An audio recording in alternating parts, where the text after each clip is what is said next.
That's what people say about Western Pennsylvania.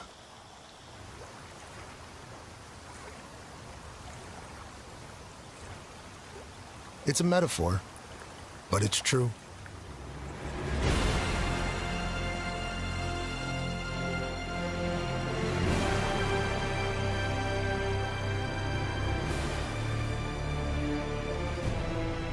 Here, the rivers are the source of life.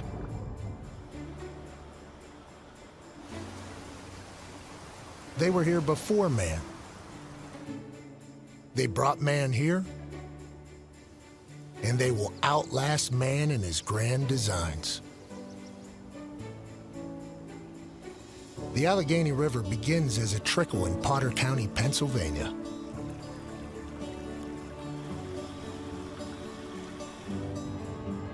The mountain waters flow southwest through setting suns and rising moons on a 350-mile journey.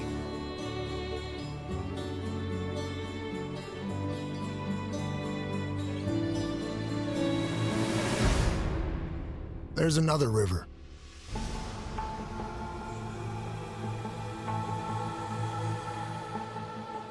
"110 miles south of the Alleghenies headwaters, the Monongahela springs from the Appalachian Mist. Cutting through granite, pleasant valleys, and harsh mountains on its journey northwest.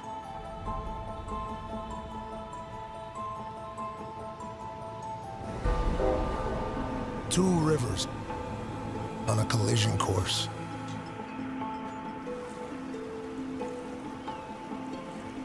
The first European to survey these waters was a 21-year-old Virginian named George Washington. This is the map he made in 1754. At the center of Washington's map is the place where the Allegheny and the Monongahela meet and form a new river, the Ohio. This point has known many names.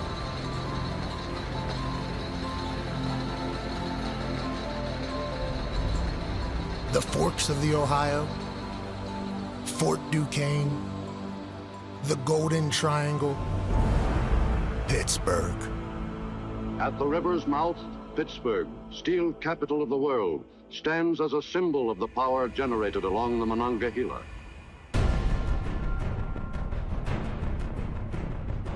This is the Steel City. The steel made here built the world. We're on the 86th floor of the Empire State Building. The top of this structure is the highest thing in the world today. Making steel is tough work. Tough work produces tough people. People with grit. People willing to sacrifice for their family and for their team. Grit is what made football great here in Steel Country. Marino goes deep. Touchdown! The Pitt Panthers have won 9 national championships. They won them all, and they won this big one convincingly. And since 1970, the Steelers are the winningest team in the NFL.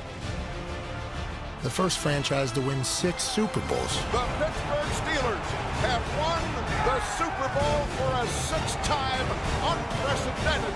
From Franco's Army to Steeler Nation, we bleed black and gold. Spend a fall weekend here and you'll see. This isn't just a football town. It's the football town.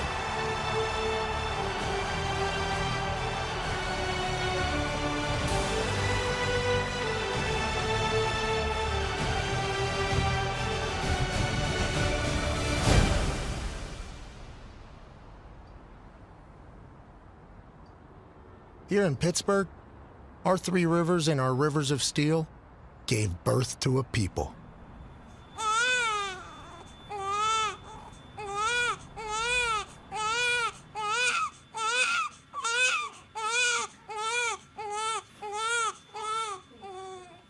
One of the first things a newborn Yinzer learns is that football is an important part of life.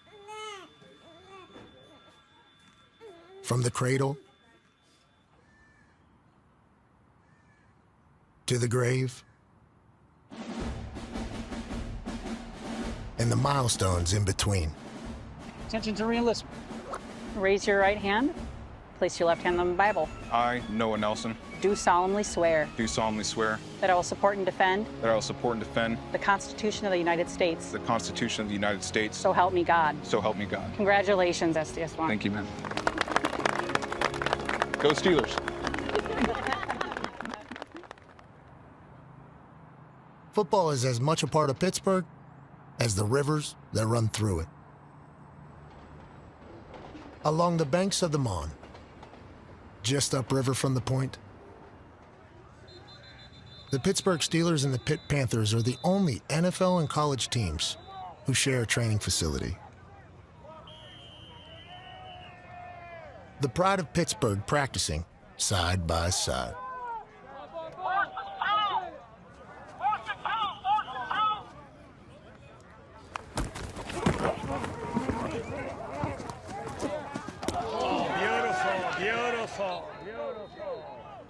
That was nice. That's as it should be. Pittsburgh is a city of neighbors and neighborhoods. The Steelers and Panthers practice down there on the south side. One of the Steel City's 90 neighborhoods. Every one of them has its heroes. Some wind up coaching the Pittsburgh Steelers. So, Coach, I know you're from Pittsburgh. What neighborhood? Where are you from here? I grew up just on the other side of that hill. Uh-huh. It was called Crafton, PA. Like right over that hill? It's 4 miles from the stadium. Oh, my goodness. So I grew up right here. I had a paper route when I was young. I worked in a steel mill. And then when I came back to coach, I lived about 10 miles up the river this way. And when you get to Pittsburgh, it's a city of bridges. It's a city of communities intertwined by competitiveness with each region. How you feel? How you feel? Ready? They all stand for something.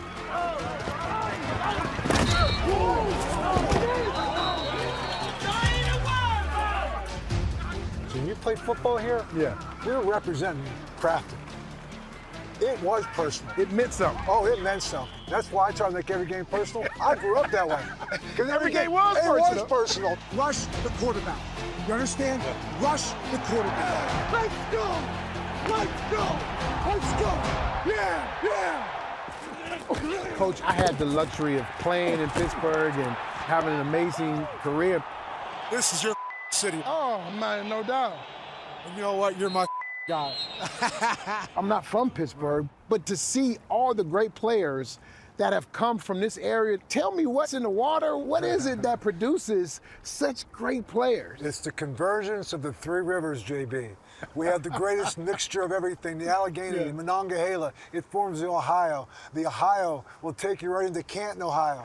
So so it's the conversions of a lot of things around here. More than 750 Western Pennsylvanians have been drafted to play in the NFL. Catch right, watch out! Tony Dorsett, touchdown! Atlanta selects Bill Fraley, tackle, Pittsburgh. The Lions all-pro linebacker Joe Schmit. Here's the man near side interception. Jackham. Picked off. Lamar Jenkins going to go the other way. Jason Taylor's got it. Wow. Holy smoke! Joey Porter Jr. took it away! McAfee bangs him out of bounds. DeMar Hamlin makes him pay. There goes Cowher right by him, straight up the middle. That's the place to block the punt. Miles Sanders grew up in Pittsburgh and has his family at the game. Morris coming to the right side and then cut back to his left. Rob Gronkowski in his diving catch. Curtis Mike breaks it all the way. Touchdown to John Frank. Gus for run. Touchdown run. Headbutts the wall. Jams his neck. X-rayed for that. That's wants to throw it. He's going to air it out. Mark Bolger, 36 yards to Torrey Holt. George Flanders just been elected king of the world. Sean Gilbert sacks Jeff George in the end zone. Jeff Christie. Paul Leslie. Kevin Barlow. Aaron Donald cannot be contained. Aliquippa is the only high school in the country to have 3 Hall of Famers walk through its door. Romo rolling right, throws right sideline, intercepted, picked up by Revis. And there was Ty Law with the interception, and just nothing but green space in front of him. Pass the end zone, touchdown! It's the hammer, Mike Ditka. Super Bowl touchdown for Dallas. Wanted to have something in remembrance of that. There's a lot of history with that door. All of our players that's meant a lot to the program has walked through that door.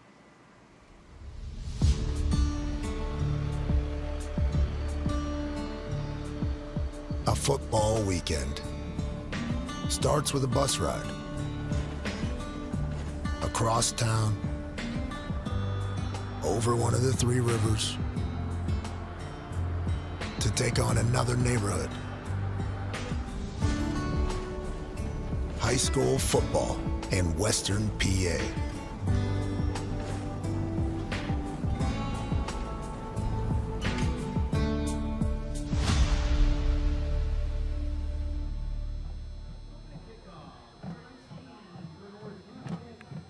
The lights may be smaller, but they shine just as bright.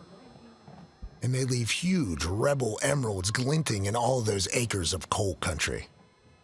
I need 2 funnel cakes, everything on it.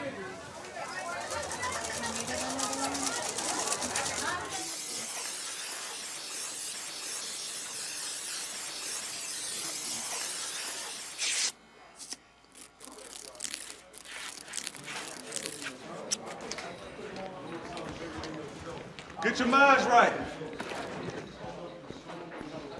Yo, get dressed, sit your ass down, and get your mind right.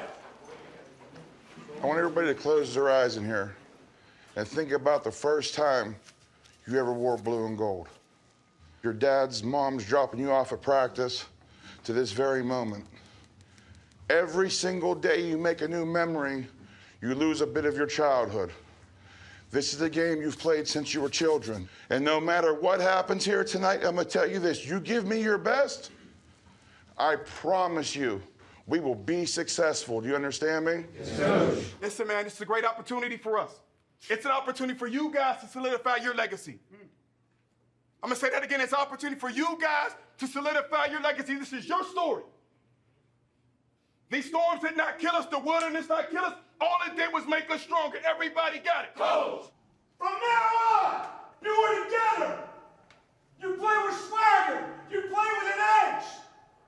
You play with all the names that played before you, backing you up. Pride, program, tradition. Now's the time. Unleash hell. 48 minutes. Every step through the whistle. Let's go.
Ignore the baby faces.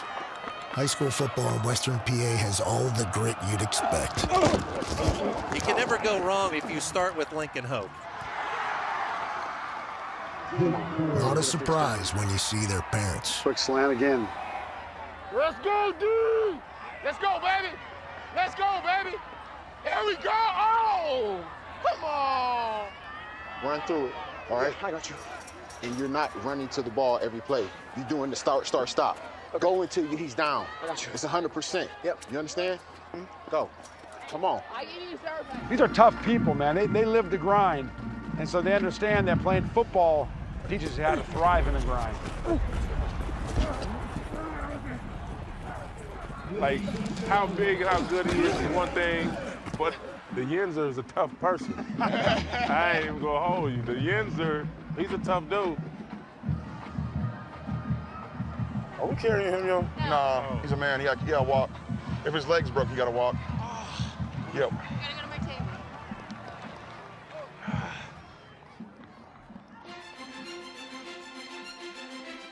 High above Hopewell's Tony Dorsett Stadium, over 630,000 votes. The Steelers High School Showcase Game of the Week, North Catholic versus Hopewell, and sophomore do-everything quarterback James Boo Boo Armstrong. All eyes are on Boo Boo. Hopewell's James Armstrong. He's only a sophomore, but the Southpaw is already putting up huge numbers. The Hopewell Beaver game, Armstrong had... That's not a typo. One game? Yes. He was 44 yards shy of the record. 609 in a game. Goodness gracious. Back to pass. Armstrong gonna let it fly. He's got Rock. Rock's off to the races. Whether they say it or not, everybody's wondering the same thing. Is this the next great Western Pennsylvania quarterback? This kid wants your autograph. There was St. Justin's Johnny Unitas, who invented the 2-minute drill in the greatest game ever played, the 1958 NFL Championship. Unitas, get anything. Let's hope for the world champion. Beaver Falls Joe Namath? Well, he made the Super Bowl super. A 19-point underdog to Johnny U's Colts in Super Bowl III. Broadway Joe guaranteed victory and delivered. Joe Namath has been named the most valuable player of this game, and rightly so. Central Catholic's Dan Marino was the purest passer the game has ever seen. He retired owning almost every NFL passing record. Dan Marino becomes the all-time leader in pass completions in NFL history. He has the granddaddy of them all now. Most touchdown passes ever. East Brady's Jim Kelly personified grit. The only quarterback to play in 4 straight Super Bowls. The Bills are in the Super Bowl. Ringgold's Joe Montana won 4 Super Bowls. Joe Cool had ice water in his veins. The 49ers have scored with 34 seconds remaining.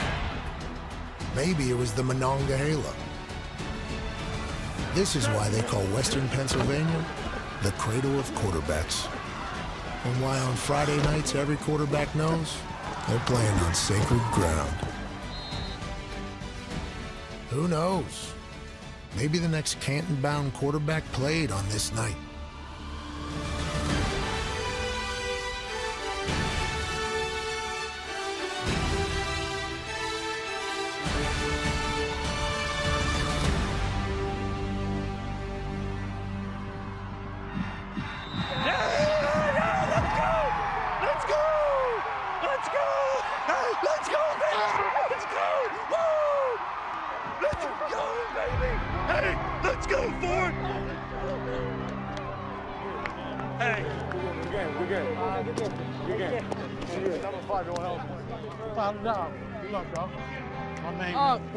And B, baby. B, baby. Good job, man. That's good. That's good. All right, dog. Love you too, man. All right, y'all. Hey, John, what's up, boy? Hey. My main man. What up? Good luck to y'all, man. There's an openness when you give everything you have. High school doesn't last long, but the important things remain. Community, brotherhood, hope, love.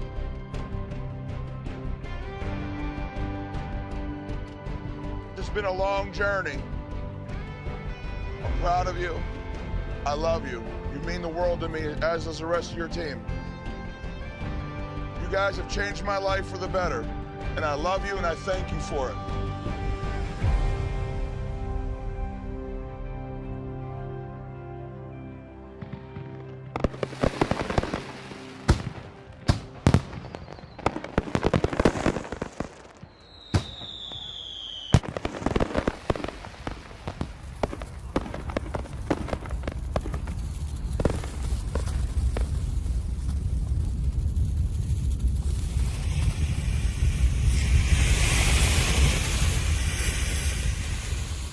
When you hear the word Pittsburgh, there's probably numerous things that come to your mind.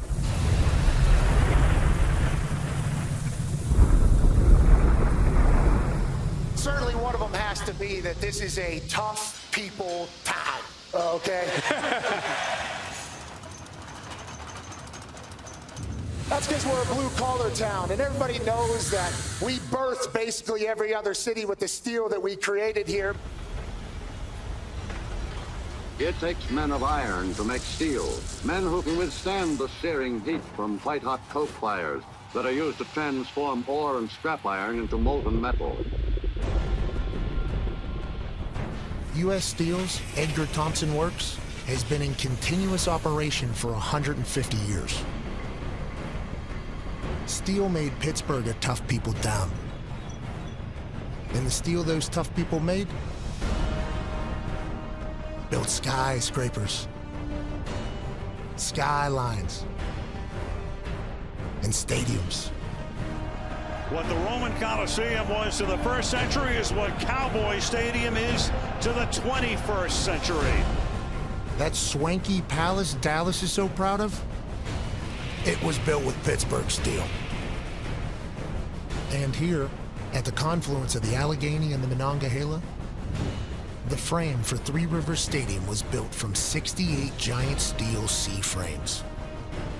Each C-frame stood 47 feet tall and weighed 43 tons.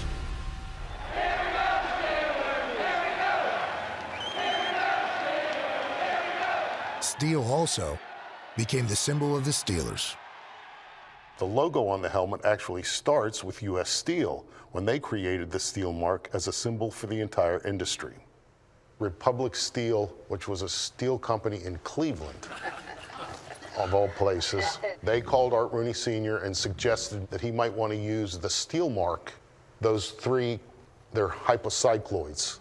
Each represents a part of the steel-making process.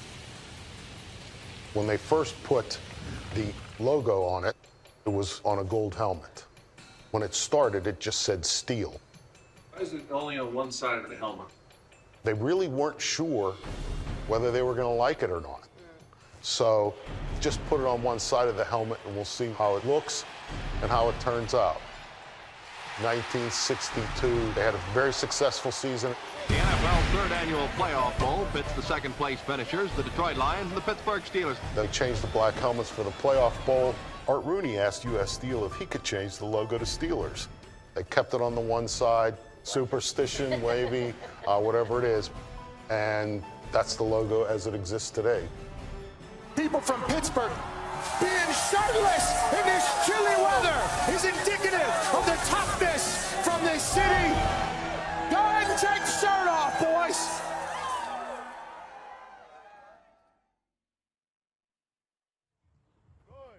Pete, you got our ball?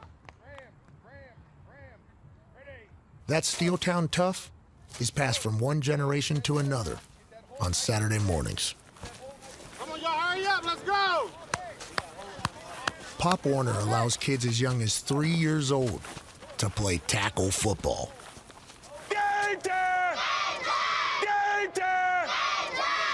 Before game time comes a long-time tradition.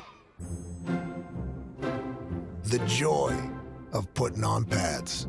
Come on.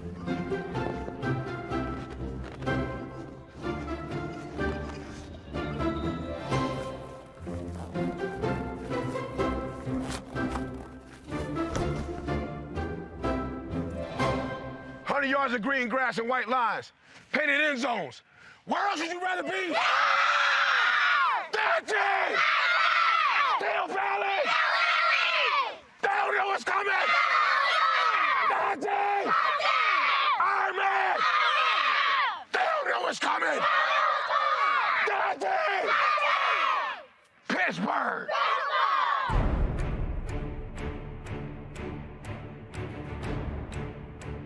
Are you feeling it? Saturday mornings, the Steel City, this sport. Somebody find me a brick wall to run through.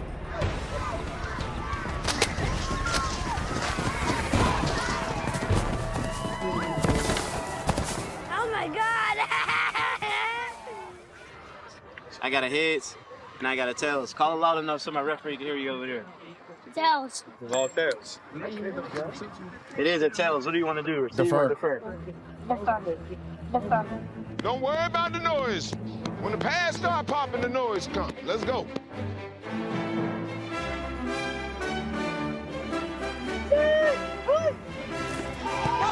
Boys,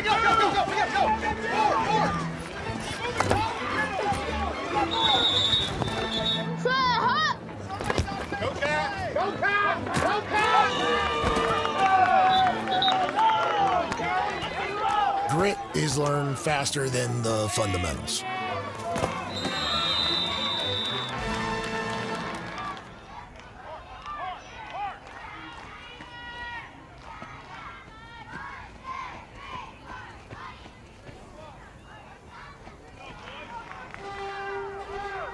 Pop Warner makes kids feel like grown-ups, and grown-ups feel like kids.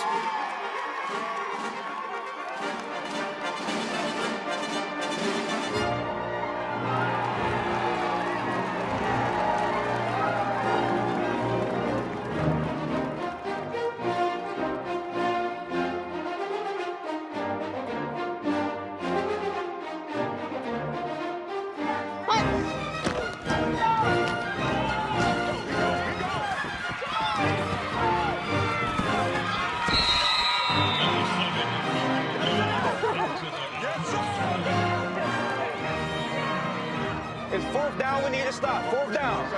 Fourth down.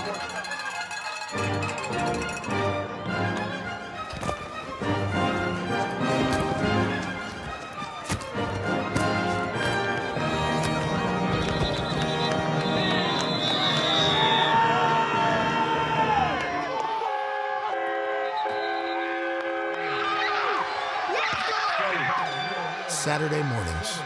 It isn't whether you win or lose. I'm so proud of you. I love you. You did a very good job. Okay?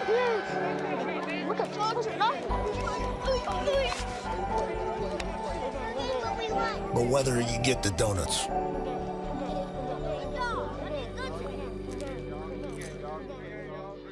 Pop Warner football takes its name from Glenn Pop Warner, the legendary head coach of the Pittsburgh Panthers. Every football squad starts with the idea of showing a lot of enthusiasm and determination. In the 19-teens and 20s, Warner led the Panthers to 29 straight wins and 3 national titles.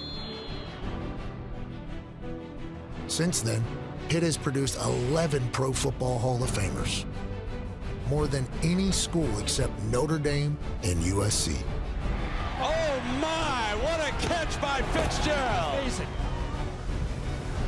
That's why Saturday afternoons are so special.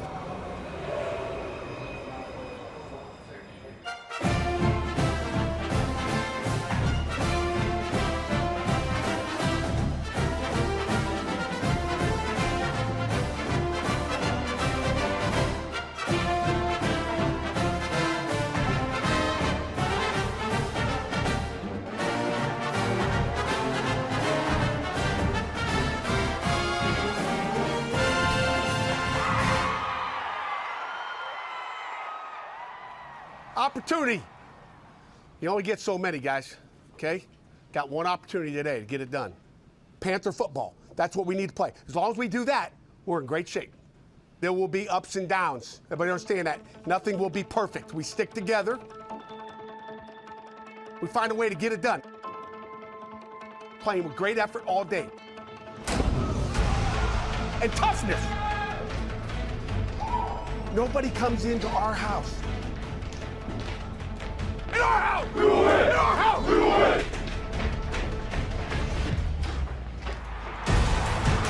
Hello again, everybody, and welcome to Acrisure Stadium. I'm Bill Hillgrove. Welcome to today's football game. Nothing like a fall weekend in Pittsburgh and a Pitt Panthers Saturday.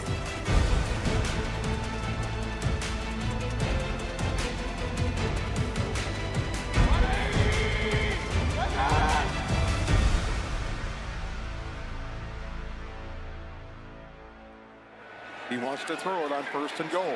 Survey. Caught in the corner of the end zone by Poppy Williams, left side. He takes a bow to the Panther pit and converts that touchdown pass. What a catch. It gets tipped. Yeah. And he still gets it in. He still adjusted to it and kept his feet in. 7 yards. High score. To Williams. And the Panthers score. That's a 90-yard drive, boys. That's a 90-yard drive. I don't know if you knew this or not, but Pittsburgh is the birthplace of college football broadcasting. October 8th, 1921, Pitt played West Virginia. The Panther coach was the great Pop Warner. Harold Arland of the nation's first broadcast station, KDKA, did the game from a field-level box at Forbes Field. I remember that well.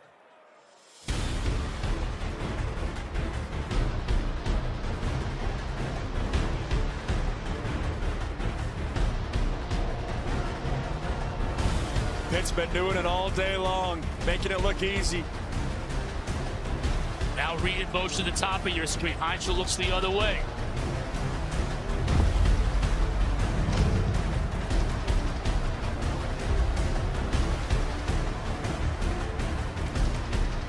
Avoiding the tackle, right to the goal line, goes Johnson.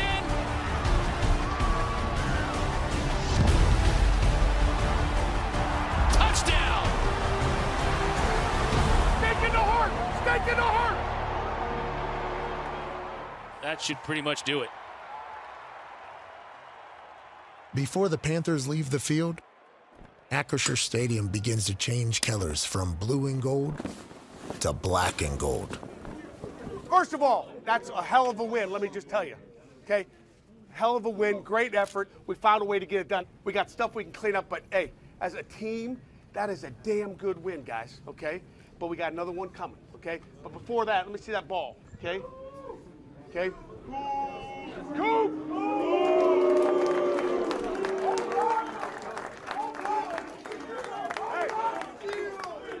Coop got the game ball.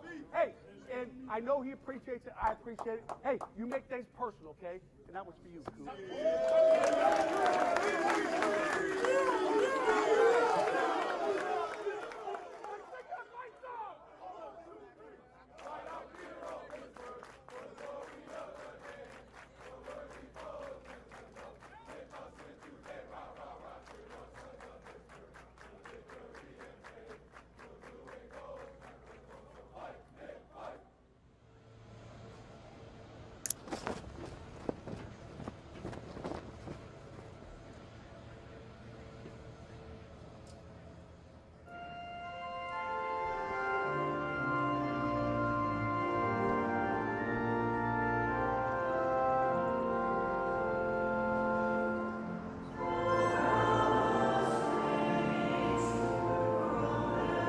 Here in Western Pennsylvania, football is a religion.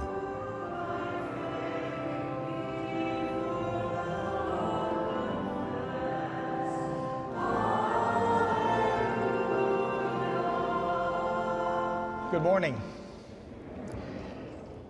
If you're sitting up here, I noticed all the black and gold. Certainly, you could see that we are a Steeler nation. and we follow our Steelers faithfully wherever we are. We know that the Steelers will prevail tonight. Sorry, Green Bay fans, but we pray for our victory anyways, right?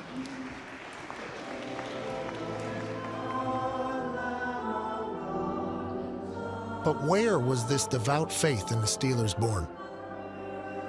Perhaps it was when a Savior, direct from the football gods, came unto Pittsburgh and delivered the game's greatest miracle.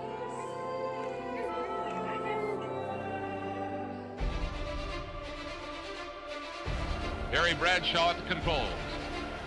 22 seconds remaining. The Oakland Raiders have taken a 7-6 lead. It's down to one big play. 4th down and 10 yards to go. The Steelers had never won anything. That all changed in one miraculous moment. And Bradshaw back and looking again. Bradshaw running out of the pocket, looking for somebody to throw to, fires it downfield.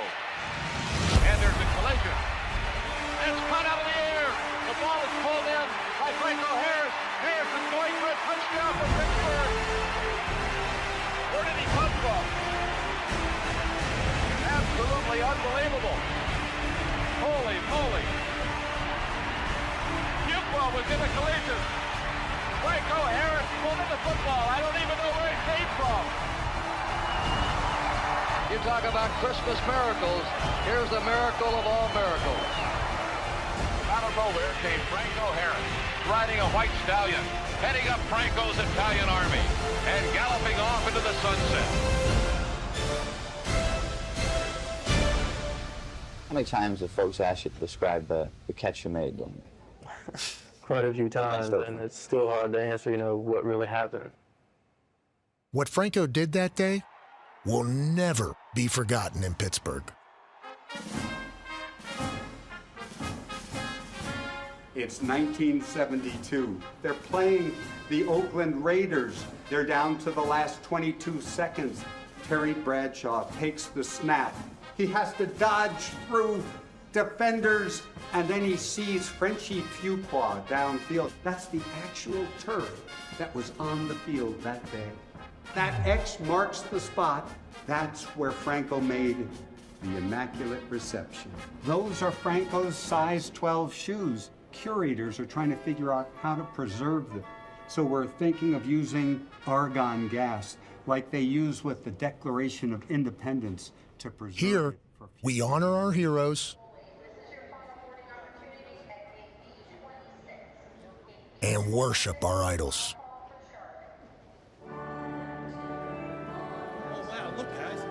It's that belief in miracles that makes football religion in Pittsburgh. We'll see you. Thank you. Good job, Father. Thank you. We'll see you. Thank you. Bye now. That's why every fall Sunday is a holy day. We'll see you. Have a good day. Thank you.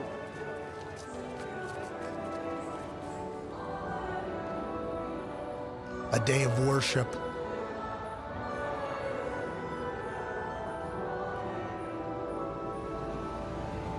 a day of family,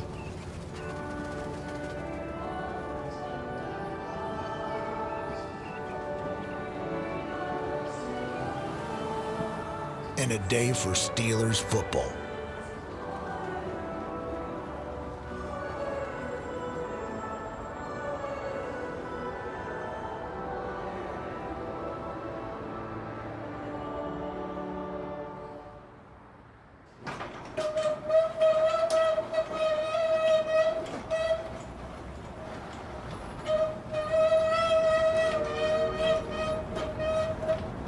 In Pittsburgh, every football game is like the 4th of July. And that means Zambelli's fireworks. Almost 500 pounds of them. More explosive power than 200 sticks of dynamite.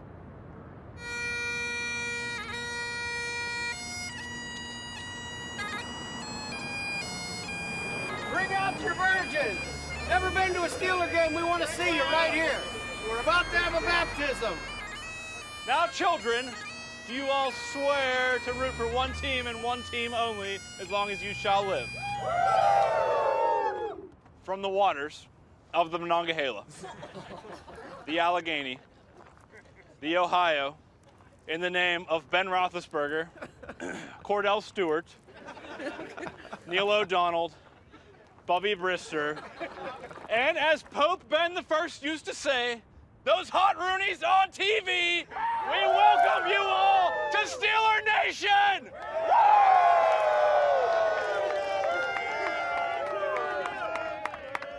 Here we go!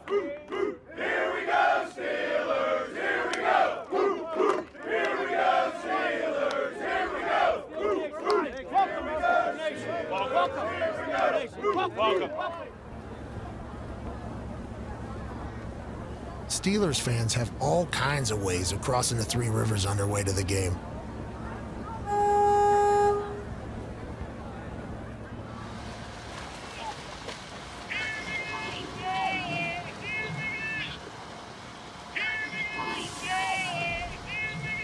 No matter how they arrive, they don't come empty-handed.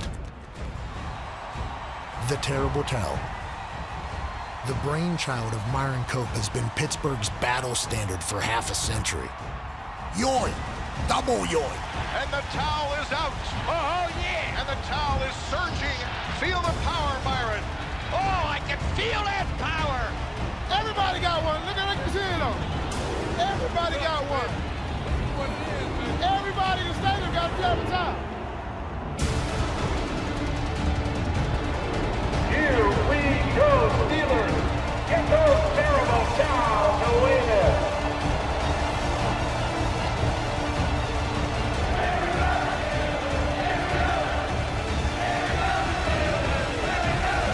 It's a beautiful night here in Pittsburgh and a packed house. James Harrison comes out to start the terrible towel wave. Crowd is going crazy. 2 minutes to air. 2 minutes. 1 minute to the left. Camera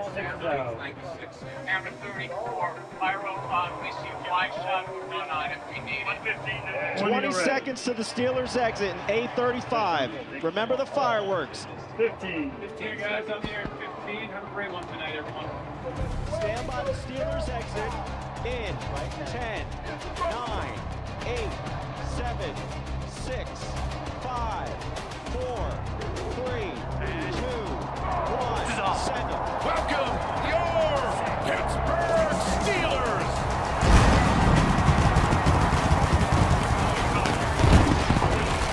Here he is.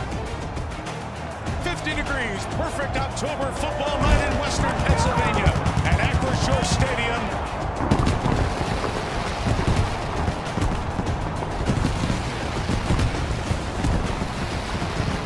Steelers wearing throwback uniforms dating back to 1933. They have gold jerseys, black pinstripes on the front with white numbers.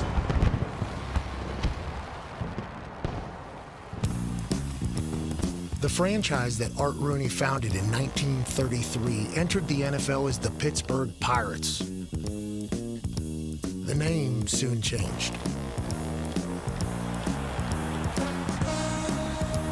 It took a while, but in the 70s, the steel curtain embodied the hard-nosed grit of the people who built Pittsburgh.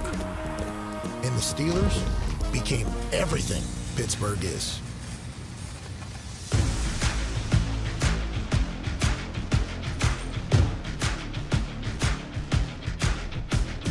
Cam Hayward, one of the cornerstones of Pittsburgh for the last decade and a half. Yup, us Yinzers love defense. And since the days of the steel curtain,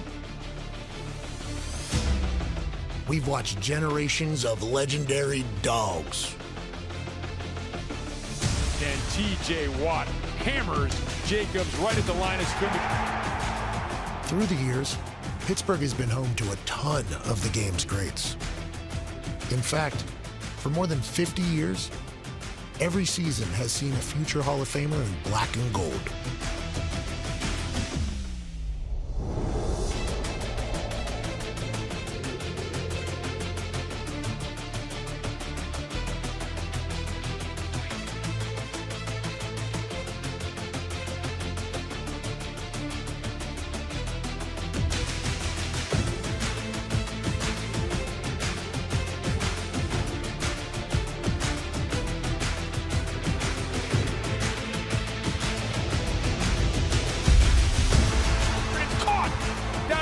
28-yard line, and Rodgers rolling out, finds him on the run.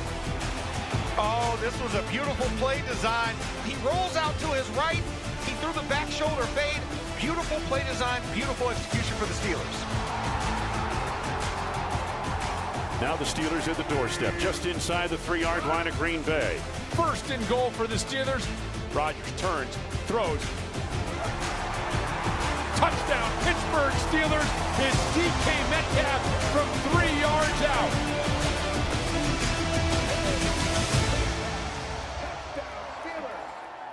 This is my kind of town. And these are my kind of people. People who never forget where they came from. I get fired up. And football? It's in our blood. All right, Johnny, I got to tackle you.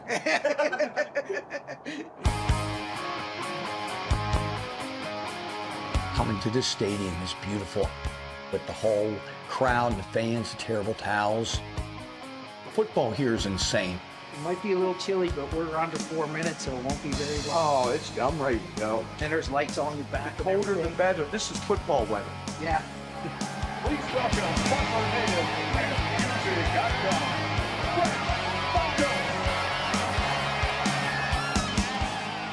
Growing up in Pittsburgh, the Steelers meant everything.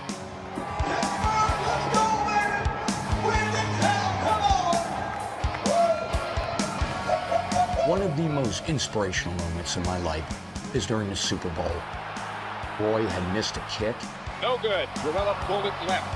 And all of a sudden, Jack Lambert comes over, throws Harris to the ground, and then from then on out, he played with fury, and his fury fired up the team. Yep, around here, we all have our favorite football memories. For generations, this game has made our hearts race and our spirits soar. Don't need nothing but a good time. How can I resist? Ain't looking for nothing but a good time, and it don't get better. Would you say that Pittsburgh thinks football is part of life more than any other place you've been? I believe so. I think that the people here in Pittsburgh, football is a fabric. It's like a jacket. Yeah. It's the fabric of their lives. They are a part of the team in itself, and it's just amazing. Every time I come back here, it's just the memories I have are number one of growing up. Yeah. And just realizing how much time has gone by, but how very little has changed. That's right. The bridges are still gold. Stadium's still there. And on Sunday afternoons, we're all black and gold. We're all one. This city is so proud of its football.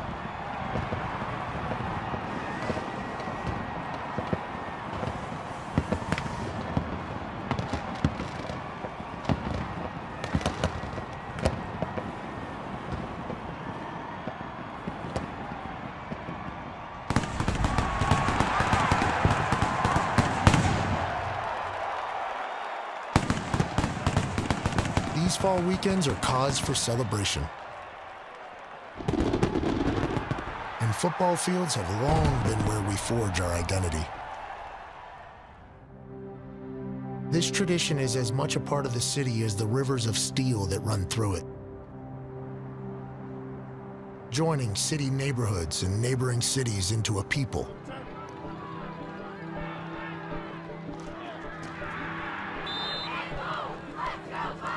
Like the Allegheny and the Monongahela and the Ohio. The current of football is perpetual, flowing through time and generations. From life's beginning until its end. And the cycle repeats itself. Birth,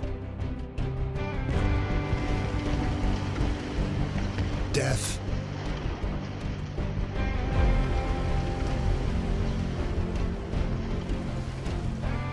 birth again.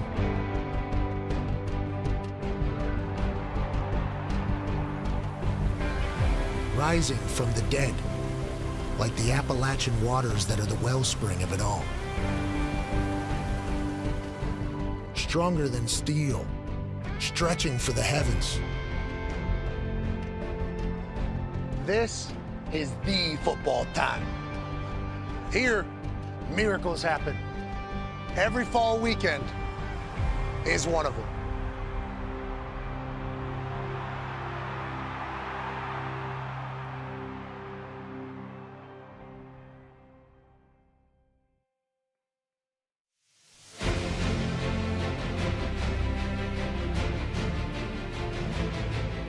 If I could start my life all over again, I would be a professional football player, and you damn well better believe I'd be a Pittsburgh Steeler. The only approval any Steeler should seek is to earn the approval from previous legends who have donned the black and gold. And if you've really earned their respect, they'll say, you could have played with us. As I played, I began to understand that football was shaping me as a man, and it was like I was learning about life through football. And it was like, it was the first time in my life that I ever committed to something. I feel you, I love you, and hope you're as proud of me as I am of you. Thank you, Steeler Nation.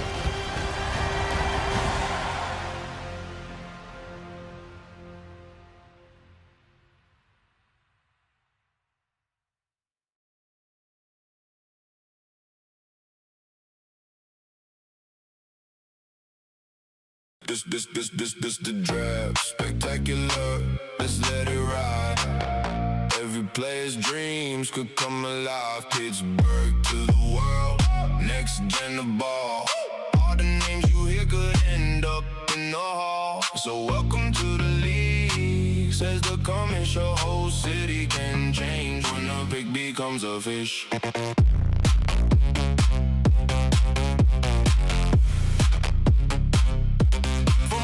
Room whispers to the stage with the hats. Don't miss a moment, live reacts with facts. Coach Cowher on the set, that chin will win. Tonight's the night, iconic tales begin. This the drive, spectacular, let's let it ride.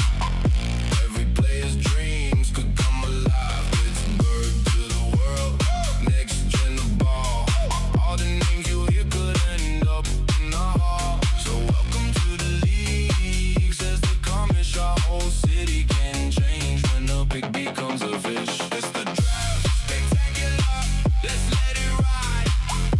Every player's dreams could come alive. Pittsburgh to the world, next gen of ball.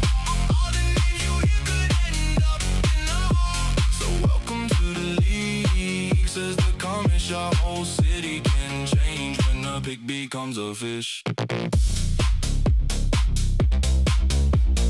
Ladies and gentlemen, welcome to the 7th annual Draft Spectacular, live from Pittsburgh, Pennsylvania, where the football gods have blessed us with perfect weather in these beautiful hills of football perfection, as Roger Goodell will be announcing the next generation of NFL superstars, whose dreams will come true, whose teams will rise to the occasion, who will be a future Hall of Famer, and who will be ass. There'll be a lot of that, history will say, but tonight, everybody could go on to be the greatest draft pick of all time. Thank you so much for celebrating this beautiful night of the NFL with us.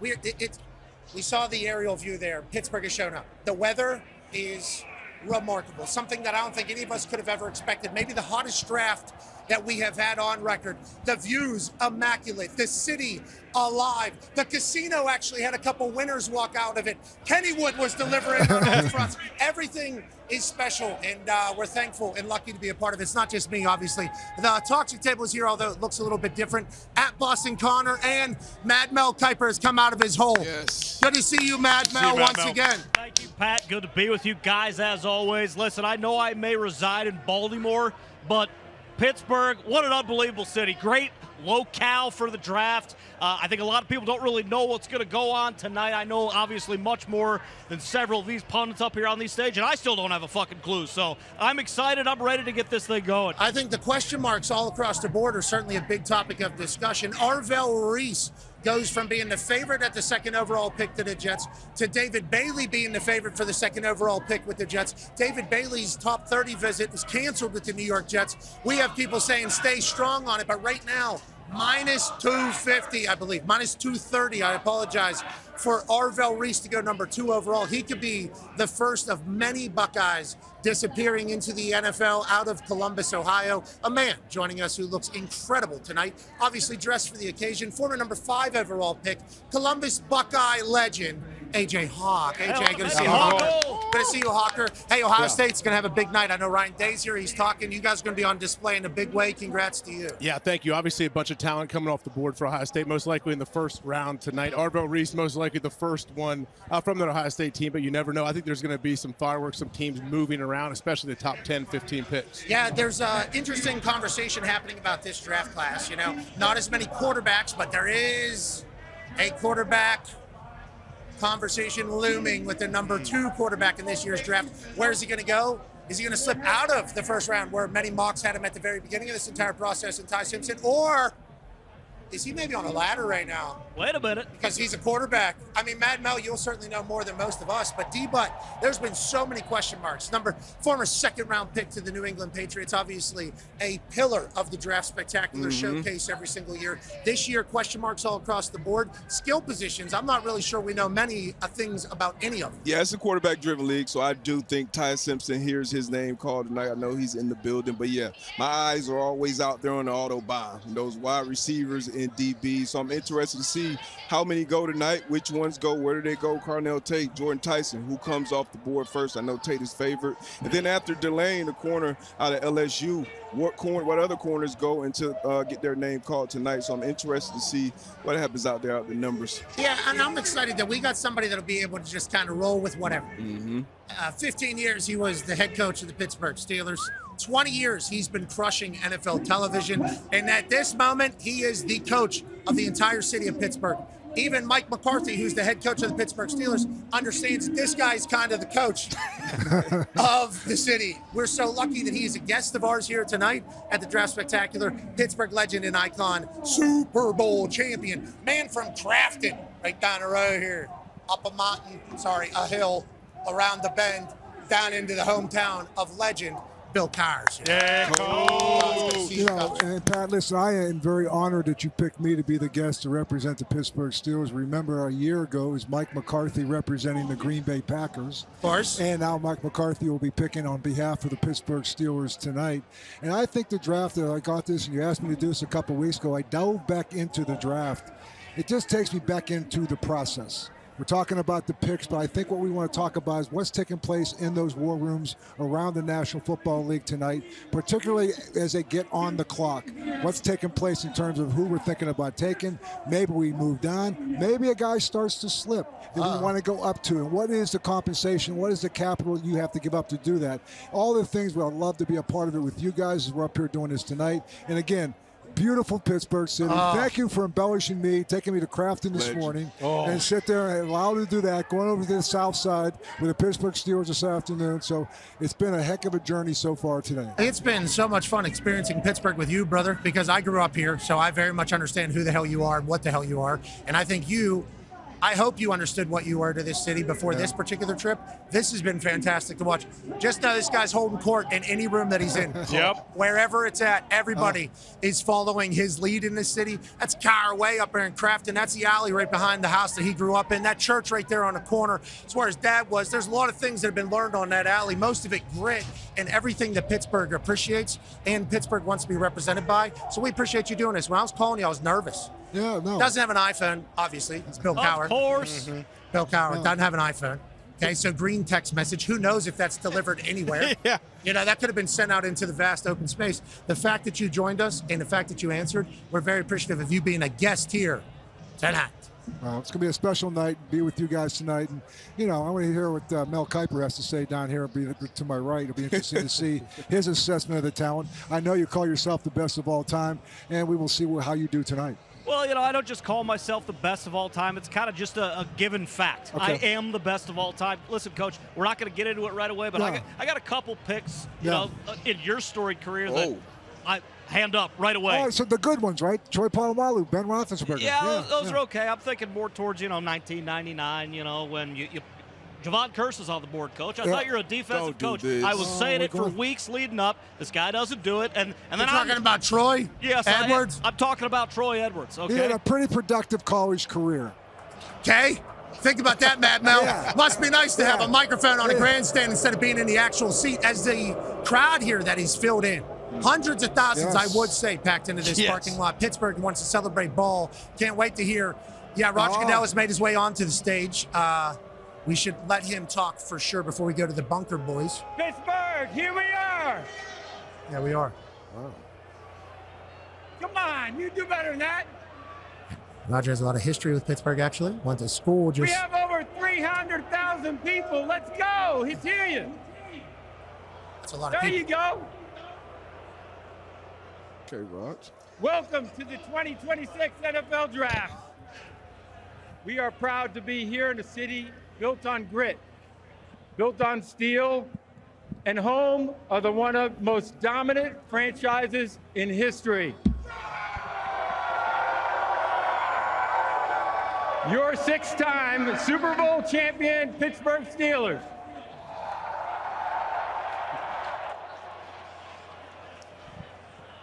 But tonight we're going to celebrate Western Pennsylvania heritage. And as you can see, I didn't come alone. Steelers captain, 8-time Pro Bowler and Defensive Player of the Year, T.J. Watt. Hey, man, Teach. Way good, Teach. Saw him at the Penn's Flyers game the other night, representing. Penn's got their asses. And the heart and soul of the Steelers, a captain. The 2023 Walter Payton NFL Man of the Year, Cam Hayward. Those two guys embody what the Take it away, Pittsburgh Cam. Steelers is all about. Okay, I like that. It's a big deal right there, coming from the coach of the city. Pittsburgh, What's up? make some noise! Hell yeah. Yeah! This is Steelers football. Tough, physical, and built to last. But everything we do today is built on the standards set by the legends before us. Let's bring out the men who paved the way to greatness. A Hall of Famer, a true shutdown corner, a piece of the steel curtain, Mel Blount. Hell yeah. He changed the game. Yeah, dog. Looks good, too. Always has a cowboy hat on. Yeah. Saw him There on the it way is. here, Now, bumped into him in the lobby. Let's talk some playmakers, some Super Bowl MVPs. Lynn Swann and Hines Ward. Oh, yeah. Hines Ward, quarterback, Georgia.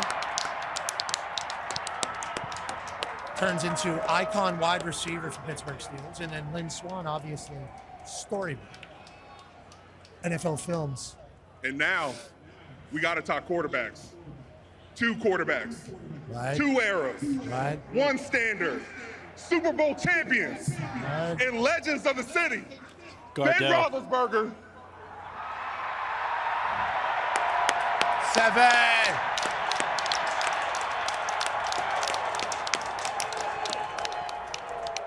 So And happy one you made more. it. Terry Bradshaw. Terry got Okay. TB. Final Yeah, billing that's there. great. That's great. That's Ben and them. Yeah. That's a big deal for Pittsburgh. That is. Legit. Those are iconic guys This right there, man. is That's Steelers special. football. We should be up there. Go really is. Steelers. We stole you. Yeah. That's 100% on us. You probably were supposed to be up there. No, it's good. It's the way it should be right there. They were the guys that were on the gridiron. Okay, these players forge the path for the next generation of stars. Special. We will welcome into the National Football League starting tonight. Pittsburgh, this is a moment you all been waiting for. Yin's ready? Absolutely absolutely crushed it. 2026 NFL Draft is officially open. The Las Vegas Raiders are on the clock. I love it. All right, now we count down 8 minutes for the Las Vegas Raiders as Roger Goodell officially kicks off this draft. Now, this is obviously a foregone conclusion that Fernando Mendoza will be headed to the Las Vegas Raiders, who have done magical work this offseason on flipping a roster offensively and defensively. Let's head to the bunker boys, the big brain boys, the guys who are going to be telling us why and the how, live from a trailer in the back that has very good air conditioning. Very good. Had to turn it off. That's one half of the Hammer. Dad! Cowboys AP Tone and Emmy award-winning Peter Schrager. Tone, I'll start with you, buddy. A lot of question marks. And then, Schrags, if you want to follow off the back of that, do we know anything as we're kind of closing in on the first official pick? Yeah, a lot of question marks. Starting at number 2, you displayed the odds earlier where Arvell Reese is now the favorite. That is flipped back and forth between David Bailey and Arvell Reese this entire time. And that's actually a good thing for the Jets. Maybe they're cleaning up all their leaks, so we don't know exactly what's going to happen. Obviously, they canceled the top 30 visit with David Bailey, which was the big news last week. So question marks there. There's question marks at 3. Are the Cardinals going to go out? Obviously, the Giants have 2 picks in the top 10. There are a ton of questions. There's going to be a run on tackles, which is going to kind of be the story of the draft. And with teams, can they move back because the tackles have not gone yet, or do they have to move up to get the tackle they wanted? That's going to be the story that I'm looking for tonight right now. AP Tone, I tell you, I am always honored, and I find this to be one of my greatest pleasures to be with this amazing draft spectacular. Pat, thank you. I love the NFL draft. It is my favorite day of the calendar year, and you will feel that energy throughout all 32 picks tonight. I also think there's some real suspense. I'm raw dogging this entire draft. I have talked about it. I am raw dogging the draft. No phone, no iPad, no nothing, no tablet, nothing. I will just be responding to what is being said on the podium because I know there are going to be surprises tonight. And one surprise, you mentioned Ty Simpson. I'm not breaking any news here. I have just been hearing from teams all during the day asking me where I thought Simpson would go. So much so, teams that I didn't expect were calling and saying, do you think Simpson will be at da-da-da? I think Ty Simpson, who looks lovely in that green room right now, will not be in the green room till the very end tonight. I believe Ty Simpson goes earlier than expected. I don't have the team yet. And as I am a raw dogger on this draft, I will tell you that we will find out as a collective whole where and when he goes. But if you were like me and you were bashing Orlovsky and you were saying that this thing was a second-round thing, I don't know. Dan Orlovsky might have his redemption tonight. I like that. You kind of had a redemption on a few different things, chit-chatting about the no tipping of picks, because I think you were probably attacked whenever you said, let's not be leaking these picks. And they said, well, why don't you? And you said, I'll go no phone, I'll go Amish, I'll go bareback, I'll go raw dog. I appreciate you doing that through this entire thing. But it does feel like this is our 7th annual, and Schrags, you have only made us better. We appreciate you. We can't wait to go over to you boys in the big brain bunker buster. Way to go, boys. The raw dog trailer. Okay. All right, the raw dog trailer down there. Okay, you guys just locked in on everything. So many question marks, so many things. And it starts at literally number 2. Now, Fernando Mendoza, they're still on the clock right now. Allegedly, he's already gotten the playbook. Allegedly, he's already got a place there. He is down with his family down in Miami, I do believe, or in Vegas. Has that gotten cleaned up? I think he has. I believe he's in Miami. Okay, he's in Miami with his family, which, once again, Fernando doing something that could be portrayed as the right thing to be doing, definitely. He's with his family, especially with how close he is with his family, wants to celebrate the draft. Then there's the other angle. It's like this guy doesn't want to come to he's number 1. So there's always going to be things against everybody. Fernando's had the most conjecture, I think, for the number 1 overall pick, and it's mostly Dan Orlovsky talking about Ty Simpson. Mm-hmm. So if Ty Simpson does move up the draft very quickly tonight, which could happen, it's quarterback position, I do think Orlovsky will probably be strutting his ass around, okay, right up on this stage. They have a shot currently of Fernando at his house down there in Miami, which I believe is a mile and a half away from Hard Rock Stadium, which is where he won the national championship down there just a few months ago. Coach Cowher, you like Fernando? What are your thoughts on him after kind of studying him a little bit? What would your draft grade be? Because we saw him in a Big Ten game, popped by Caden Curry, almost maybe broke a rib. Paul goes out of the game. 1 play, 2 plays, his brother plays, and then comes jogging back on. And afterwards, he said, he cracked me, no pause. I mean, I was in a bad spot there, but he's like, tough guy, drinks beers with the boys, can spin it. What are your thoughts? Yeah, I think all those things you talked about, Pat. I also go back to the drive he had against Penn State at the end of a game when he had to take him down to score a touchdown. The throws that he made, the poise that he exhibited. This guy is accurate. He's tough, as you talk about. I think he processes information very well. He can make all the throws. He's definitely a guy Clint Kubiak can work with. Tom Brady, I'm sure, is very excited to talk with him as well. Brock Bowers is the tight end that he has right now. He's got some weapons. Ashton Genty last year. I think this is the team. We talked about Ashton Genty, only averaging 3.6. They have a quarterback. Now they got a quarterback. Now they got some balance on that offensive side of the ball. Max Crosby comes back. The Vegas team could be a team that you better look out for in the AFC. Oh, yeah. Yeah, I think we really like the fact that the Raiders are going to be back, especially with like Vegas becoming a real football city. Yeah. That would be awesome. The Max Crosby thing, crazy. But the fact that Max Crosby now is potentially a part of the most talented Raiders team, where he was considered the pillar of the Raiders team for all that time. Interesting how the football gods work. And I do believe the pick is in for the Raiders. Go ahead, Coach. Real quick. Quay Walker and N'Kobe Jean, two inside backers. And you know about this, AJ. Oh, yeah. I love that acquisition in the offseason with those two guys. Yeah, two very athletic dudes that can run around, obviously. How about 30 mil to the center? Yeah. Need that. Don't undervalue a center. I'm just telling you, man. That's right. Particularly with a young quarterback. Take the pressure off and you have to call protections. And he give Fernando a big wide receiver out there. Ladies and gentlemen, Roger Goodell will be announcing the first overall pick here as boos rain down on our commissioner. With the first pick in the 2026 NFL Draft, the Las Vegas Raiders select Fernando Mendoza. Wow! Quarterback, Indiana. Proud of him. The Indiana Hoosiers have a number 1 overall pick. They have a Heisman winner. They have a national championship in football, and now they have a number 1 overall pick. Now, the Indiana football team does not know that this has happened officially because Kurt Cignetti, head coach of the Indiana football team, scheduled their spring game for tonight with no TVs on anywhere.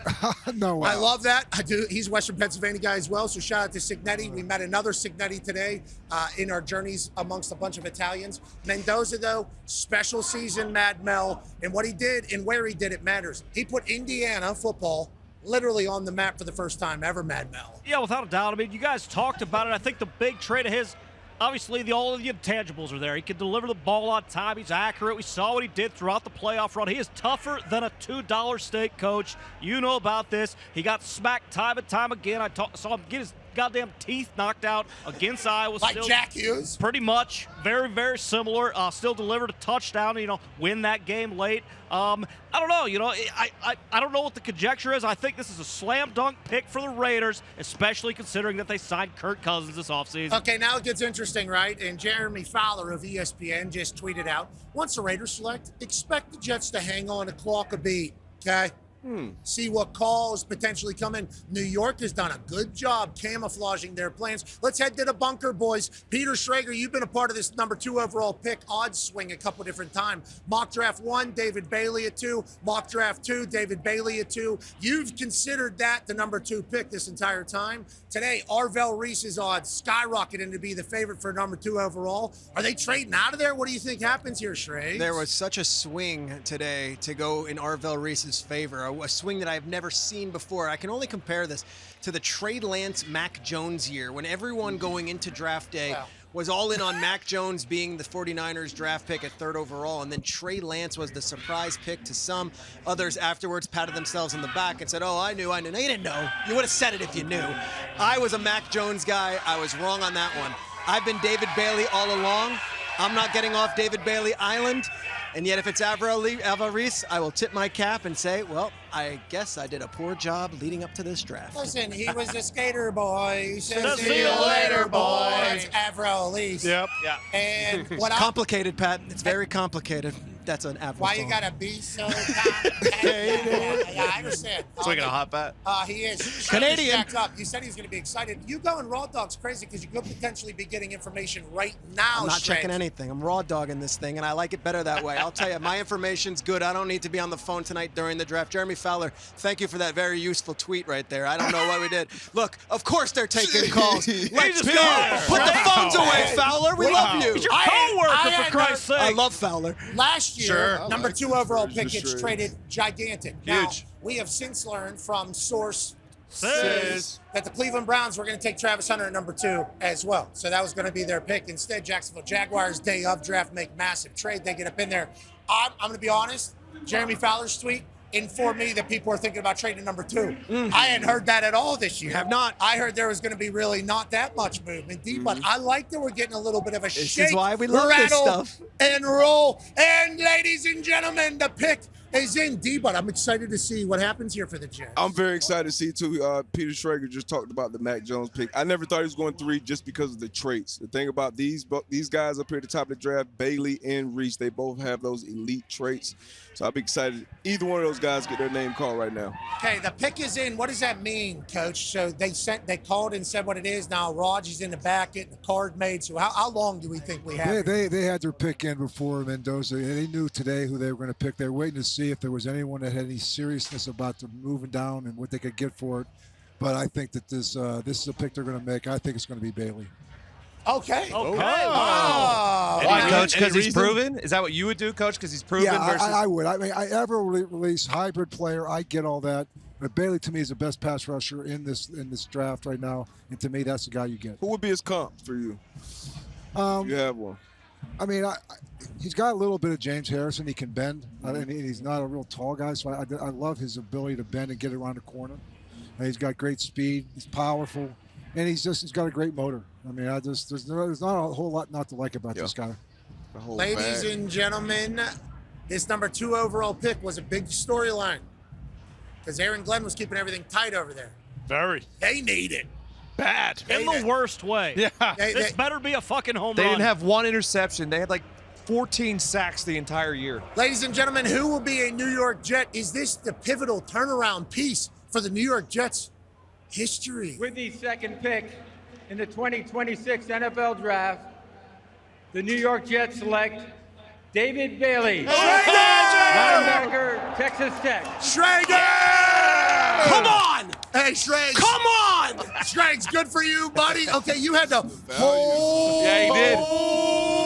All the sports books started working against you, Schrags. Why did you think that? Did you think it was because of the situation? Did you think because the type of player he was? Was it what you were hearing? Why were you so confident? And also, by the way, Coach Cowher just immediately goes, let's go up to Bailey. I don't know what we're doing. Why were you so in on that, Schrags? There's the scene in Braveheart where he's looking in the paint, and there's a meme, and it's just, hold! And that's how I felt. And I'm telling you, when those things swing to minus 450, minus 5, I'm really, okay, well, I must... What a ride that was. And I'll tell you, why did I think so from the beginning? Because of the way the Jets are looking to build this team. Arvell Reese is going to be a wonderful pro, and he is 20 years old, and he is as versatile chess piece. David Bailey is what they consider a more polished piece. And the rest of the league feels the same thing. Jets can't be messing around right now. And guess what? They go with David Bailey, and Peter Schrager is redeemed. I can walk off the set. I raw dogged that whole thing, by the way. You can get your phone. I didn't look at my phone once, and this was an amazing ride. Draft spectacular. Let's go, Bailey. Okay, we only got 4 hours left of this thing. You can go get your phone, though, Schrags, I think, because you clearly won here. Yeah. Okay, good. Need that. That was a quickie there at the beginning. Yeah. Yeah, just a tip there, that raw dog thing. Just a tip of the draft. That's Pat telling you, hey, get your phone out. Let's get some sources going. Yeah, you now should go to work. Now, no, and also live your life, dude. Okay, you got this one right. You should be pumped up about that. But those odds shifting were crazy. Now, he led the FBS in 2025 with 23 tackles for loss, 20.2 pressure percentage, 14.5 sacks in 2025. Most in FBS and second most in Texas Tech history behind Brandon Sharp. Had an edge pass rush score of 99.7. Bill Cowher. Yeah. That's out of 100 per Teamworks data in 2025, which we all know what that is. Second best in FBS, trailing only Western Michigan. All right. Okay, anyways, he's a good player. He's a lot of good stats Good here. player. David Bailey, though, he is a made man walking through the door. Is that what people are thinking? Yeah, you put him with Will McDonald, the #1 pick from last year. So now they got a couple years ago. So they got 2 good edge rushers. I think Aaron Glenn is going to get back into calling defenses again, get more involved with that defense on this year. So I think this is a great piece for him to work with. Again, 2 good edge rushers. Connor, Texas Tech has a #2 overall pick. Pretty unbelievable. This feels like this is just the beginning for what the Red Raiders are cooking down there with Cody Campbell and the boys who, great shovelers. Oh, yeah. Every time they put a shovel in the dirt, millions of dollars comes out. That's right. And it's all going to Texas Tech. This guy's been training and preparing like a pro for a long time, I think, down there in Texas Tech. This is just the first, I think, of many for them coming out of Lubbock, Texas down there. Yeah, it's incredible. It's kind of the benefit of the NIL. You get to see different guys from different schools. We're going Indiana to Texas Tech, 1, 2. I wonder if that's ever happened probably not. There also has to be a consideration with the Jets actually taking a guy that is productive and good. Like, we're talking about the Jets having a good future and all these picks. If the Jets think again, we don't know if these guys are going to be picking next year with the players when it comes to Aaron Glenn and Muji. But you also have to wonder, was Aaron Glenn awake during Arvell Reese running? We don't know. He was awake during Bailey. Bailey seemed to be the one that was like, hey, this isn't a project. This is a guy that's going to go there. That was a quiet area. I agree. The combine had very still air.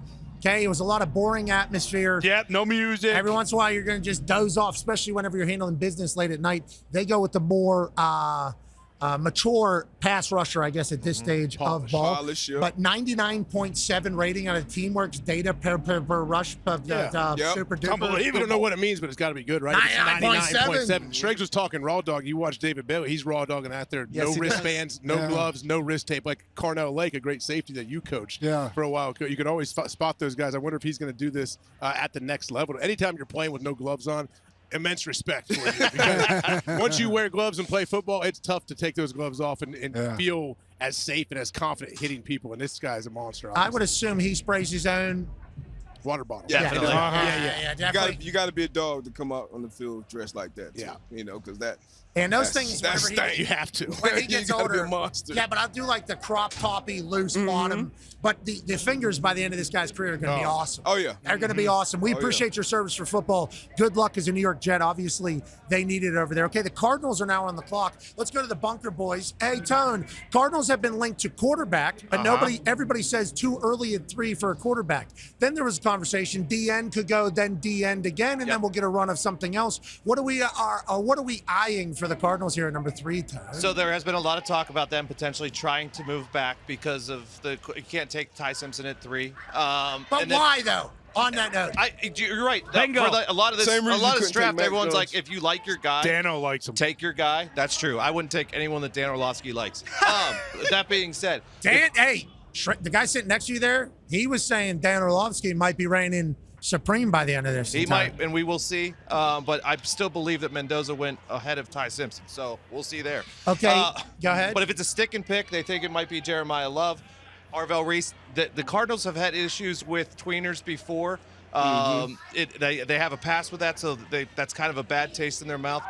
There's a lot of guys, but Jeremiah Love is the favorite right now. Jeremiah Love, absolute difference maker. You know, the conversation was, he's a running back, positional value, and then everybody just started saying he was a weapon, Mad Mel. That's what everybody was talking about with Jeremiah Love. We seen him up close and personal explode through a line for 98 yards in the playoffs in about 4-degree weather. He's special on the football field. Yeah, without a doubt, kind of a mixture of like a Tim Biakabatuka and maybe a Ron Dane if you rolled him into one. I know that's hard to imagine, Coach, but he is, I think, the most explosive, talented. Biakabatuka? Tim well, oh, God, yes, don't get me started. Explosive. How much time we got? Don't get me started on Tim Biakabatuka, one of the best halfbacks I've ever analyzed and evaluated. But going back to, Jeremiah Love, okay? Unbelievable player, might be the best player in the draft. I think if the Cardinals win 3 games, we can just put Michael Floor in the Hall of Fame, so it doesn't matter anyway. Yeah, you're right. Not a great team, but maybe they'll find a new star. With the 3rd pick in the 2026 NFL Draft, the Arizona Cardinals select Jeremiah Love. Congrats, brother. Running back, Notre Dame. Congrats, brother. Coach Cowher, Jeremiah Love. You know, the positional value thing got thrown around a little bit a few weeks ago, and then it felt like everybody was kind of in agreement. He's not just a running back. And the NFL game might suit him a little bit better, Coach. I think he was the safest pick in this draft when you talk about what he brings to the table. I mean, he's not just a first or second down back. This guy is also a very good receiver out of the backfield. So he's a guy who will never come off the field. He's very explosive, very strong, great balance, great vision. So I really like this kid. I think he's going to be a good kid. You know, the biggest thing you talk about even last year with Ashton Genty, no quarterback. You're going to be stacking the box against this football team, against the Cardinals. We'll see how he does against 8-man fronts, because that's what he's going to be facing now every week. Oh, yeah. Bijan Robinson, Jahmyr Gibbs, that's what you think about when you get a guy like this at the top of the draft. He's special. I agree with you. I think he was the best overall player in this draft. So the Cardinals, you got to get that. You got to get your offense some explosive weapons. And the other thing about him, he doesn't fumble the ball. Like, usually when you have explosive players like him, you got to worry about ball security. He takes care of the ball, takes care of the program, and I think he's going to be a great guy and a great leader in that locker room and off the field as well. I think this is a home run pick for the Arizona Cardinals. Hey, the Bunker Boys, Jeremiah Love, there was a conversation he wasn't going to go this high, and then it felt like the tide had turned and he deserved to be top 5 or was going to be top 5. Yeah, there's an interesting thing that maybe 28 other teams, 29 other teams might not have thought Jeremiah Love 3rd overall. The Cardinals, though, specifically with their new coach, Mike LaFleur, Nathaniel Hackett, the new offensive coordinator, they felt that they needed to get that playmaker. Remember, they brought in LaFleur because of what they watched him do with the Rams for all those years as a coach. Offense, offense, offense. And in this draft, in another draft where there was a Myles Garrett or an Aiden Hutchinson or a Mario Williams on the board, maybe you consider defensive end. They didn't view Arvell Reese as that player. They did view Jeremiah Love as an instant impact guy. And Pat, I would add this, all that talk of trades, not only did they not get a real offer to come all the way up, but those calls kind of never really came today. It felt like everyone was like, all right, Arizona, make your pick and we'll be here. But there was no blow back your hair offer that was made today for the Arizona Cardinals 3rd overall pick, which leaves both Reese and Styles on the board, and the New York Giants and the Tennessee Titans having to decide who's going to get who in those two. And oh my God, no Ohio State Buckeyes have been drafted yet. Okay, AJ. You guys stink. Time to panic, pal. Do you think we're going to see Arvell and Sonny go back-to-back here? We don't know the order. There was in everybody's mock, there felt like there was back-to-back. Yeah. Those two, Arvell Is Schrags down, the Raw Dog Bunker Boys, are they down there? Is that what Schrags believes will happen? Is that what was your mock? Well, your mock was Arvell. It was Sonny at and 4. then Arvell. It was Sonny, then Arvell at 5. So this was my mock. We're 2 for 2, 3 for 3. Should we just go 32 for 32? Let's go! I am feeling my stuff at their Bailey. I swear that was a sweat. I sweated out one, dude. That was. I liked watching your reaction there. I felt like we learned a lot about you there. At one point, you felt like you were in a full euphoric lay down. You see the legs were spread. He had no phone to distract him either. He was living in that moment. In that trailer. It's beautiful. With the Bunker brother, and Digz. I'll never forget. I'll say this about your pick with Sonny Styles at 4. Obviously, Saleh is the new head coach. Who did he have at middle linebacker in San Francisco? I'm not saying that's who Sonny Styles is, but he definitely has potential. He was an absolute freak at the combine. He was a safety that moved to linebacker. He missed 1 tackle this entire season. That's someone that in the free agency this year, they went all defense there too. So now I think Sonny makes a lot of just real sense. quick, he's obviously Fred Warner is who he's talking about, but also he was a big Tremaine Edmonds fan coming out of the draft that year and loved the way that he played. So Saleh, his defense always that, but that said, if I know a solid defense, it's waves of pass rushers. Just keep it coming. Keep it. So either one of those guys can make sense, and I'll throw out another name, as obviously the pick hasn't been in, and I don't have any intel. They were talking about Carnell Tate. I'm saying Carnell Lake. That was AJ's fault. Carnell Lake, great player, Great dog. player, no Yeah, gloves. weapon.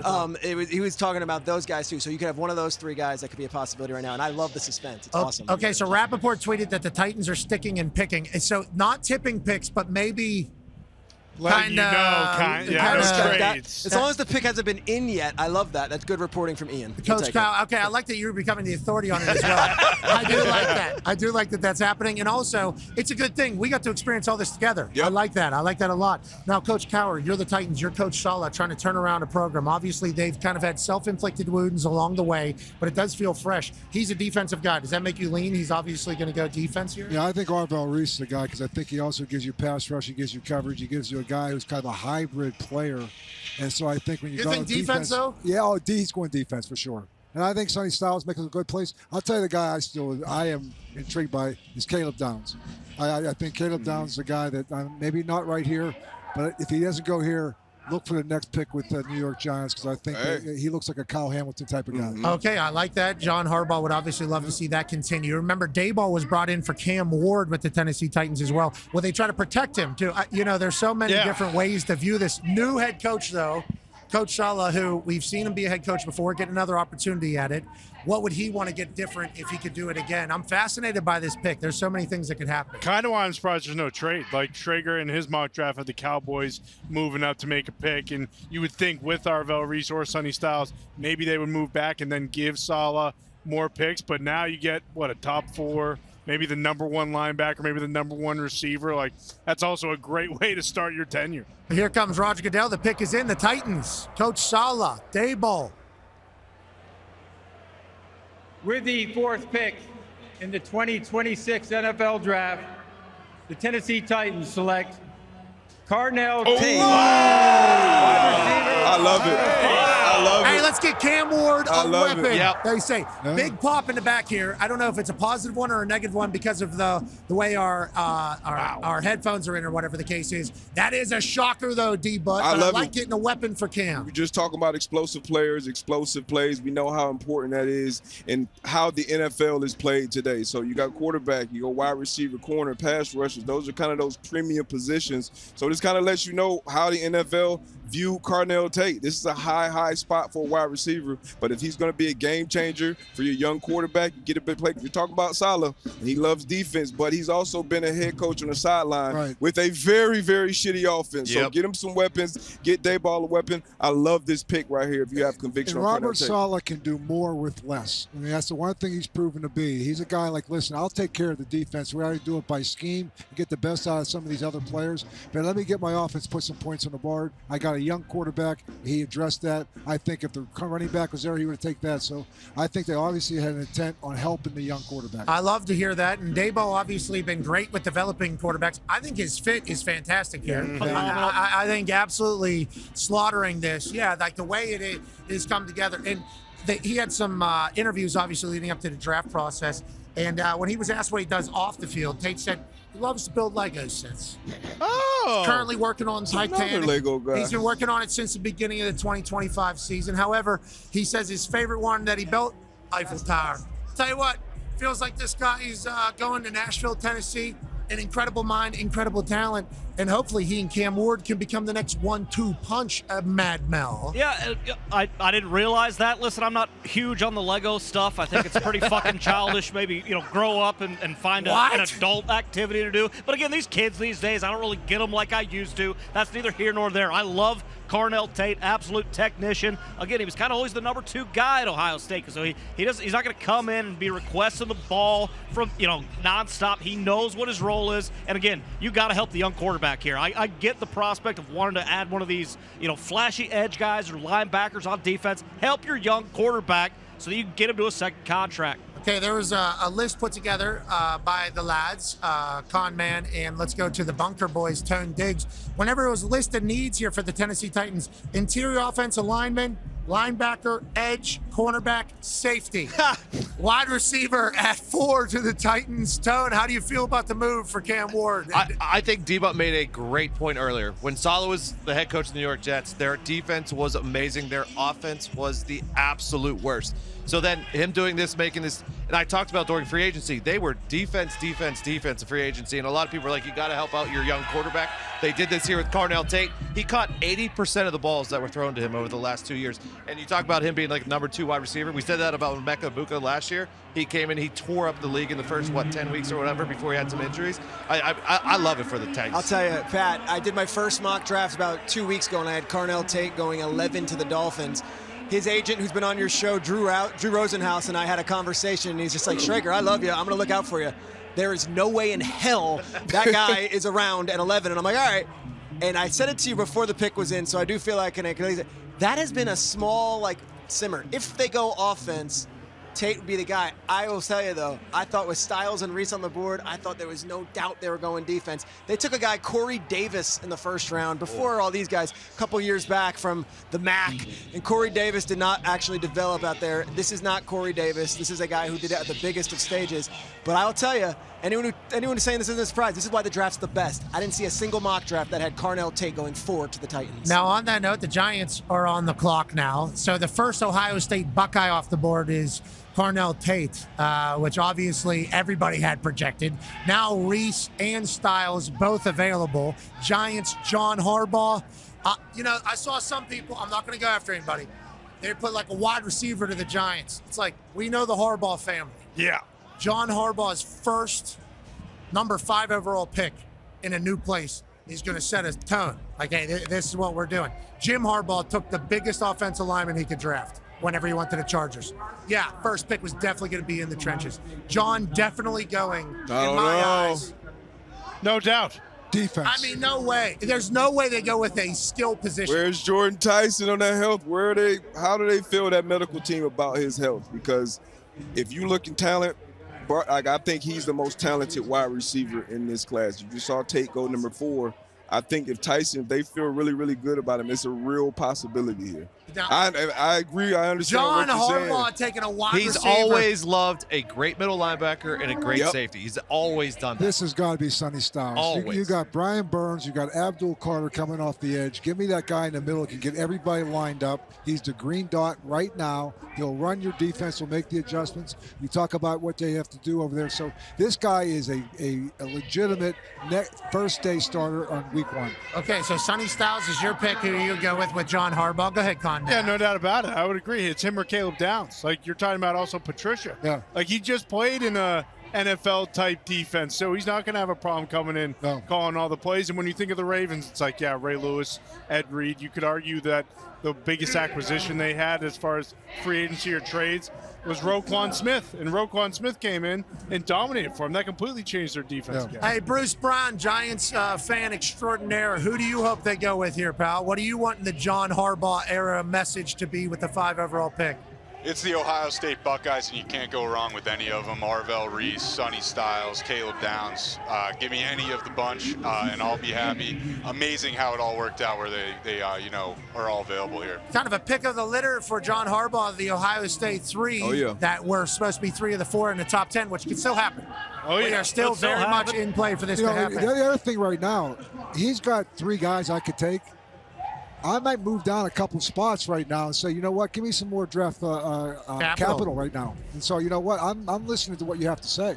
Because I'm comfortable with any one of those 3 Ohio State guys. I like that thought, and we're just hearing now the pick is in, so they're not doing any draft. It was a good idea, though, Coach. Coach, I'm with you. Well, with the Cowboys, like, are they going to trade with the Cowboys? The Cowboys feels like it was one of those teams that would move up. Would you ever do that in the division? No way, right? They're going to move.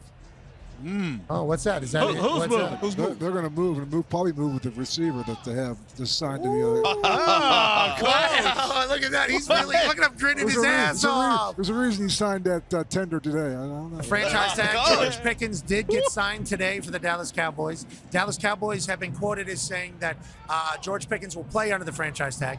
George Pickens, who was traded by the Pittsburgh Steelers for a 3rd round pick, I do believe, to the Dallas Cowboys, is represented by David Mulligeta. There's no way George Pickens is going to play on the franchise tag. If the Cowboys say must, will they negotiate? Will they get that figured out? Will that be a part of a trade? So much intrigue. Who the hell are the Giants taking? Sonny Styles. Stay on the Autobahn. Good play by Goodell here. In partnership with the Tragedy Assistance Program for Survivors, TAPS, one of the NFL's Salute to Service partners, we are honored to recognize the surviving family of United States Army Major Paul C. Volke. Hell yeah.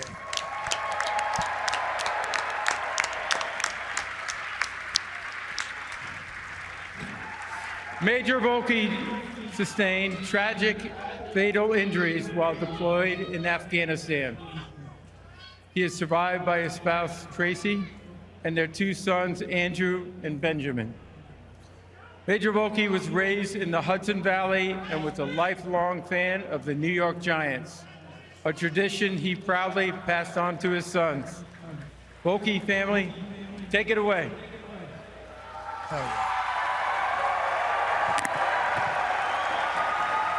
With the 5th overall pick of the 2026 NFL Draft, the New York Football Giants select Arvell Reese, linebacker from the Ohio State University. Here we go. John Harbaugh goes with an Ohio State Buckeye, Arvell Reese, who everybody says has massive upside, just has the ability to keep getting better. Is that the story, Mad Mel, for the Giants with John Harbaugh? Development to something potentially great? Yeah, without a doubt. You know, initially you maybe think of a guy like, hey, this could be Micah Parsons in 3-4 years. You don't really know. Everyone kind of saw the elite bend off the edge at his pro day when he was going around the bags, obviously, which really blew a lot of teams away, myself included. I didn't know he had that type of physicality, kind of bendy nature to him. I absolutely love this pick. I think this is a great first pick for the the John Harbaugh era. I love what the New York Giants did tonight. Coach Cowher, you wanted Sonny Styles because you thought maybe he was this guy's the second on the board of many boards. So I think you start looking at a guy that starts to drop like that. I mean, the grade itself,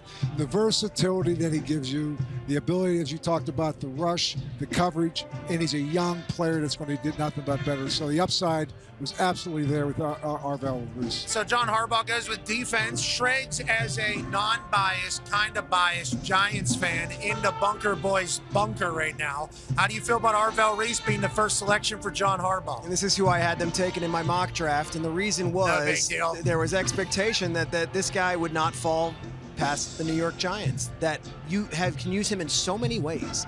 He could be off the ball if you need to be. He's so young. He's 20 years old. There are so many different rooms for areas for growth that at 5th overall, a guy who many people had as the number 2 or 3 player on their overall board, this was one that they couldn't pass on. The further matter here is because they had the 10th pick, because they got that in the Dexter Lawrence trade, they could take a bit of a swing here and say, well, that might not be our biggest area of need, but he's the best player on our board. Now look for them to get crafty at 10th overall, maybe move up a little bit and get the receiver Tyson, maybe move up and get Downs. But gosh, I had it 5th overall. I thought there was a very slim chance he would still be there.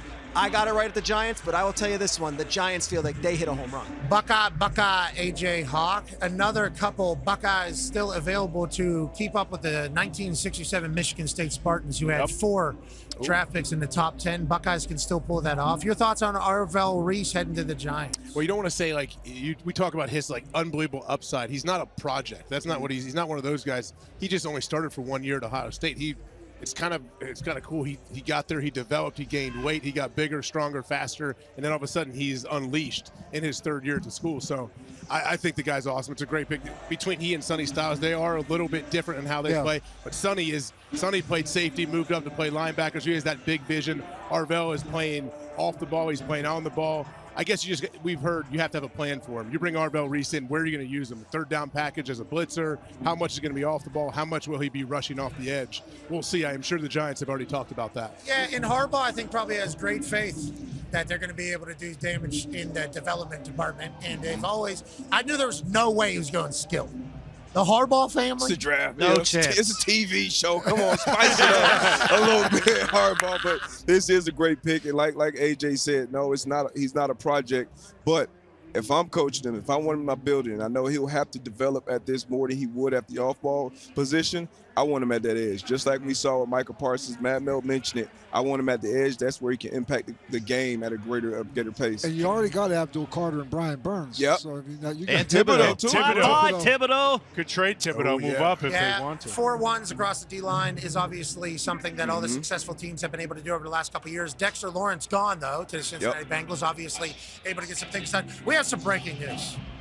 The Browns, who had the pick right now, 6, they've traded to the Chiefs. Ooh. Wow. Okay. Andy Reid and Brett Veach have dropped into the top 6 of the NFL draft. They've been out of the conversation. Some people are saying the Chiefs have lost it. The dynasty window is over. Travis Kelce's back. Patrick Mahomes going to be healthy. And the boys are buzzing up to number 6 overall. Who's this going to be? How's it going to go? Let's get out of the bunker, boys. What do you think this trade implicates, Peter Schrager? I talked to some sources there. There was 2 players that they were absolutely in love with going into this thing, and it's Caleb Downs and it's Jordan Tyson. It's one of the 2. I don't have the player. I'm raw dogging this thing. It might be Sonny Styles. I never thought he would fall all the way to 6, but I would think it's the wide receiver or the safety to kind of be the captain of that Steve Spagnuolo defense. Coach Cowher says Caleb Downs. I mean, listen. I mean, Spagnuolo, he would love to have Caleb Downs. You know, the one thing about having him, this is a guy, again, great in coverage. He can rush. He's a hybrid player. And Steve Spagnuolo, you know, always the pressure, or get an edge rusher. That defense has been on a lot of pressure for a lot of years. They never thought Styles would have been here, though. I will say that. Here we go. With the 6th pick in the 2026 NFL Draft, the Kansas City Chiefs select Mansour Delane. Wow. Defensive back, LSU. Oh, yeah. Okay. Transfer from Virginia Tech to LSU. Wow. This is the first DB off the board. Obviously, this is a gigantic storyline. Caleb available, Sonny Styles available. Maybe Jordan Tyson goes to Patrick Mahomes' offense so they can get back to being absolutely dominant. Instead, we go DB at a DBU down there. Yeah, he's a corner that he's going to be plug and play. And they need a cornerback. Just lost Trent McDuffie, went over to the Rams, became the highest paid cornerback in the National Football League. And now you have a guy who you expect to come in and replace him immediately. He can get up in your face and press. He can play off. And again, he can have some ball production. I would like to see more ball production, but I love him. You talk about the Spags defense. Having a good corner out there will be important. They've let cornerbacks walk in free agency time and time again, so now you have a young one you can develop, hopefully paid, 4 or 5 years later, but he's a plug-and-play, dynamic, clearly the best corner prospect in this draft, the first round. Totally agree. You think they were going corner regardless, and they said, let's stop waiting here. Let's go ahead and just make the move. Why do you think? Best corner on the board right there, and so they gave up a 3rd-round pick. Third and a fifth. Yeah. So they obviously thought somebody was going to snag him before they got to him. 100%, yeah. The Saints were very high. I heard on Mansour Delane there. And then, the Commanders also needed a ton of defensive help too. I'm shocked. They went up and they got their guy.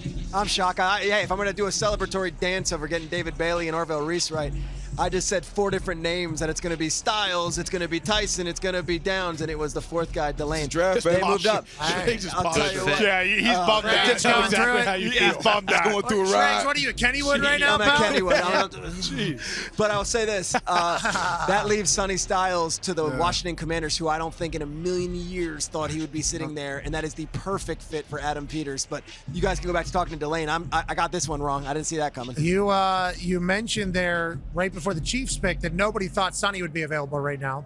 Sonny is available. Washington Commanders are on the clock. Dan Quinn obviously loves a dog on the defensive side. And the way everybody has spoke about Sonny through the entire draft process and tonight, it's like, hey, you're getting a 14-year vet. You're drafting this guy right now, basically, Con Man. Yeah, and when you're thinking about Dan Quinn, his first move as the Commanders head coach was to bring in Bobby Wagner, right?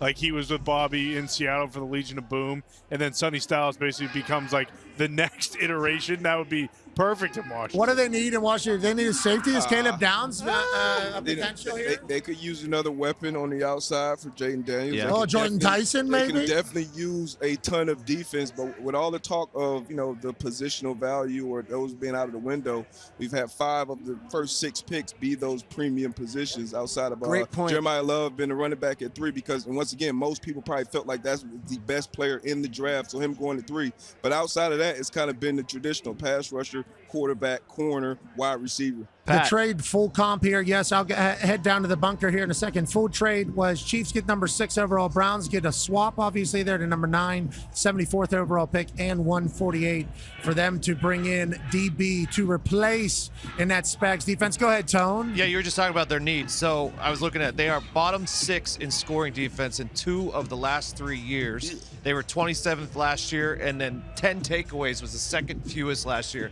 So would not be surprised if they go defense, but also their only wide receiver is really Terry McLaurin. So if they wanted to go offense for Jaden Daniels, maybe Jordan Tyson, I don't know how they feel about him, but defense would be the side. I made the mistake a second ago, but I would be shocked, Pat, if it's not Sonny Styles. Okay, I like that. Let's just keep shooting that shot because it should be. Safe bet. That's how we all feel. There was a Mountaineers chant. Now we got Lynn Swan in the bus. The wheels on the bus go round and round. Commander's pick comes down. The Walter Payton NFL Man of the Year Award, presented by Nationwide, is awarded to one player each year and celebrates their profound impact on and off the field.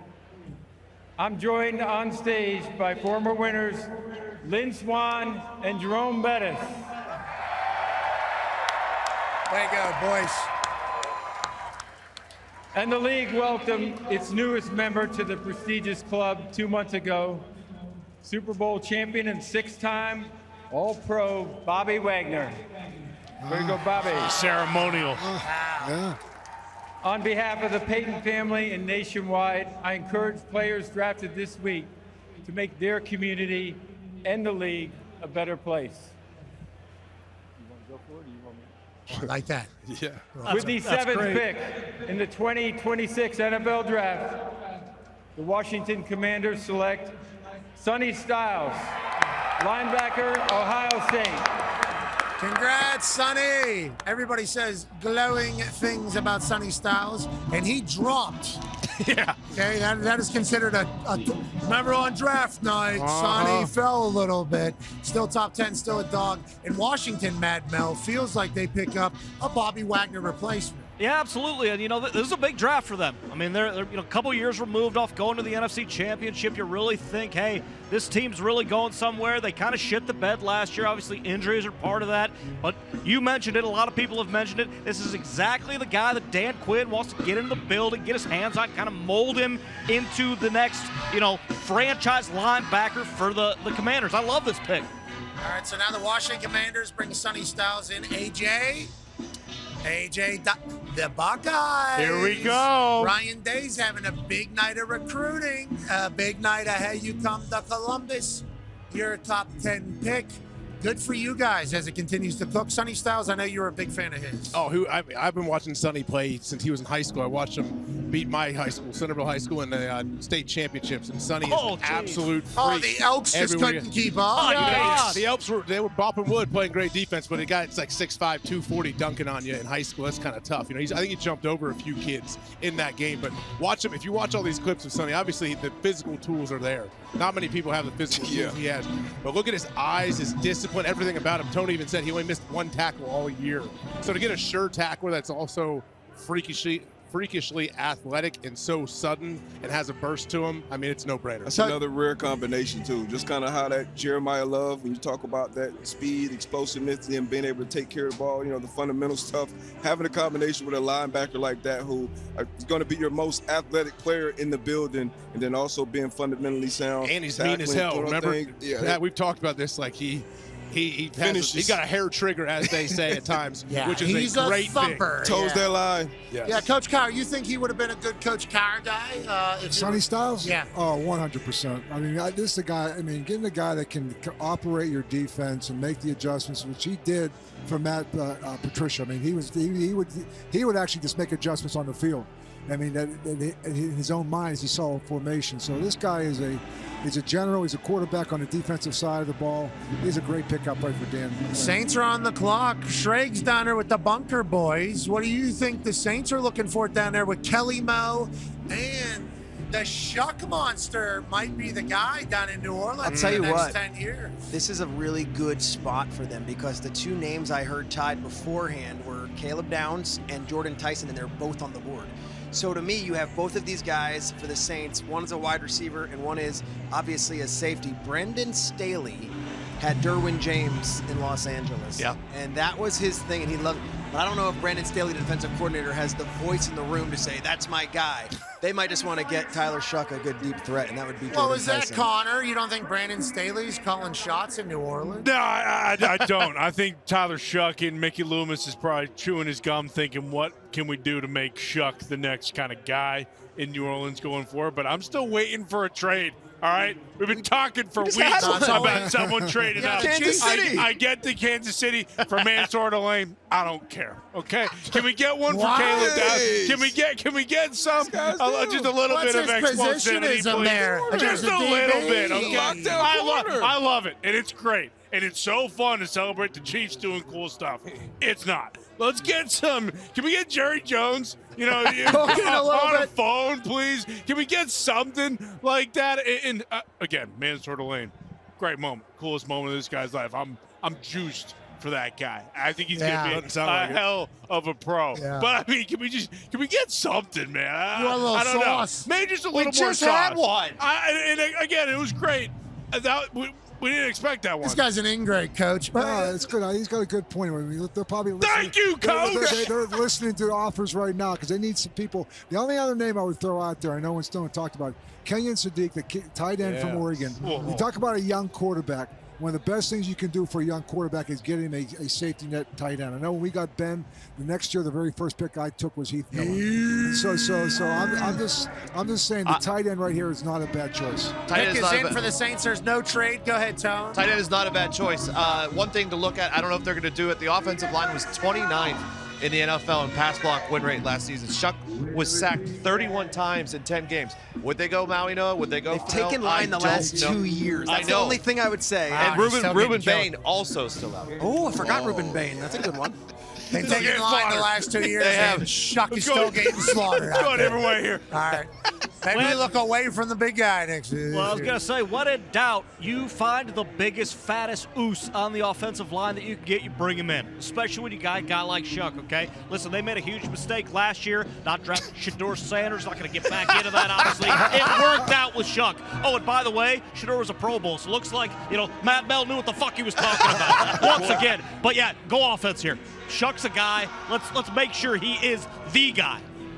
Touching me. Touching you. Everybody say, Sweet Caroline. Da-ba-ba. Never seemed so good. So good. So good. So good. this ain't eat shit there. Yeah, they sang it a little different out here. Yeah. It's not how I learned it. Oh, yeah, I heard that one. in UConn. Now that's a good one. We need a big guy to get drafted so we can get AQ out here. Maui Noah has Looks been so the one lonely over dapping there in the everybody corner. up, by the way. If you've noticed while players are walking Good vibes through, backer. Maui Noah is the one. The mana he is kind of resonating is huge. Maui Noah, maybe great team guy, would expect nothing less from an offensive lineman. We do have an offensive lineman analyst that has traveled here back to his hometown. He's sitting on a folding chair right now, right behind the camera, and waiting for a big guy to get drafted. Now, whenever it comes time for the big guys to get drafted, from our understanding, it's going to go meat.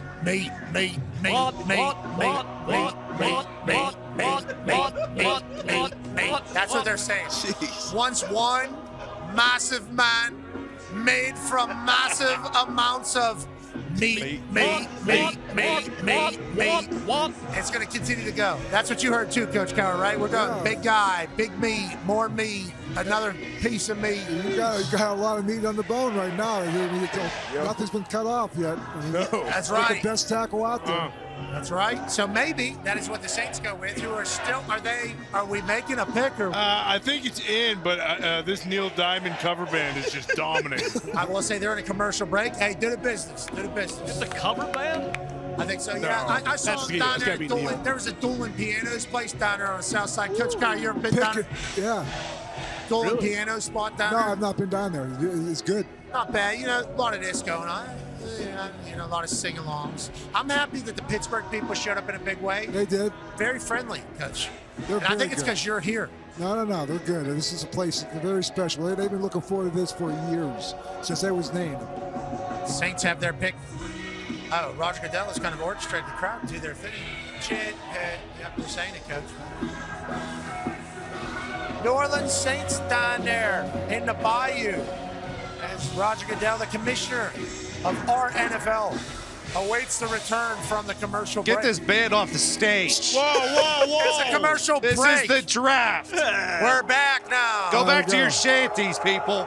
With the 8th pick in the 2026 NFL Draft, the New Orleans Saints select Jordan Tyson, wide receiver, There we Arizona go. State. Congratulations, Jordan Tyson, who put together a pro day like last week and all of a sudden skyrocketed into top 10 conversations. Second wide receiver taken out of Arizona State. Had a knee blowout that happened with a nasty shot. Had a collarbone that broke, and last year pulled a hamstring. So that's a lot of injuries that happened to a guy. Could have scared people. Then he did a workout. Hamstrings back. He's explosive. Got a lot of Odell Beckham movements in him. Can be an immediate igniter of an offense. Coach Cowher, your thoughts on the injuries, and then now him being a top 10 pick, officially heading down into Kelly Moe's offense in New Orleans. Well, his position coach was Hines Ward at Arizona State, so he understands the pro football game. Good route runner. He will block, brilliant blocker. This guy's pretty special. I think the biggest question you've had on him has been his durability and his health. Love the pick.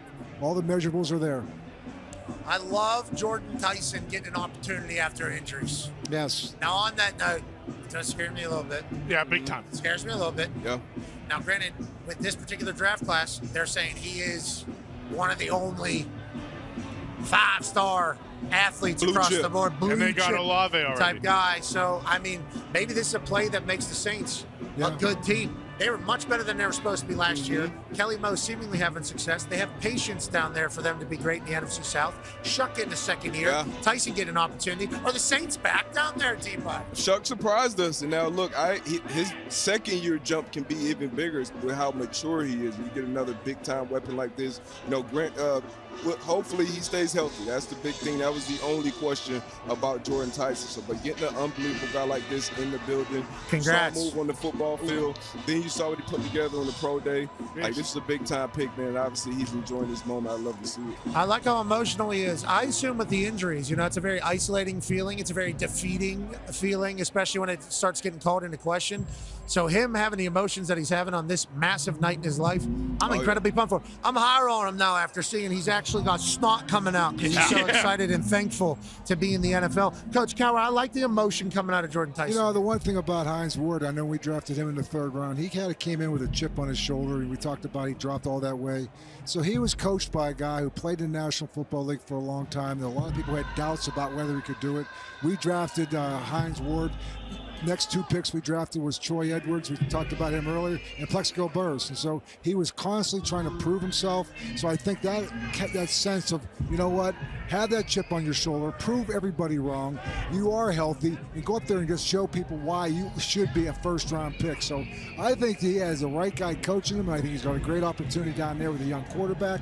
I'm excited for the young man. Mad Mel, we know you love Shador. Tyler Shuck was deemed a senior citizen last year whenever he got drafted. He's got another weapon down there, Mad Mel. Yeah, I absolutely love Tyler Shuck as well. Obviously not quite as much as Shador, but, we don't need to get into that. Listen, Jordan Tyson, big, physical, athletic, the exact type of wide receiver you want to get for a guy like Tyler Shuck, who can throw the football 80 yards in the air. Throw it up there, let this guy run 80 yards?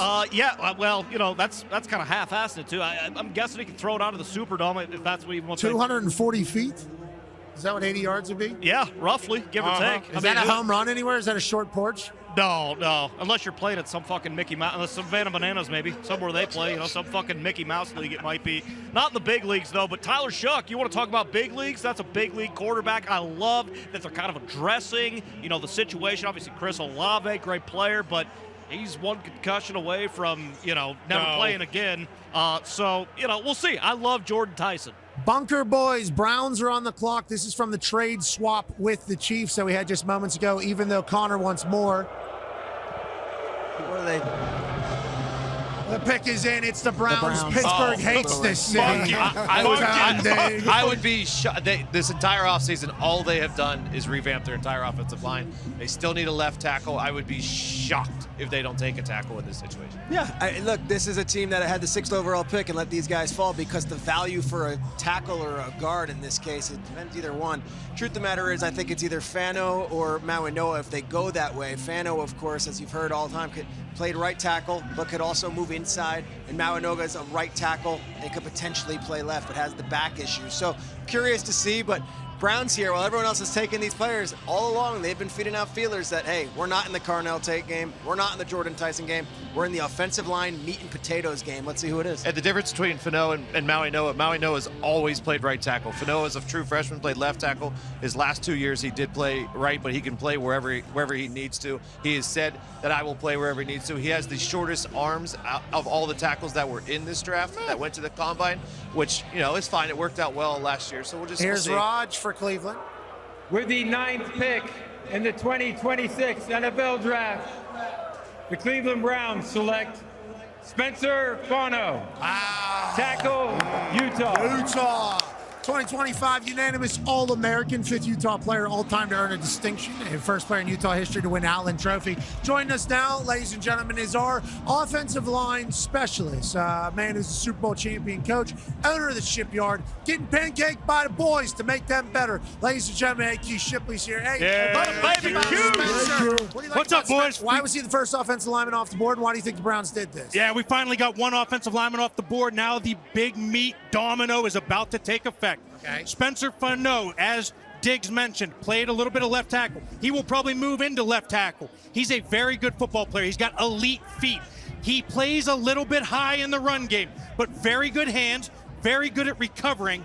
But what I like is this Cleveland Browns team, they have revamped their offensive line. They lost Batonio, Wyatt Teller, Ethan Pocic. They've replaced them with almost an entire new offensive line, and now they add that fifth piece in Spencer Fanu, who's going to be an absolute monster. Not my favorite offensive lineman in this draft, but he was my second favorite.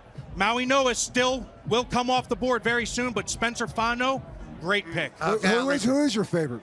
Maui Noah from Miami. No concern about his back. No concern. I think you go get the best technically sound, most physical, best technique in the draft with the best awareness in the draft. You get the best lineman, and I think it's Maui Noah, but they got Fano. Very good player. Here's Roger Goodell. Maybe there's a more meat package coming through. Atta baby AQ. Thank you for the meat breakdown. With the 10th pick in the 2026 NFL Draft, the New York Giants select Francis Maui Noah. Tackle Miami. More meat. More meat. More meat. Big boys, they said there's going to be a run. This was your favorite. You kind of just cut a promo for him. Why do you think this was the right pick for them? He's the most technically sound. First of all, Cristobal is his coach, right? He comes from an offensive mindset. He was down there with Cristobal playing right tackle. He moves people. It's incredible to watch him get down, hit the hip, move people in the run game. Pass game, elite feet, elite bend, elite hands, and if you go back to the play where Carson Beck in the game where we were on the sideline against Ole Miss in the Fiesta Bowl where Carson Beck runs it in, they run a Liz protection. And when you don't have work, Coach Cowher, what do you got to do? You got to find work, right? When you find work, he sees a blitzer off the right side, comes back, peels, gets the block, Carson Beck walks in, touchdown. Football IQ. Football IQ. And look at that outfit. Yeah. Let's go. The guy. Right there. Ooze. Okay, so New York Giants go defense, offensive line in John Harbaugh's first draft. Kind of the most expected thing, but also from what you heard from AQ, do you love the pick, Coach Cowher? I do. I mean, I think, listen, I still think Caleb Downs right now is a guy that someone's going to start coming up to get. I think he's sliding. I'm not sure exactly why, but I think this is the best tackle that was on the board. So, I mean, listen, as we talked about before, I know Fano went first, but, I think these two tackles, it's a run right now, and listen, they got a good left tackle. Now they got a right tackle, and they got a young quarterback to protect them. And I get back to running the football with John Harbaugh. I like him. Ladies and gentlemen, an A.J. Hawk chant has begun here in Pittsburgh. And a trade. Whoa! No! The Cowboys have traded. Caleb Downs. With the Dolphins. Caleb Downs. Up to number 11. Peter Schrager, Coach Cowher, A.J. Hawk. Everybody up here has immediately said, that's Caleb Downs right there about to get drafted. Schrags, is that all inevitable here? No, look, it could be Ruben Bain also. I just know this. They wanted one of those two guys if Delane was off the board and Styles and those guys. But for the Cowboys, this is like manna from heaven, that they didn't have to trade up and mortgage their entire future. They didn't have to give up the 20th pick. They're sitting there, and both Bain and Downs are there. I will note this. Christian Parker's the new defensive coordinator. He was the old DB's coach from the Eagles. Let's just say he's got a large voice, and who this pick was going to be, I would think it's Caleb Downs over Ruben Bain. But gosh, if you're a Cowboys fan, you're doing flips right now. There was a chance neither of these guys was going to be on the board.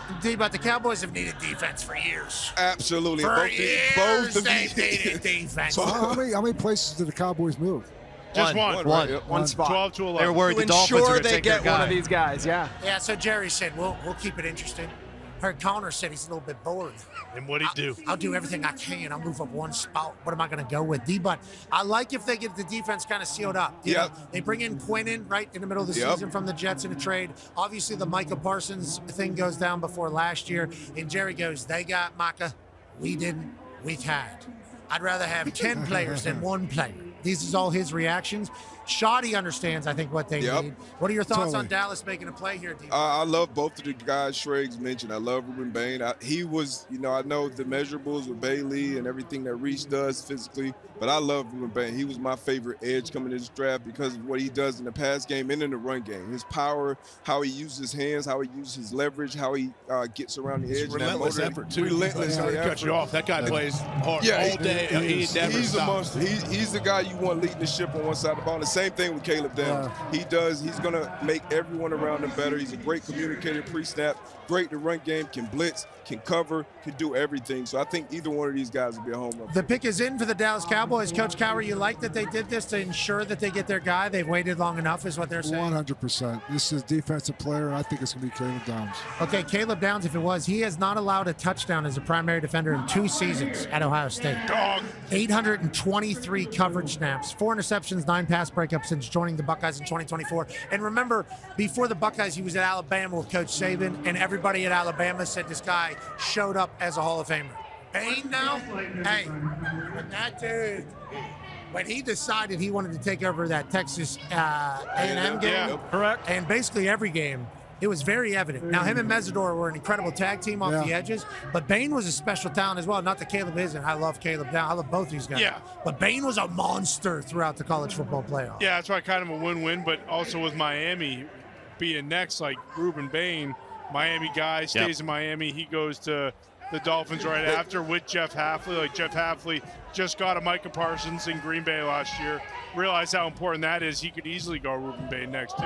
So would you assume that the Dolphins probably feel good about 3 guys right now, 2 or 3 guys, where they at with trading back and thinking both of these? 100%. I mean, that's why you're going to start seeing the clock going down, I think, a little bit, because we're going to start talking about the fact you're sitting there right now, and I think you're sitting back there in Miami. You got 3 guys, and that one of these guys goes, like, we have 2 guys, like, let's get some draft capital and be able to move back up. So, I mean, I think getting more capital right now, and you can see what the people are doing. They're not moving far, but they're moving just enough to get a guy, or moving down. A lot of people are moving back down to get somebody. Field Yates has full draft compensation for the Dolphins-Cowboys trade. Dolphins get trade pick 11. Cowboys traded also 177 and 180, which, to Coach Cowher's point, could bundle later or just take more shots at the field, which everybody says is a deep middle of the draft phase. So they swap picks. We now have Cowboys pick is in. Okay, we're waiting in a commercial break right now. The Dolphins already had 7 picks in the first 100.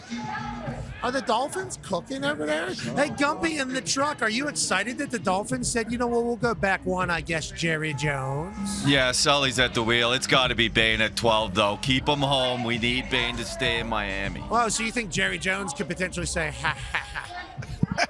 You think you're taking a Miami Hurricane? I don't think so. What if he steals them right out of the backyard of the Miami Dolphins, Mad Mel? Well, he could, but, they also traded a pretty penny for a shot Gary this offseason. Like, if you're the Cowboys, I agree. Caleb Downs, your defense has been hammered dog shit for a long time now. Take the guy who a lot of people think is a gold jacket. And if you're the Dolphins, you talk about all those picks, they're going to need to hit on – they need about 12 to 14 new starters. What? There's only 22 starters. I know. Listen, I get it. Sully's at the wheel. I understand. I'm very, very familiar with him. Jeff Hafley. Boy, next year is going to be fucking tough for those guys. So a CBS guest, Bill Cowher. You like Jerry Jones moving up one slot. And for the Dolphins, keeping a guy from the Hurricanes in Miami, if that was to work out, would be great for team everything. Absolutely. I mean, listen, the edge rushers, and I think Caleb Downs is the guy to me. I thought he was a top 10 pick. I thought he was even a top 5 pick. I love just the way he plays, the hybrid position. I think he gives you so many ultimate skill sets, and particularly in today's game. Yep. You can get a guy that can tackle, he can cover. I think, again, you look at this guy, he's great in coverage, and a smart player, plays multiple positions. So he's very aggressive, and I think, again, he'll upgrade your defense immediately. With the 11th pick Here we go. in the 2026 NFL Draft, the Dallas Cowboys select Caleb Downs. Defensive back, Ohio State. Congratulations, Caleb Downs, who Alabama folks, whenever he was a freshman stepping onto campus, said, this guy's a gold jacket guy. No questions asked. His older brother plays for the Colts, obviously a wide receiver. Caleb Downs said, I really wanted to figure out what it meant to be great. As in high school, he studied Brian Dawkins, Charles Woodson, and Ed Reed. They say he is a 40-year-old man in a 1990s safety body. The guy crushes people. He's all over the field. And the Ohio State Buckeyes do not get 4 in the top 10, but they do get 4 in the top 11, AJ. The Buckeyes loved him, Alabama loved him, and we assume the Dallas Cowboys are going to love the shit out of Caleb Downs. Yeah, no, I think you can't discount the fact, like, all the expectations that were placed on this dude. Like you said, we went and saw him in Alabama, and the first thing they tell us is a gold jacket. He's a Hall of Famer. That's a lot to put on a kid's shoulders, and it seems like he has never flinched. He transfers to Ohio State. I live in the Columbus area. Believe me, people were over the moon when we knew he was coming to Ohio State, and he exceeded all expectations and was just an absolute field commander back there, and you always felt safe with Caleb in the back end. Yeah, I love the pick. Schrags in the bunker, boys. This big brain ball loving trailer. The alliteration. Hey, the Jerry Jones Cowboys were going to trade. They were going to trade. That's what everybody thought. They move up 1 pick. Caleb Downs is that.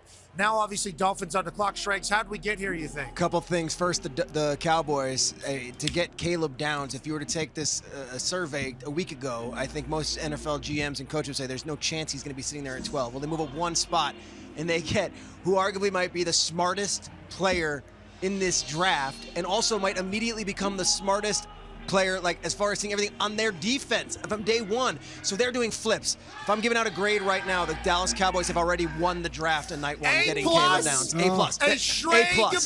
A+. The value of getting that player this late for a team that needed it so badly.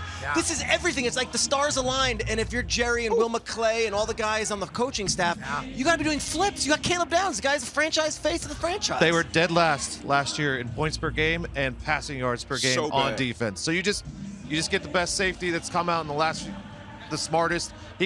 Everything Schrager said, like, that's the perfect pick for the Dallas Cowboys. Force multiplier when it comes to the run game and the pass game. As soon as you break the huddle, he's calling shit. He's getting guys lined up. One of the things you saw with the Cowboys last year, blown coverages. Like, that's something you can't see in the NFL, giving up explosives. So this is a guy that's going to limit those. And when it's time for him to show up and make a play, he's going to make those plays. And now that it's happened, I feel like Caleb Downs was kind of born to be a Cowboy. Him with that star on his helmet, being a great defensive player. Hopefully he lives up to the expectations. Robert Downs, Caleb Downs. Yep, and he's a second-generation NFL guy as well, so you're not going to worry about him off the field. Kind of reminds me of like when Pat Surtain came out as a prospect. Like, I felt the same way about him at corner from day one as I feel about Caleb Downs being kind of that hybrid star safety type player. Yeah, also had probably the best 3-piece suit I've seen at a draft in, I don't know, 5 years. I'm not sure if we could pull up what Matt Patricia was wearing in the background with those guys. I saw that but too. Yeah, he also looked the Kangol hat on Patricia. It feels like he's found his look. And just how big is that having a guy coach for you in particular? But Con, man, you're a fashion designer, not like you're a fashion. I don't know about look at your career. Look, not everybody can sport a T-shirt like this. I don't know if you see in the back, but see Pittsburgh on back too. Yeah, is it? You got to see Pittsburgh back there. You got Crafton in there? Look, so I know a little bit of good style. And Coach Patricia, I mean, we've seen him before looking one way, and to see him in a suit with a Kangol hat, it's just beautiful. Good for Coach Patricia. A real coming-of-age tale of a man who was at the top and then had to experience being Detroit's head coach. That goes the way it goes. What do you mean had to experience? He got the opportunity to be Detroit's head coach. Yeah, you're right. Yeah.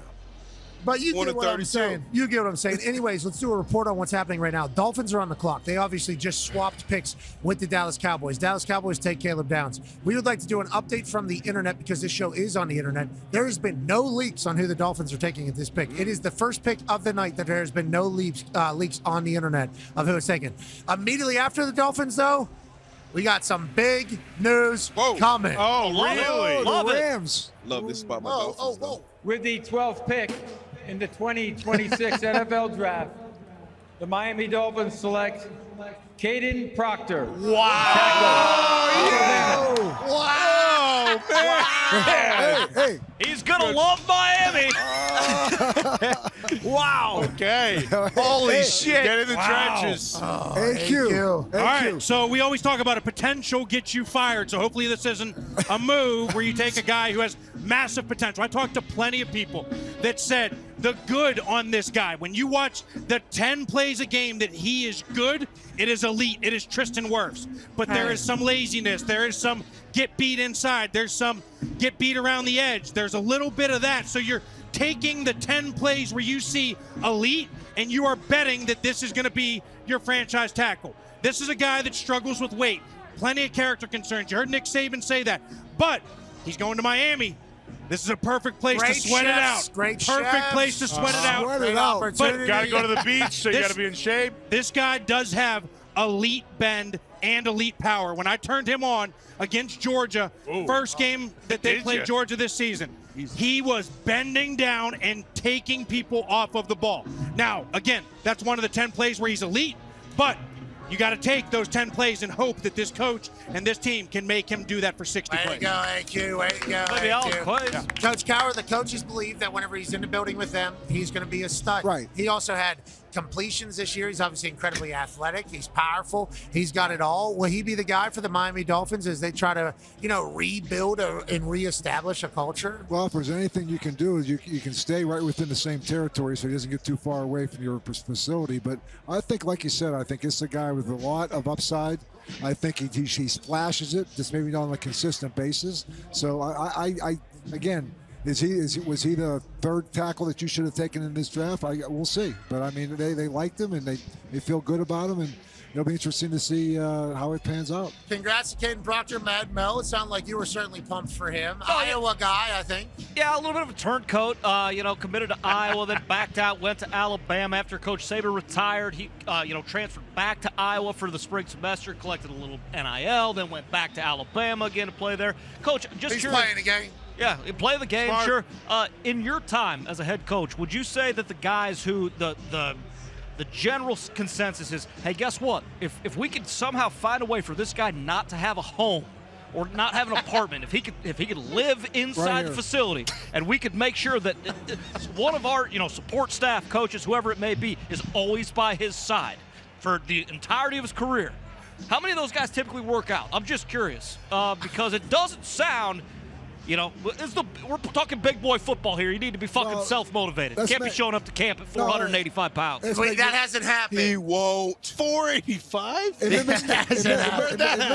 He's hearing the same things. Yep. Okay, so that's out there on him right now. And that's maybe not the bad thing. I mean, what Nick Saban said, you can say, wow, that's pretty hard to say about this kid, might be the thing he needed to hear the most. Because what he has, as we talked about, AQ talked about, he's got all the thing you're looking for. It does he do it on a consistent basis. And I think he's got to commit himself to be able to do that. He's a first-round pick. He's going to be one of the anchors right there of that football team, that offensive line. So I think he's being challenged right now on national TV. I think he's got to be a pro, and I'm excited for him to figure that out. Go ahead, D-Bud. Yeah, in your experience as a head coach, is there a guy that you had that maybe there were some of those concerns about him coming in that ended up being positive for him? I had a guy, Max Starks. Okay, Max Starks, who ended up being a starter for us on the Super Bowl team. He did not play hard all the time.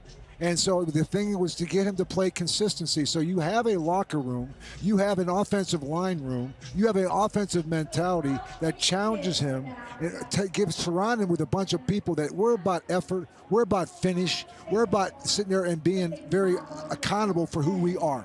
And you let yourself down, you're letting down the guy next to you. Yeah. So I think right now that I've seen it happen. I think if you have the right locker room, guys like that, you can take them to the next level. I love to see it. I hope that is the story, maybe even a Hall of Fame. Good luck to Caden Proctor and the new Miami Dolphins. Now, the Los Angeles Rams are on the clock. Joining us, ladies and gentlemen, is a man who is on your television all the time talking about ball.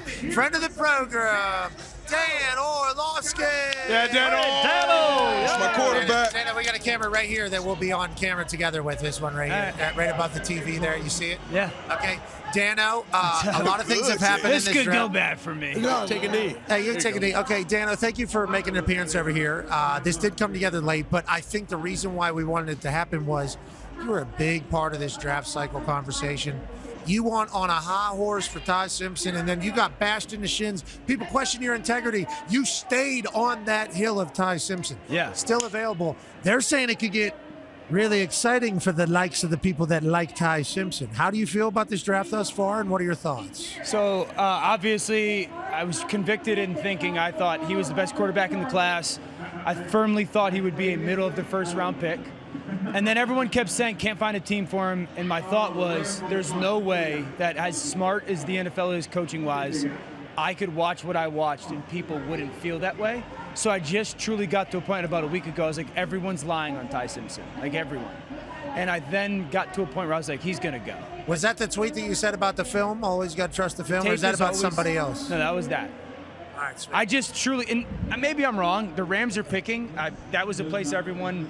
But Dan, I'm going to say this Oh! about Ty Simpson. And again, you've studied him, and I respect the fact what you see in him is a very small sample size to me of what you've seen. But you've seen him be able to do things maybe at a higher level than Fernando Mendoza. So that being said, this is a guy that still has not proven it. He did not play well, and yes, he was hurt. There seems to be a lot of things that you could say, well, there was not circumstantial. Yes. But you see a lot of things to build on. And I respect that part of it because I think what you're saying is right. But at this point, the value that you put on that, to take a guy based on more potential as opposed to what you could get at another position that has more of what you have, you see the productivity. Yeah. You see the consistency. And maybe other position. I think he's a guy, to me, he's a good backup that could develop into a starter. But does the value of that go into a first-round pick? That's a great no. question. Can I get a stat real quick, kid? Yeah. Hembo sent a stat. Fewest college starts by first-round quarterbacks in the last 25 years. Obviously, Anthony Richardson had 13. Trubisky, 13. Dwayne Haskins, 14. Sanchez, 16. Now, Ty Simpson has 15 starts as a whole. So everything you're talking about, especially at the quarterback position, is a massive piece of the combo. And I think all those guys were 20 that you mentioned years old. Outside of, I think Trubisky was 22.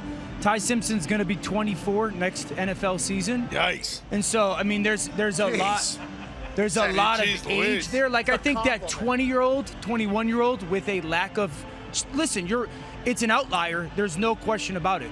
But I think because of his age, because he practiced against Alabama every day, I'm sure there's conversations that have been had with Coach Saban about what your feelings are with him.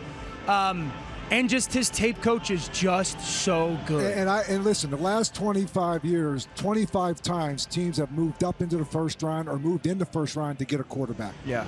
I think he does go in the first round. I think he goes in the late 20s.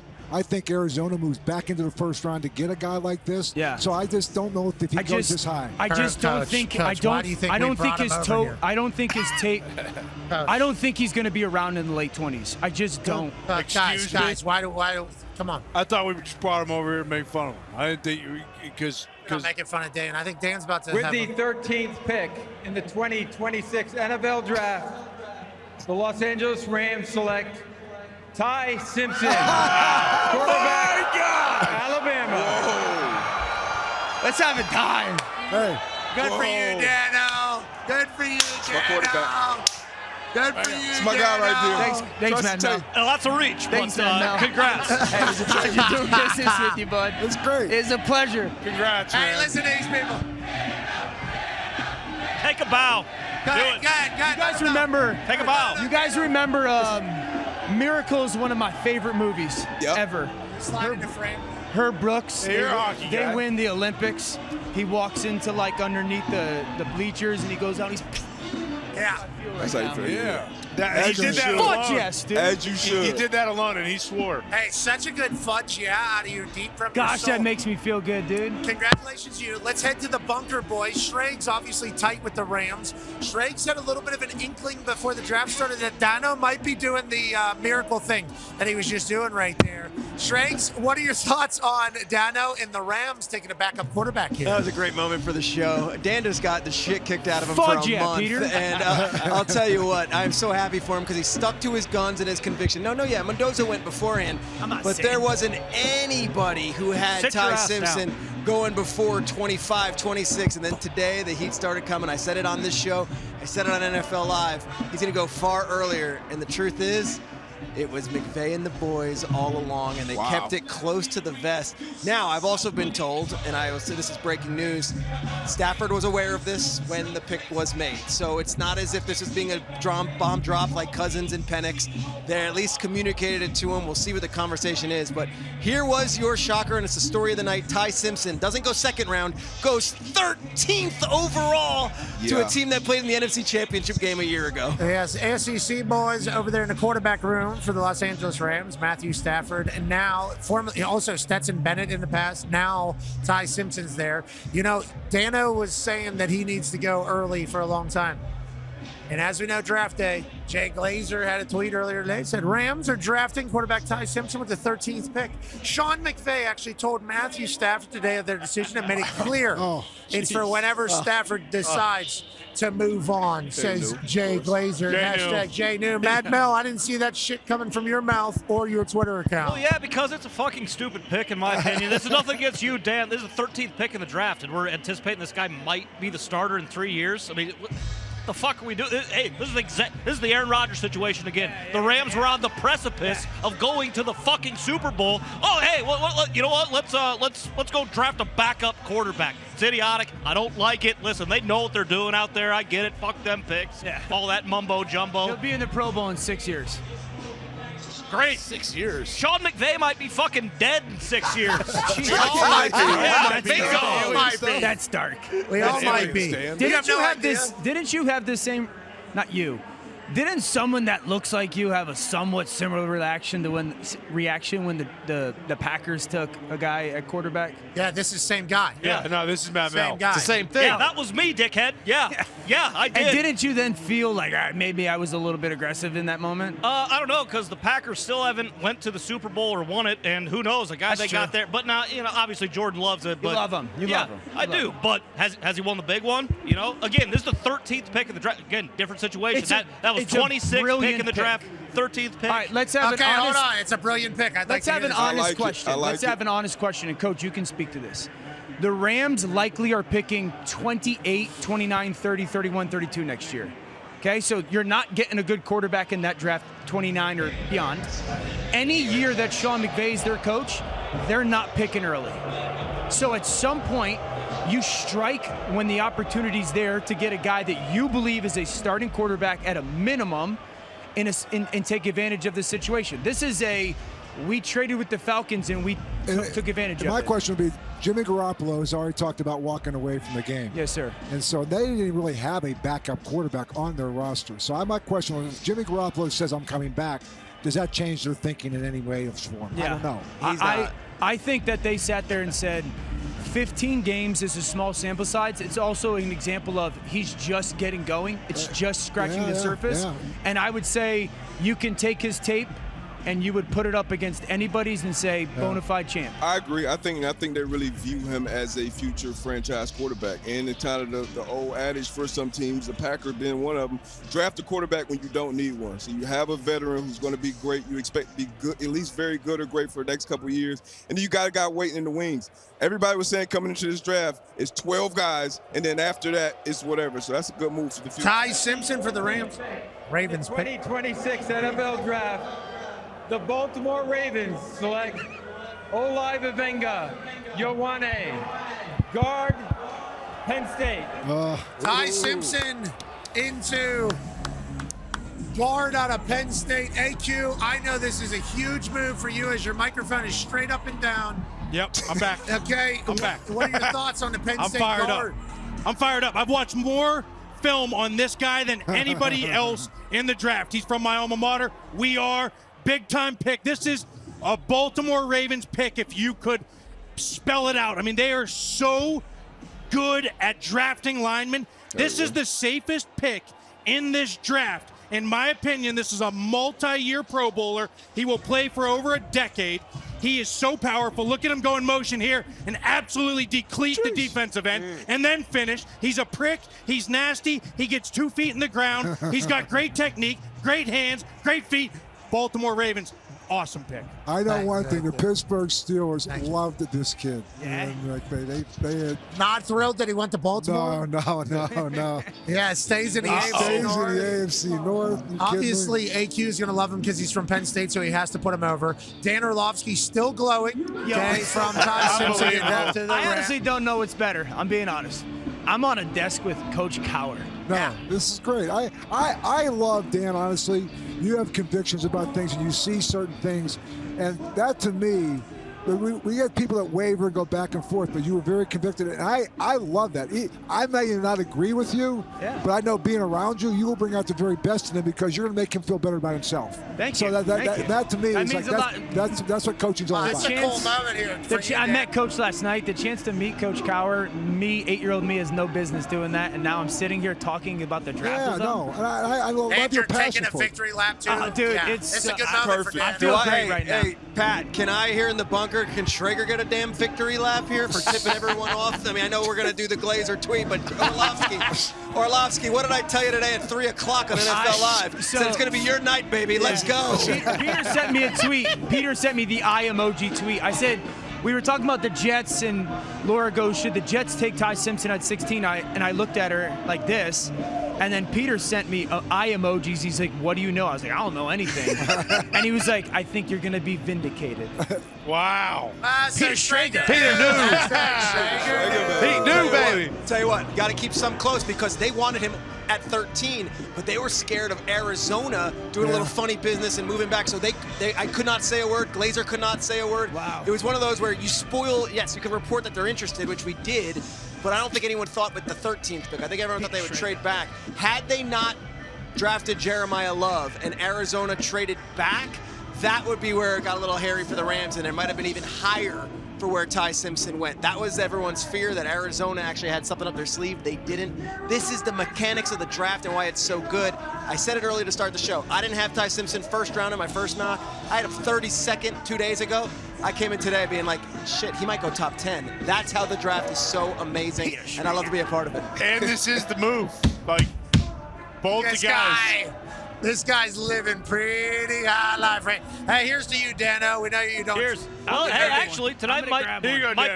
Hey, Dan. Here you, Dano. Might be time to get out the old Captain Morgan again, like you did in like college. the old What do you days. think? Like the old days. Dennis, Duber in college. Dano. Hey. Cheers, Dano. Cheers. Cheers. Come on. Cheers. Let's go. Cheers, boys. Drink the whole thing in one sip, Dan. Come on. Chug it, Dan. All these people said you were the worst human on earth when you were saying all that stuff. And they recognize that's how it happens. you for who you are, Dano. Take this moment in, Orlovsky. Let's have a night, America. Let's have a night. Cheers to you, Dano. Ty Simpson's having a hell of a night. Yeah. Go. He's on his way to L.A. They're saying chug it, Dan. Make you come proud. Don't do it, Dan. Don't be peer pressure. God. Hell yeah. How awesome would it be if Dan pukes all over the desert? In your face.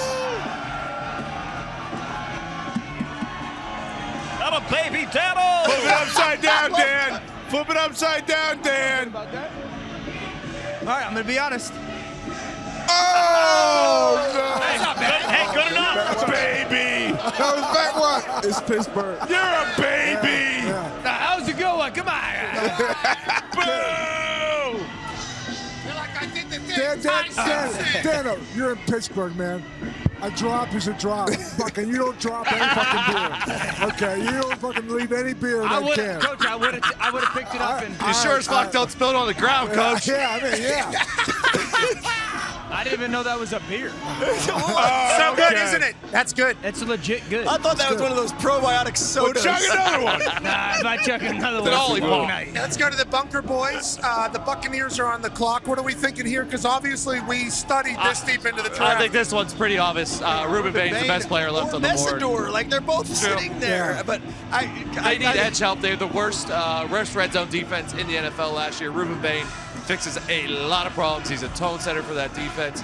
When you just lost, or you just had one of your guys there for 15 years retire, he could be the next tone setter for your defense. Ruben Bain being there, Messidor. But how about this? The Jets fans who are all like, do we have to trade up to get a wide receiver? Mekhi Lemon's still sitting there. The draft is falling in a very interesting way. What happens if the Jets take?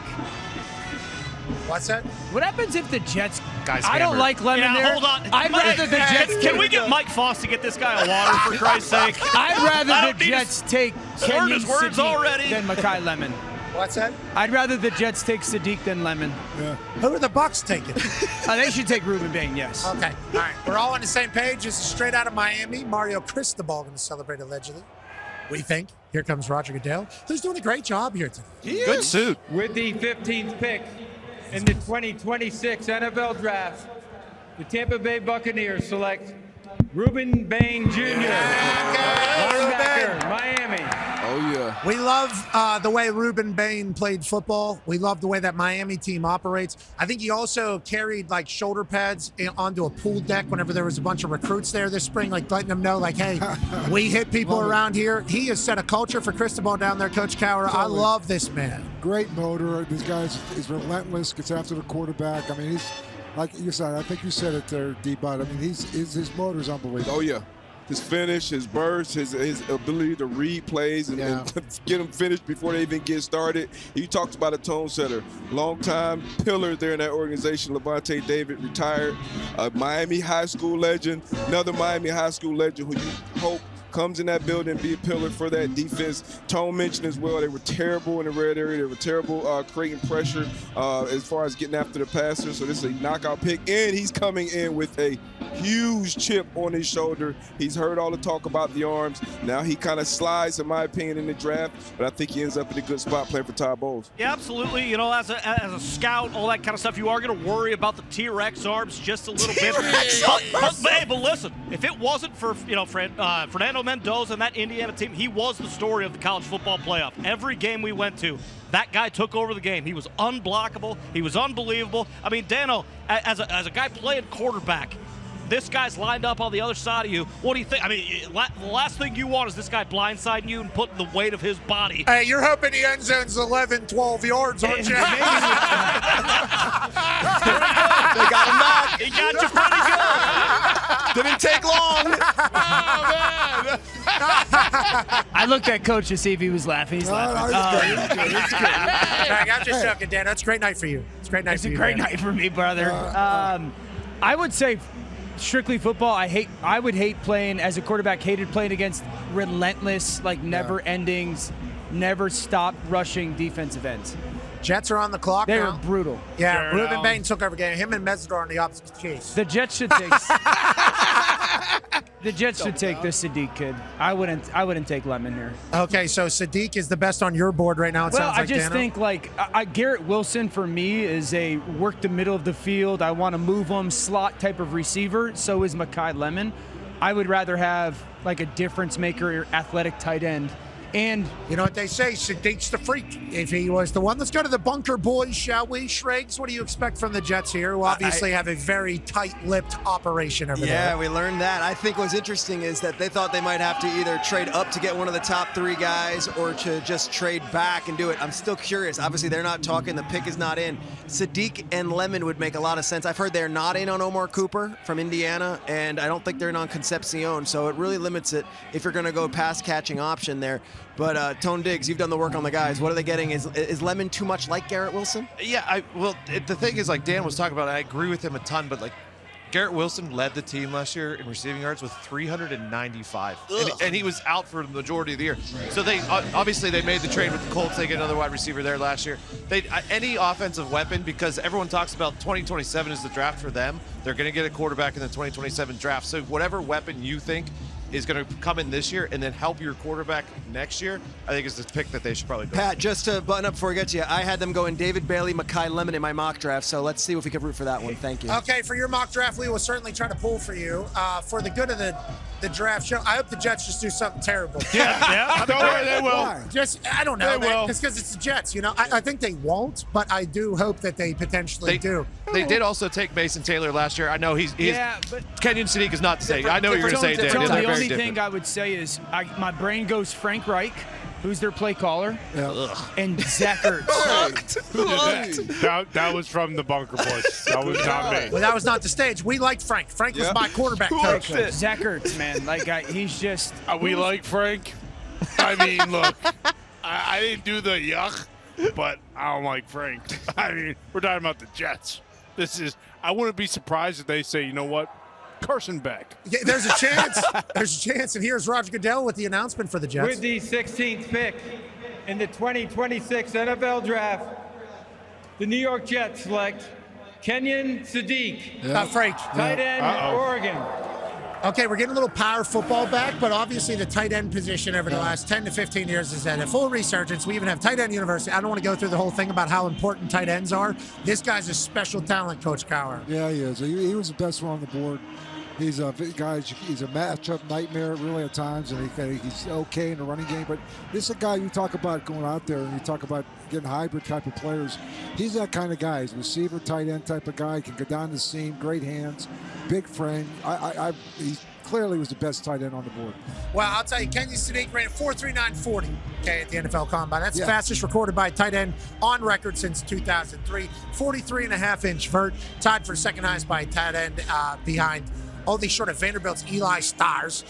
He's a stud all over the place. AJ, we like watching big, massive, muscular freaks play football. We got to do that with Kenyon numerous times. Yeah, we did. You said he ran a 4.3940. I think he's a better run blocker than people give him credit for. I've heard Dan Lanning praise him for his I guess his effort in the run blocking when it comes to that offense at Oregon. So I think when you have a freak athlete like that, and he's even an average blocker, you can get a lot of use out of him. I think the Kenyon Sadiq is much better than an average blocker. I think he's actually very good in the run game, coupled that with his freak athleticism. Yeah, that's a quarterback's dream, I think. Schrager, you said the Lions weren't going to make the playoffs because they lose both of their coordinators. The Lions have been on the clock. Their pick is in. Dan Orlovsky has close ties to the Lions. Obviously, Schrags, you feel a certain way about them in the NFC North. How do you feel like the Lions are going to handle this particular pick here? I would think they're going to go with one of the tackles and the absolute run begins, and that run would be guys like Freeling, and of course AQ can go into all the different guys, the kid from Arizona State, and then of course you've got some of the different guards that are also out there too. But for me, Detroit doesn't have to trade up. Foxy knows this. Offensive tackle, offensive tackle, offensive tackle. Yep. And they're sitting there, and there's a few really good ones still there. Here's the first half of the first round of the NFL draft here on our 7th annual draft spectacular. Started with Fernando Mendoza, the clear-cut #1 quarterback of this draft class. In your opinion? Kind of the league's opinion, too. Yeah, sounds like Tom Brady. What does he fucking know, I guess? Nothing? Is that Tom Dan, Brady doesn't take fucking the win know? today, Dan. Don't be antagonistic. Just you got one. Yeah, just shut up. He brings it out of me. He just brings it out. It's all me. It's never you. It's the problem. You know, every time you point your finger, Dano, there's 3 on each finger. Each hand pointing right back at you, okay? But on that note, I'm happy for you. Ty Simpson goes in the first round to the Los Angeles Rams at 13. That's the big storyline. Caden Proctor, number 12, to the Miami Dolphins. That's a huge storyline. Sadiq to the Jets. The Jets go with David Bailey, accomplished football player.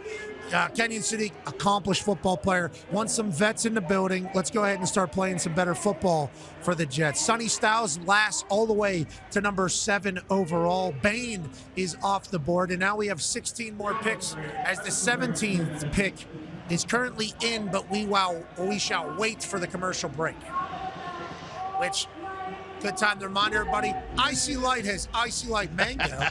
It is a delightfully tasting local beer here in Pittsburgh. It's a very good beer. And Bud Light, obviously, sponsoring everything with the draft. Sure. We appreciate Bud Light. Yeah. Icy Light's in Pittsburgh. If you can't have an Icy Light Mango, why not have a Bud Light?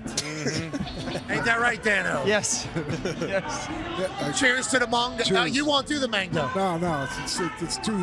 I'm with too you, Coach. fruity. I'm fruity. That's mango. Well It's said, fruity, Coach. too fruity. Cheers to you. Beer should be fruity. Yeah, it should be Well beer said, with Coach. mango. Beer's a beer. We should be drinking red I'm eyes. with you, Coach. Yeah, it's supposed to taste like ass. Me and you, Coach. That's how. We're right over there. Comment, we're crafted. good. Yeah, we got it. Got it, Bunker Boys, Detroit Lions, Tone Digz.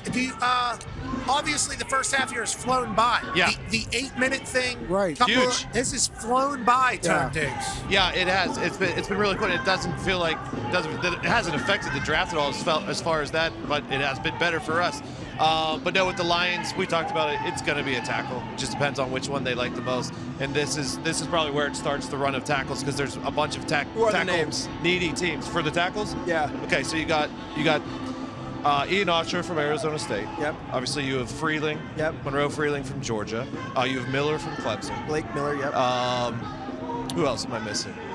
couple AQ others. isn't even saying anything. I think Schrager's kind of put you out on an island. I did. there. I screwed you up. Usually there's like a best available, and that's not great TV. Us just like rattling off names. Well, I got 3 of them, and Proctor already went, Fondu already went, Mino already went. So I'd probably throw Jennings Docker on there, Tony, if you wanted Lomu's to. Lomu's the one I missed. Thank you, Mad Mel. Obviously, the offensive lineman everybody thought would be on a run. Detroit Lions, obviously, the first draft pick that this particular regime made was Penei Sewell, an offensive lineman.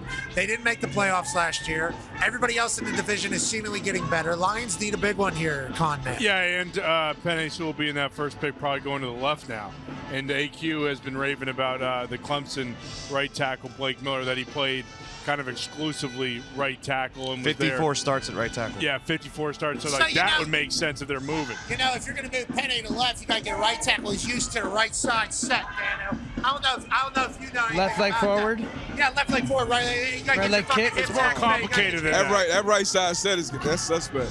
That left side is way. Let me see your left side set. I'm a left. Yeah, you want to get paid. You're playing left. Yeah, you see, Yeah. that was a better kick. Yeah. You Much always better do kick. a right side kick. So No, The I'm a NFL I'm is a proud left. to be Sorry, part of the sorry. global community of wish makers, taking action to guy support just- Make-A-Wish during World Wish Month.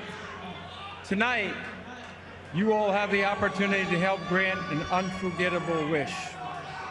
I'm joined here by Easton, a 14-year-old Lions fan whose wish is to announce the first-round draft pick for his favorite team. Yeah. Let's go, bro. Let's go, bro. Hell yeah, Hell yeah. dude! I'd like to ask all of you to join me in cheering on Easton as he makes his wish come true. Take it away, Easton. Hell yeah! Hell yeah. Ethan!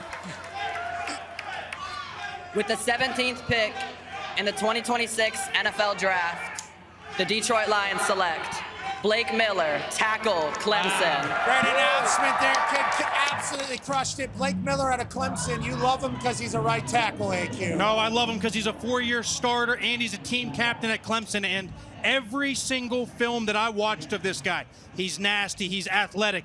But the most important thing, so many college kids don't know how to use their hands. If I could go back and teach my college self one thing, it'd be throw your hands, hang on, grab, steer the ship, and control the guy. Of course. Here comes That's what he a would say. demonstration. So, I need Connor as my D lineman. Connor. Your ass Get in here. up there. Get a good base here. Go on. Strike. So, Nice strike. as Can't he hold a comes, beer. there's these two little things behind the shoulder pads right here. Yeah. You can grab Nipples. behind, and Nips. once you grab behind, you control them. So here it is. He sets. Come on. Now I grab here, and once I steer the ship, then I throw him on the ground.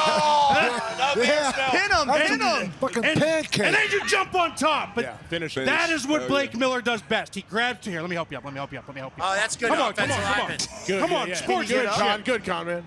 But he's unbelievable with his hands, and he finishes. And here's another thing. He did not need to play in the bowl game against Penn State. He played in the game, and he dominated. He buried people the whole game. We like his mindset. I do. Penei Sewell goes to the left side. It seems that way. If you're going to take a right tackle there, you're either moving him or you're moving Blake Miller to the other side. I would rather move Penei Sewell. Yeah.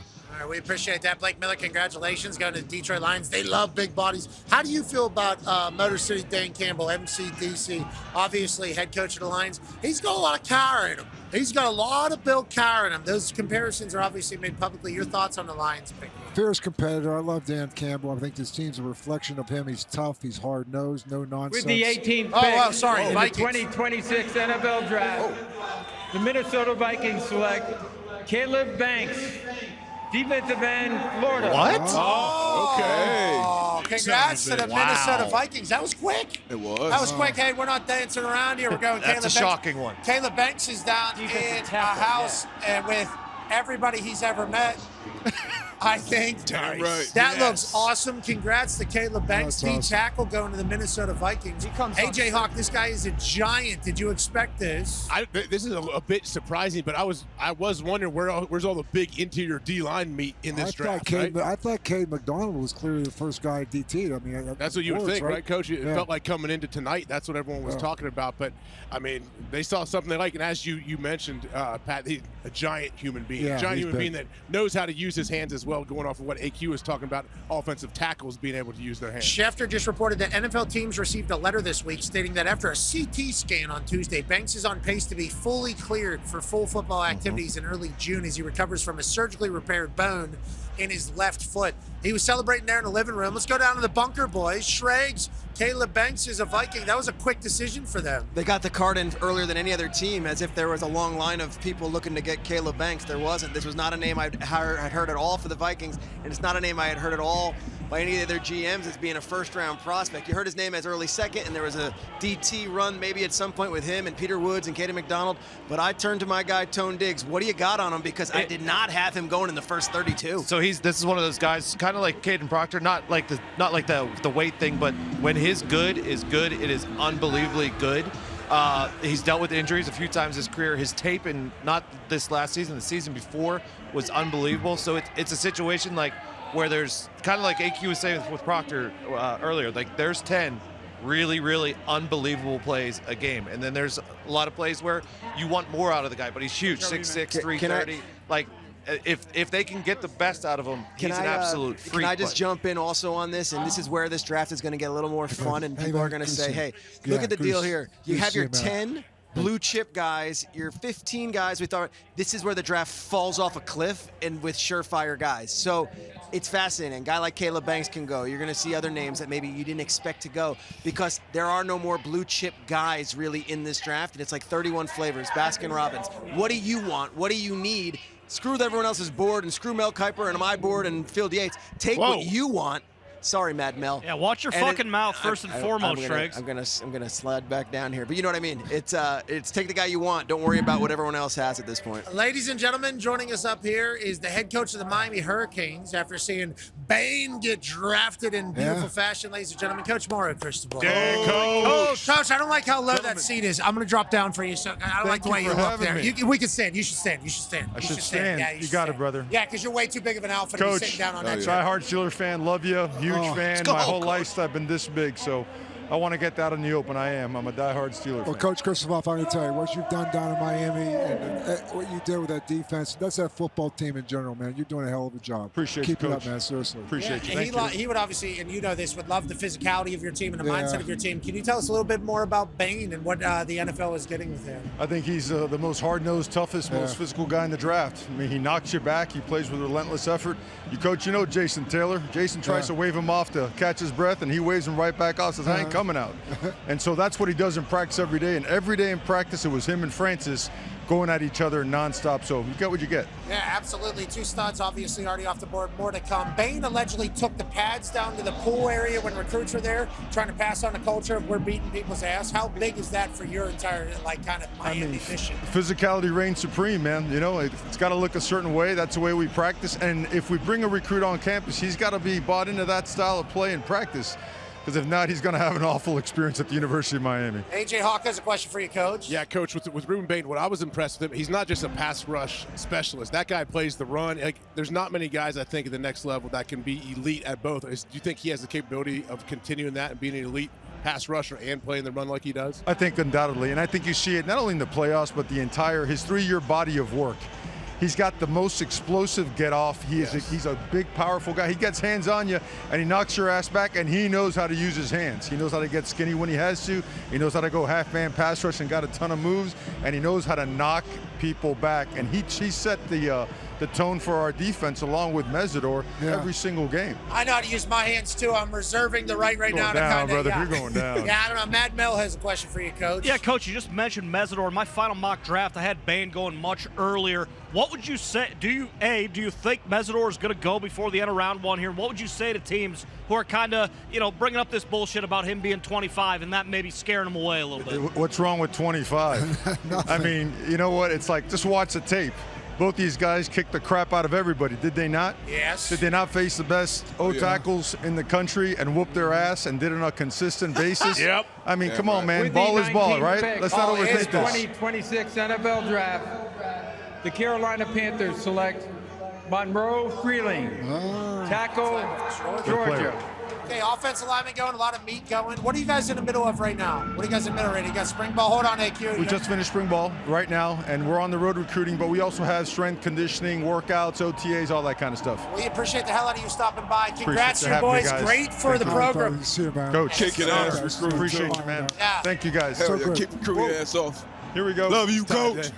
Great work, Coach. And now I can't believe that hung on. That's a good fight out of this thing. Strong ears. Yeah, it is. Strong Certainly. ears. That's a really good fight out of that thing. Thank you. Appreciate it. Thank you so much, Coach. You too. Thank you. Appreciate you. They're in the middle of their spring ball, so all these All right, coaches Coach. that are here, Coach, congrats. it's like a lot of them are in the middle of a lot of this shit right now. Yeah. It's like, yeah, excited to see the boys go. Excited to see the boys go. Also, got 45 recruits tomorrow morning. Got practice. We got to get Big Signetti. This probably the most important shit, though. Yep. Yeah. Being here with your boys draft day, because all those top recruits that's coming in get recruited now, 3-4 years from now, this is where they want to be. Okay, AQ, quickly on Monroe getting drafted right now. Yeah, there's a lot of coaches and a lot of scouts and GMs that think this guy has the biggest upside of any offensive lineman in the draft. They love his athleticism. He ran a 4.9 40, 6'7". He's long. He's got all the potential to be a great one, but he's got to become better. He's a little raw technique-wise right now. He's got to bend. He's got to be a little bit more physical, a little bit more powerful, but this guy's got all the makings to be a great one. All right, Carolina Panthers get a great offensive lineman. Dano joins us. He's been dancing since Ty Simpson got drafted. He's hammered. Roger Goodell's headed to the podium. There was some big So trade. Big news. out of the NFC East. Eagles. With the 20th pick in the 2026 NFL Draft, the Philadelphia Eagles select Mekhi Lemon, wide receiver, USC. The You like that, Eagles Dano? traded with the Cowboys What? Yeah, to he make did. this particular pick. Huge move in the NFC East. Dano, you love the pick for the Philadelphia Eagles? I do love the pick because when I think about now who they are, Sean Mannion, where does he come from? Green Bay. Okay, Green Bay and Rams. This guy's boozed up. No, Green Bay Couple and Rams. Bud Lights, couple Don't be rhetorical, Green asshole. Bay and Rams. What are the receivers known for? McVay, Shanahan, Getting across the middle, tough. and tough, And tough. physical, blocking. This is their Puka Nacua. Like Mekhi Lemon is going to be the Eagles' version of Puka Nacua. Move him around, cut splits, run game, in the blocking. This makes a ton of sense. Coach Cowher, obviously, the Philadelphia Eagles are always going to have controversy around them. Not controversy like we drove by here a couple times here in Pittsburgh. They're It's a ready to different go tonight. establishment, obviously. It looked like they were filling up at about 3 p.m. in the afternoon. Cheeks out at controversy over there. But the controversy around the Eagles is always present. Omnipresent drama. A lot for around a quarterback. Get him a weapon outside. How do you feel about the pick there, I Cowher? love the pick right here. I think Mekhi Lemon, if anything he lacks, maybe his top-end speed, but this is a very polished receiver, route runner, great hands, great body control, can adjust to the ball. And Yep. I love the pick. I love it as well. And I know Shefty said it's basically a foregone conclusion that A.J. Brown is going to be out of there. But I would have loved to see him with A.J. Brown being a one-on-one threat that he is in the outside, him work in the middle. Tough guy, everybody said it. His point of attack, he's going to come down with the ball more times than not. And he can be a separator. We're talking a lot of Jalen Hurts talk. Will he be able to play more play action? Will he be able to attack the middle of the field more? Mekhi Lemon will help that for sure. Steelers on the clock. This is gigantic. Yep, and I can tell you that I got a feeling just talking to Omar today, there's a kid in Arizona State, Maxie Honashore. He's very raw, has not played a lot of football, but he's big, he's tough, and they need to address this offensive line. So I think this could be the pick that's coming in right now. Is this a little forecasting here by CBS legend Bill Cowher on what the Pittsburgh Steelers? Listen, we were over there today, had a chance to sit down and talk with Omar, talk with Mike McCarthy. They know what they have. They know what they want to do. They all know it starts with that front. And I'm telling you right now, you got to build the offensive line. You know, not sure about Robert Jones coming back. You lost your left guard. This is a kid they can come in if they have to move following through the right tackle to the left tackle. They can do that. So, and they love this kid. He's raw, has got a lot of speed. AQ will talk about him, but I think this is going to be the pick you're going to get. Okay, so the Pittsburgh Steelers during the Pittsburgh draft are about to make a pick. And let's go to the Bunker Boys. Tone Digz, I feel like your entire night can be swayed by who gets selected here, and I can feel and sense the anxiety from over here. Your hair looks amazing, but you are certainly there's a different energy in here. Stressed out right now. Yeah, I can sense it. Yeah, What are your thoughts on There's this? a bit of the video game meme where you sit up. Okay, we're doing that right now. I agree with everything that Coach said. I got that same vibe about Max Ihanachur, the tackle out of Arizona State, because the tackles are basically gone now. It's him and Lomu left as far as the tackles go. If they go wide receiver, which is also a possibility, they brought Omar Cooper Jr. in for a top 30 visit. I expect one of those two. The outlier, the surprise for me, would be Dylan Thieneman, for the safety from Oregon. But I don't know if that's, I expect the offensive lineman or Omar Cooper Jr. potentially. Schrags, who's playing quarterback for the Steelers this year? Look, here's the thing. It's like at no point was Simpson really ever considered in the first round of the Steelers. That wasn't really entertained. Maybe they take one, but their thought is, Will Howard's our quarterback, and the expectation is, Aaron, we hope you come back. And I think they're just waiting and watching, but there is no quarterback worth taking here. And if they do take the Arizona State tackle, which Coach just mentioned, this is a guy who did not play. Hold on, Schrags. Please, Byron Cope speaking. Sorry.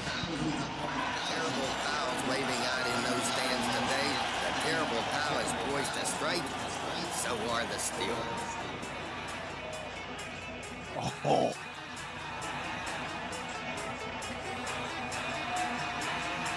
Sorry, Schrags.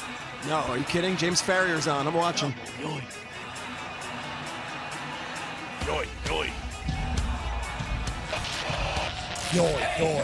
This is Tommy Shaw from Styx. Yes. Steelers, the pick is in. Oh, mama. Oh, mama. Yeah. All right, they're doing it. Yeah. Are you going to play the whole song, you think? I hope so. You going to start waving your towel, Coach?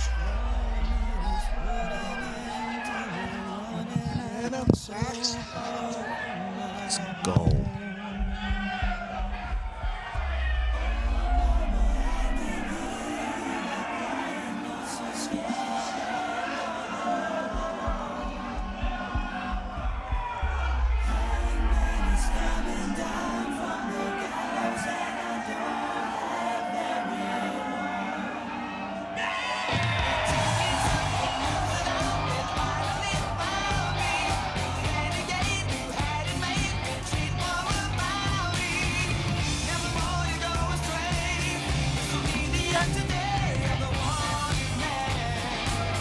Bossy running people over.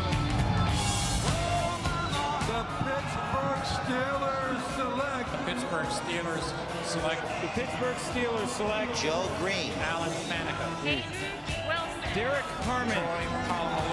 Joey Porter Jr. Ben Roethlisberger. TJ Watt. Lynn Swan. Jeez. Awesome. Like the players, this is Hall of Famers, boys. This is unreal. I was gonna say, I didn't hear Troy Edwards up there.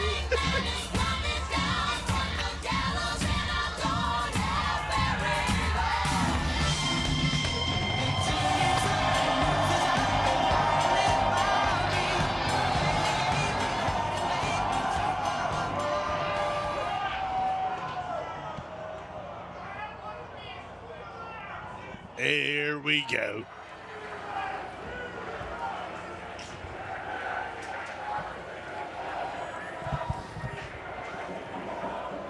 The Pittsburgh Steelers are committed to growing the game of football and celebrating athletes at every level. Joining me on stage are 6 Jerome Bettis Leadership Award recipients, featuring both high school tackle players and flag football athletes. Jerome? The Jerome Bettis Leadership Award recognizes high school football players who demonstrate leadership, character, and service, both on and off the field. Congratulations to each of you. We wish all of you the best as you continue your football journeys. The last time I introduced the Steelers' first-round pick, I was fortunate to introduce TJ Watt. And with the 21st pick in the 2026 NFL Draft, the Pittsburgh Steelers select Max Ihanachur, tackle, Arizona State. Yeah, they bring in an offensive lineman to hopefully protect whoever is their quarterback.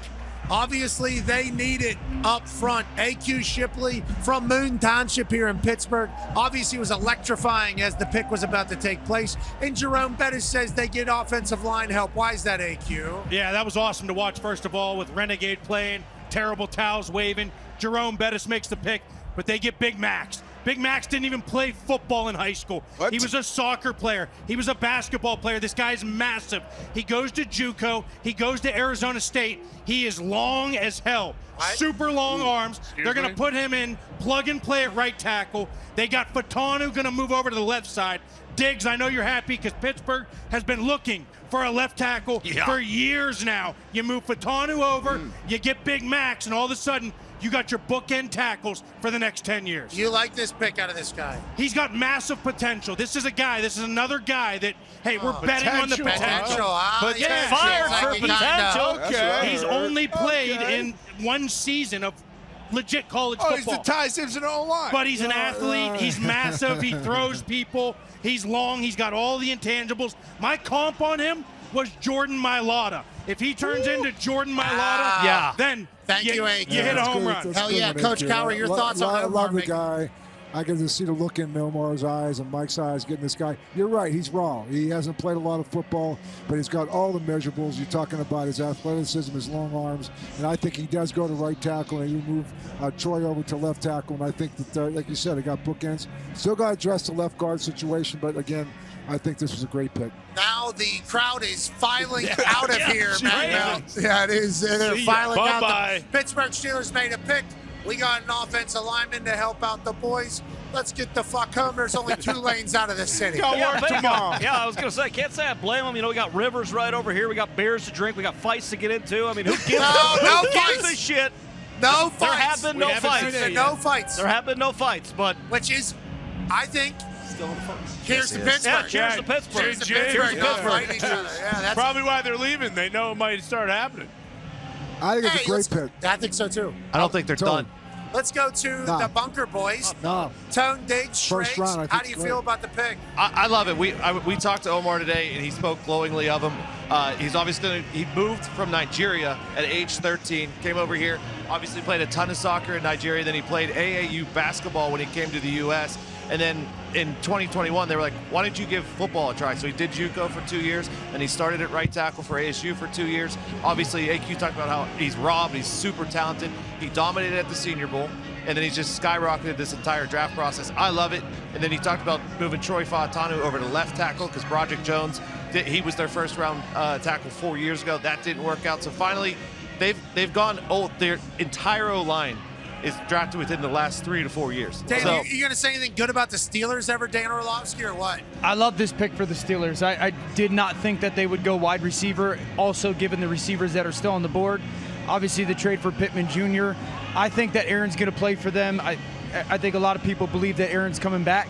Protect. If you can keep them clean, you're going to be in every game. I don't know if you guys saw, because it was on the other, tell I don't what know what Omar was broadcast we're doing. watching, but Omar Khan, while they were showing him about the pick, everyone else in the room was celebrating. He is working Buried the in his phones. phone. I would be, because they have so With the many picks, 22nd I'd be pick surprised if he doesn't come back in the and maybe get a wide out. 2026 NFL Draft, the Los Angeles Chargers select Akeem Mesidor. Miami. Harbaugh. Coach Great Cristobal, obviously, in another Miami Hurricane goes. We love Mesidor, especially that 1-2 punch, Mad Mel. Yeah, absolutely love Mesidor. Again, I'm not one of these guys who's going to complain about him being 25 years old. The only thing that I would have said, and listen, I get that there's maybe one guy left on the board. I would have loved to see the Chargers maybe be a little bit more aggressive here, maybe try to move up for one of those offensive linemen. We saw how bad their offensive lineman was last year with all the injuries. Listen, Justin Herbert's the guy who's going to take you to the promised land. They got to be able to protect this guy. But I do love the Mesidor pick at this spot in the first round. Mesidor and Mack. Not too shabby. Khalil. And then also you got Coach Herb in the strength and conditioning department over there in Los Angeles. All right, good for everybody. We're at pick 23 right now. Is that where we're at? Yes, we are. Back to the Cowboys, Cowboys. Okay, so on that note, us on the stage, we're going to run to the bathroom. The boys in the bunker are about to give you a recap Let's of go. everything that just happened. We would like to say what you're seeing behind us is not an illusion. 300,000 people is what they said were here. I got 150 to 200,000 of them are rolling the hell out of here. Bye-bye. You said Omar was on the phone about to make another pick for the Steelers. Somebody should Careful, tell these people. These people have careful. no idea it is over for them in their eyes, but maybe Omar makes another move and they come sprinting back in. Bunker Boys, will you lead us to a nice 4 or 5 minute recap of where we're at, what's happening as the boys on the stage try not to piss their pants? Yeah, look, guys, go to the restroom, enjoy, and we're going to get this Cowboys pick in a bit. But Tone Digz, I look at this board right now. Some things were a little bit surprising. The Chiefs make the trade. Bailey was the guy all along. Yeah. But I think the biggest surprise in the top 10 was Carnell Tate going 4 to the Titans when all we had heard about was Robert Saleh's defense and Sonny Styles and Arvell Reese. It just shows the beauty of the NFL draft. As much as we think we know our stuff inside and out, there is still room and an element for surprise. I think it's really nice that it's stacked right there, 4 and 8. What's the common theme there? They Wide both have receivers. wide receivers with young quarterbacks. Yes, and that they're helping out their young quarterbacks because they want to find, like, especially with the Saints. Yes, they love Shuck, but they still want to find, like, there's still a lot, and they want to give him enough so that they can find out if he is their quarterback for the future for sure. The Delane to come up to 6 for KC, they absolutely loved him. They had to love him to do that. Let's think about it here. We're at now pick 21. There hasn't been another 23. There's been another corner taken. So if you're Kansas City and you're looking at your team and you lost the 2 guys to the Rams and you also lost Brian Cook, the safety, to the Bengals, your defensive backfield was completely obliterated in free agency. All right, we have a 9 pick.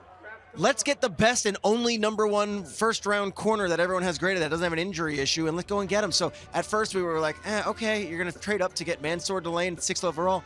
That's exactly what they had to do because look at the board since. There wasn't any other corners to take, and now it's a position of need. Yeah, once the McCoy injury, the workout happened, and the 40 was fine. He ran a 4.3 40 or whatever, but they said the workout wasn't as good as they thought, and he had the best 2024 tape of all the corners. But once that happened, and you really only have 1 true first-round corner left, yes, they went up and did that. I mean, but the surprise of the night is something that you knew was going to come. That was Ty Simpson. Yeah, and I didn't know until midday today, and it wasn't a guarantee. And as I explained, the Rams were always into Simpson, but when they traded for McDuffie to the Chiefs and gave up that 29th pick, that dream was out the window. They weren't going to take him at 13. Yeah. But as they went through the process, the players that they thought might be available at 13, well, a quarterback is a premium position. We don't know Stafford's history, and we love the kid. They absolutely loved him. So they could get cute and trade back and maybe get him at 17 or trade back and maybe get him at 19. But the fact that he just went 13th overall and they just stood pat and said, let's trust our quarterback, let's trust our coach, let's trust our gumption, and tell the critics and the haters, F off, we're going to make our pick. It's a quarterback, and we love this guy. To your point, they don't expect to be a top 10 team next year. Sure. They don't expect to be a top 20 team next year. So if Ty Simpson is a quarterback they like, take him this year, don't get cute, and then next year, when everyone else is talking about the quarterback draft of the century, they weren't going to be players in it anyway. Yeah, that makes sense. A couple other ones that they just feel right. Caleb Downs to Dallas, obviously. What a gem for them. Vega Ioane to the Ravens. That's just a no-brainer. The most Ravens pick ever, and I had it in my mock draft. If he was sitting there, that was going to be the guy. We didn't do enough analysis on it. I had many coaches tell me he was the best lineman in this draft. Yep. Yeah, when AQ said it, and he watched a ton of film. He is. I hear a lot of terms for scouts or whatever. Like if it's a home run, maybe not. But he is a double all day long. On the fairway, they say. Yes, he's on the fairway. That's it. And that's the most Ravens. He was sitting there at 14, and Bain was sitting there at 14. I knew one of those guys was going to the Ravens. And Sadiq was there, and that was a possibility, too, for the Ravens. So it was like, do you go offense and get Lamar? And they did. They protected Lamar. When you lose Linderbaum, you lose a real big piece of the interior of your offensive line. Look at that block. Are you serious? The poor UCLA kid. He's getting – there it is. This is a great pick for the Ravens. Yeah, and then one of the one surprising one, super surprising one of guys like that you did not expect to go. 18. Yeah, Caleb Banks. 18 of the Vikings. I talked about it earlier. He's an absolute freak as far as the D tackle, 6'6", 330, has really, really good tape, but not a guy that was supposed to go in the first half of the. No, and let's get to Roger because there's another Cowboys pick. With the 23rd pick in the 2026 NFL Draft, the Dallas Cowboys select Malachi Lawrence, defensive end, University of Central Florida. Roger Goodell with the pick for the Dallas Cowboys. Congratulations to him. Let's go back to the bunker, boys. Yeah. We have Permanis getting delivered as we speak up here, boys. We apologize for the chaos. Oh, jeez. We apologize for the chaos. We do, too. Bunker boys. Is that a buffalo wing in front? Yeah, there's a lot of magic happening here. Yeah, absolutely is. How do you feel about the pick, Bunker Boys? Yeah, I had Malachi Lawrence going to the Cowboys in my mock draft. I knew they really liked him. I love this fit for him. He is tall, rangy. He can also play inside if you have to.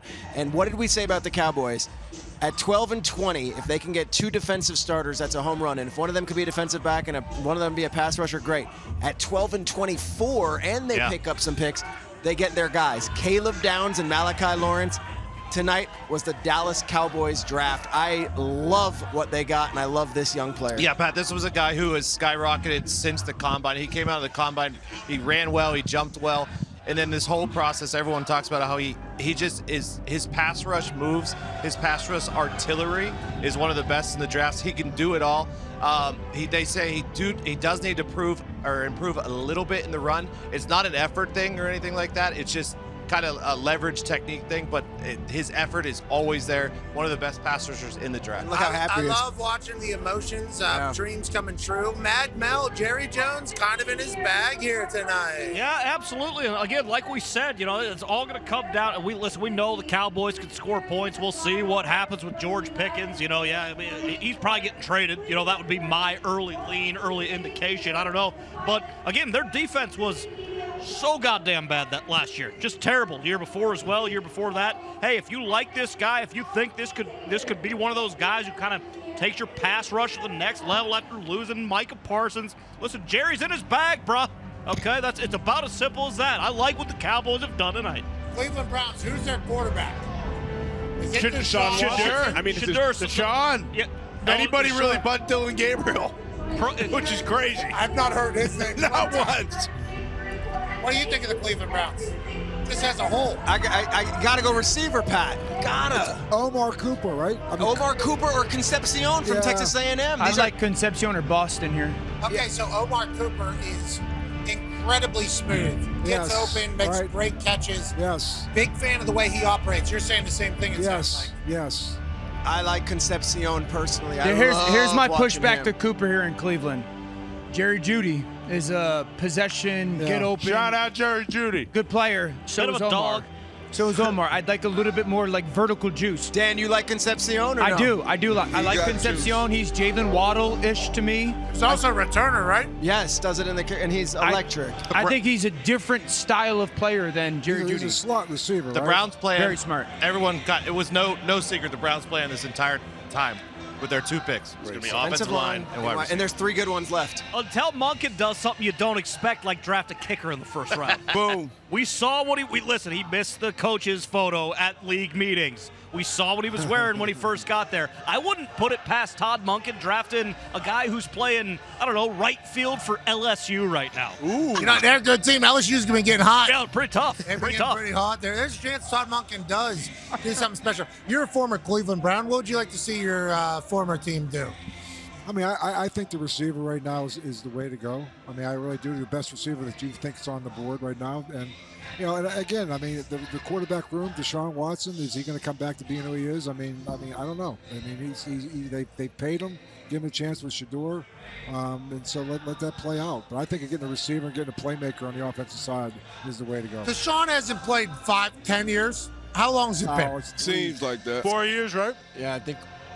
Looks healthy in the clips I see from OTAs. I think I would lean towards just trying to see if it's Shador's job. It is. I would. And what then, happened to Dylan Gabriel? Is he still a football player? Or? Yeah, he is. Shador, I thought outplayed him last year. Monken shook I thought his hand. Dylan was better in the preseason.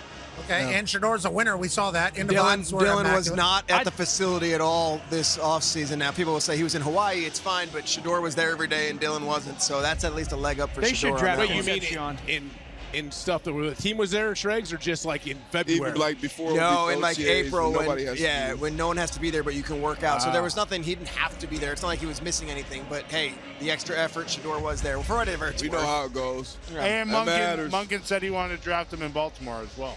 Yeah. And he was a Pro Bowler last year, for Christ's sake. He wanted him at Georgia, too. They did build him up so they could trade him. Nobody's saying it. Well, a couple guys are. Who's that? Well, me, for one, I wouldn't stop fucking talking about it all 3 days last year because I felt vindicated that it needed to be said. Ty. Pat, Deshaun Watson comes out of Matt Mel. Deshaun Watson comes out of a 4-year football hiatus and he gets that starting job. It's going to be hard for you, I think. I think people are getting real loud with you. Yeah, sure. Has that ever happened? Has that ever worked?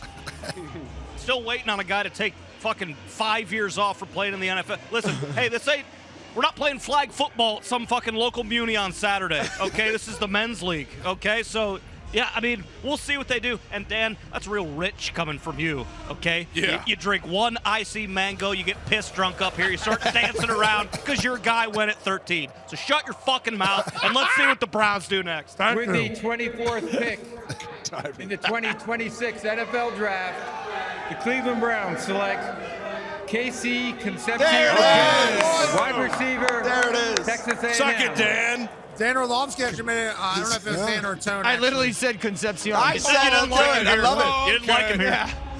Let's go to the bunker, boys. Omar Cooper Jr., potentially very similar to somebody they already have on the roster, and Jerry Jeudy. Casey Concepcion, we saw him take, I think, 2 returns to the crib in the same day, same game. He's obviously wildly athletic and explosive. How do you feel about it for Cleveland in the AFC North, Tone? Yeah, I mean, he was really, really good at NC State. Then he transfers to Texas A&M and just keeps getting better. He is versatile. He is dynamic. He is fast as shit. The only issue he had this year was drops, and he talked about that. It's just a concentration thing. He'll be fine in that area. But as a playmaker, just an unbelievable playmaker. If he gets the drops figured out, he's going to be really, really good. Coach, have you ever drafted a guy or brought a guy in, like a receiver, and they do have a problem with you? Is that something you can get better at? Hey, get on the jugs every day, all of that? Like, I think a little bit of your hands you're born with. It's like instinct. Yeah, I think you have them or you don't. I mean, I think it can get better, but there's going to be occasional ones. You can catch all the jugs you want, but this guy's pretty special with the guy run after the catch, though. Oh, he is. Yeah, I'm not saying him in general. Like when people say their hand, you just worry about the drops. It's not something where you drop the ball a bunch in college, all of a sudden you get in the league and you never drop it again. No, it's there. It's real. I mean, there's a depth perception type of thing, and so you're checking the eyesight and things like that, concentration. But it can get better, obviously, just through time, through repetition, and doing some of the things. And again, I think some of these times just checking the eyes and making sure that your vision like is Rick Wilder. Darius Hayward-Bay, I think, was blind. Yeah. Jameis Winston, I think he was blind. He was. Yeah, Dan Orlovsky was blind. It was crazy, too, because DHB, Darius Hayward-Bay, he was the first wide receiver drafted in my class before Crabtree, I think, was the second. Get out of the shot, and Dan. it was because of, his potential. His speed was a 4.2 guy. He had the size, weight, all that things. And he worked his ass off. Every day he was on the jugs for as long, and he just couldn't improve. He definitely made a great career for himself, played about 10 years in the league. But as far as getting better or improving on those catch issues, it just never happened. How are your hands? What's that? You heard me. Yeah, it's great. Coach I has had a cold great hands. sandwich in my mouth. Yeah, How are your hands? By the way, the mayonnaise is incredible. Yeah, shout out for me. Best pastrami I've ever had. So good. It's so good. I don't know. Did they just make this right now? It's so fresh. Yeah. I know. How are your hands? Pretty good? Yeah. I mean, as a linebacker, that's why if you have bad hands, you play defense. Yeah, but you're talking about.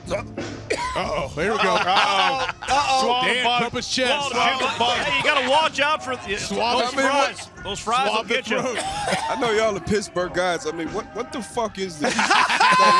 What is This is so good. What is it? What the hell are you talking about? What the fuck is this, Tony? That's a Permain sandwich. It's got everything So in what The do boys you didn't order? have time to fucking What do have you the call fries it? on the side and the coleslaw on the side. We got 30 minutes and stop Is that working. a buffalo wing on the sandwich? It's wild shit going on, Trey. Wow, there's no buffalo wings on the sandwich. Stop being a That looks like. is the sandwich too big for you, Butts? I mean, it's a lot going on here. It is. Jesus. Go ahead, Dan. This your first time you had one? Say it, Dan. I haven't had one. Chew I'm your looking at it. food, Dan. That sandwich has got north of 50 grams of protein on it, bro. Bro, it's. Okay. Tell him, bro. You a Commanders guy? Get this guy an IV. He's drunk. hear poop has protein too.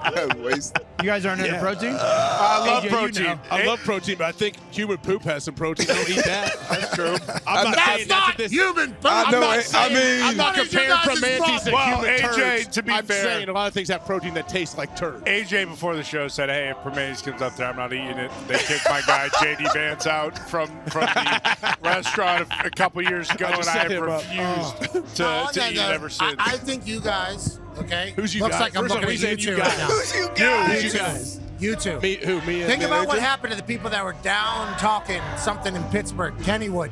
What happened to them? They got their asses knocked out by Kennywood. You need to stop talking about Primantis the way you're talking. I'm not This saying city anything. will fight you. I'm talking to Primantis Dan. will fight you back. I'm talking to Dan. Now I'm talking to Primantis. It's a staple, man. Well, I know. Primantis is a What did staple. I do? I love it. It's a I think staple. it's great. Then why don't you take a fucking You bite? called it poop. No, I did not. Take a bite then. You guys obviously weren't paying attention. I was I was comparing poop, saying, hey, it's like when someone says, oh, you don't like canned tuna has a lot of protein too. Guess what? It smells like death. I don't want it.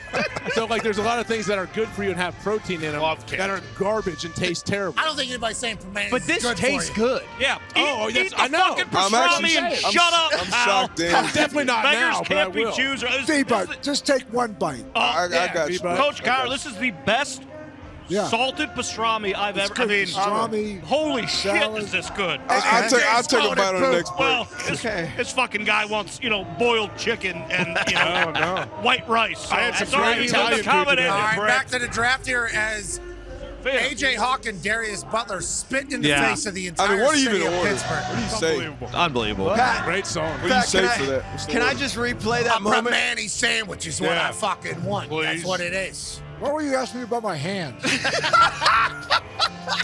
Can you catch? You can't catch. We're talking about whether or not it's athletic or not. Yeah. Can you catch? You can't catch. I ain't good. He can. I mean, Grafton, maybe. You come out to the East Coast. I don't know. Pat, Yeah, buddy. when we're doing this and I'm sitting here with Tone, sorry, getting a little casual. Let's interlock hands. Enough. Don't be interrupted. Don't be What the fuck? There's no reason for that. It's becoming a different kind of bunker down there. We're getting a little crazy in the bunker. Peter Schrager. Peter Schrager. Is he have mango? Does he have obviously like mango? You got these ESPN guys hammered drunk. The best part about it was Orlovsky stopped the record and was like, yo, D-Butt.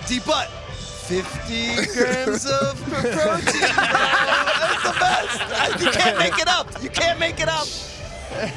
You need your team, man. Get your team. We have a trade. Houston traded up 2 spots to Buffalo. They'll What have a the transition. next pick. But now is the Chicago Bears making a exciting pick, I'd say. With the 20.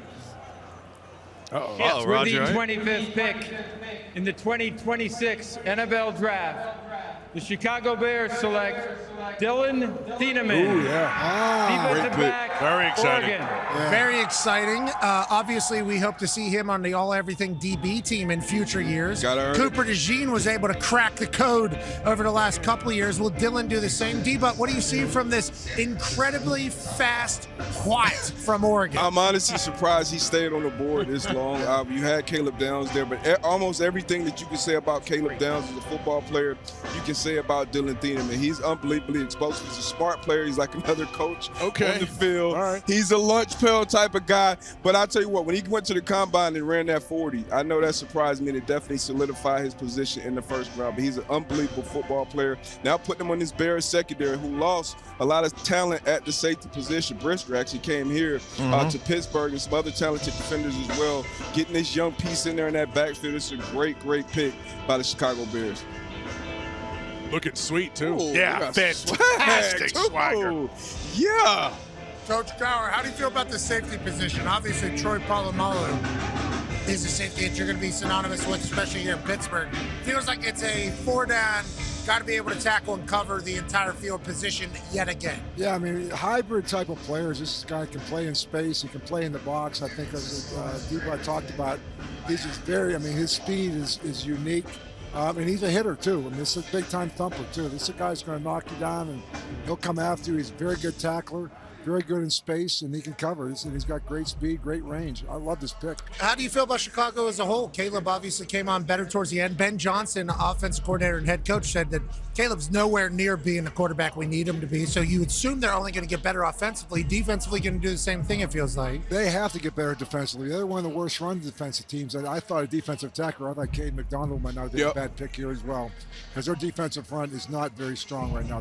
People can run on them. Yeah, they stunk on defense. Their saving grace last year with the turnovers. They're up at the top of the league, wire to wire with turnovers. We know how that goes. That kind of comes and goes, so it's not a year-to-year thing you can depend on. But I think McDonald would have been a great pick as well. But obviously, I love the secondary guys, so I love this pick. Dylan Thieneman says his favorite movie is Gladiator, which obviously won the Best Picture at the 73rd Academy Awards in 2001, and watches it at least a few times a year. He's an old school guy. Good sign. That's a good sign. Matt Mel, how do you feel about the White Lightning taking his way to Chicago? Absolutely love that he is a Maximus Decimus Meridius disciple, as am I. I also try to watch it about twice a year. Excuse the pastrami here. I just can't get enough. My general rule of thumb with hey, if you find a white guy who's this fucking athletic, just draft him. Listen, guess what? These guys aren't growing on trees, okay? A lot of white guys looking like me, fat, sloppy, can't move very well. You find a white guy who can move like this and play like this, you get him, no questions asked, and you thank me in about 7 to 10 years. And the Chicago Bears are maybe starting to become the smartest team in the NFC North. The Kings. The Kings of the NFC North. I wouldn't go that far, but, they are lucky. They do get to play the Packers, twice a year, sometimes in the playoffs. They'll be losing like 21-0 going into the fourth quarter, and then their head coach kind of just flexes his nuts on the Packers head coach, and that's kind of all she wrote. They usually poop the bed thereafter, but we'll see. Yeah, that's what we're saying, the Kings. Yeah, the Kings of the NFC Well, North. yeah, but, hey, listen, the sun shines on the dog's ass every once in a while. I'm going to guess that's what last year was. You got to prove it year after year after year after year after year after year, and on and on and on and on and on and on and on and on and on and on and on and on, which is what the Packers have done for the last several decades. So we'll see. Hey, listen, they may have awakened the Bears in the NFC North, but again, don't rattle the bear, brother. They may have came out of hibernation because they were dog shit for a long time. So all is right, I suppose. Coach Cowher, tell me about Ben Johnson and the Chicago Bears and what this move says to you. Well, I think he's addressing the defensive side of the ball, which obviously, I think offensively with Caleb, I think they're very good. Great run game, great 1-2 punch, and the offensive line has been very good. So I think, he's like I said before, I think they still have to address the up front, the defensive front. Houston. All right, sounds good with the Bears. Congrats to them. Houston traded up 2 spots with Buffalo. Beans making moves, okay? Getting back out of there. They potentially going to take a little meat. AQ Shipley, as we were coming back from the pisser with the Permanis waiting on us, said, hey, with everything that's going on right now, look for some interior O-linemen maybe to play. This could be the case here for the Houston Texans, who actually been running the AFC South.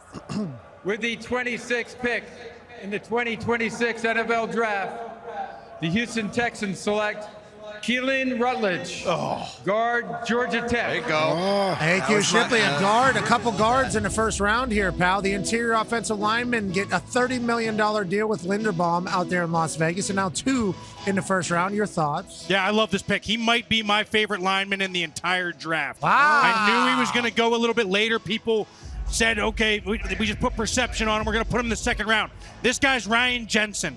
You guys remember Ryan Jensen? Utah. Yeah, he is nasty. He's a prick. He also has red hair.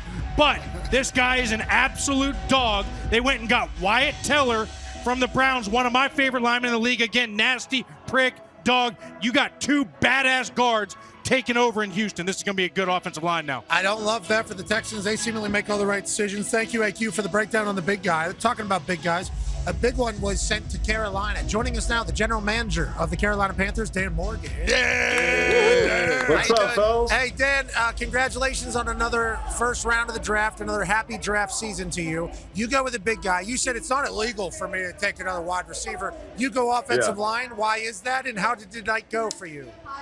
Yeah, it went good. We felt really, we thought very highly of Monroe. Just how big, long, and athletic he is. He's still so young, and he has a super high ceiling. So he's a guy that we're unbelievably excited about. We think he's going to be a good one, and can't wait to get him in here and see him compete, and we'll see where it goes. Did tonight's draft go the way you thought it was going to go? Obviously, a lot of question marks coming in. How did it kind of unfold in your war room? Yeah, I think there was a few picks that we were a little, surprised about here and there, but for the most part, it went how we thought. Monroe was, the best player on our board at the time, so for us it was an easy pick once he was still there at our pick, and we went with the big guy. Good for you. I like you protecting Bryce. Obviously, incredible year last year. Hey, Carolina Panthers, good football team, Mad Mel Kiper. Yeah, absolutely a good football team. Dan, I do have to ask, when you're going, listen, we heard about the run alignment tonight. Hey, there's going to be, 7 to 10 of these guys taken in the first round. What is the identifying factor that you kind of circle and say, hey, this is what we want, this is the kind of toughness or attitude we want on our football team? Like, are you, I don't know, when these guys are coming in for their top 30 visits, are you shoving an entire tin of tobacco or Zyn or nicotine down their mouth and just seeing if they can handle it? What are you looking for when you, kind of talk to these guys before you ultimately draft them? That's a good idea, by the way. That's a good idea. You can use that one for free. Yes. No, we we bring the guys in, and obviously what you see on tape is going to matter the most. You can tell if a guy, how competitive he is, how tough he is.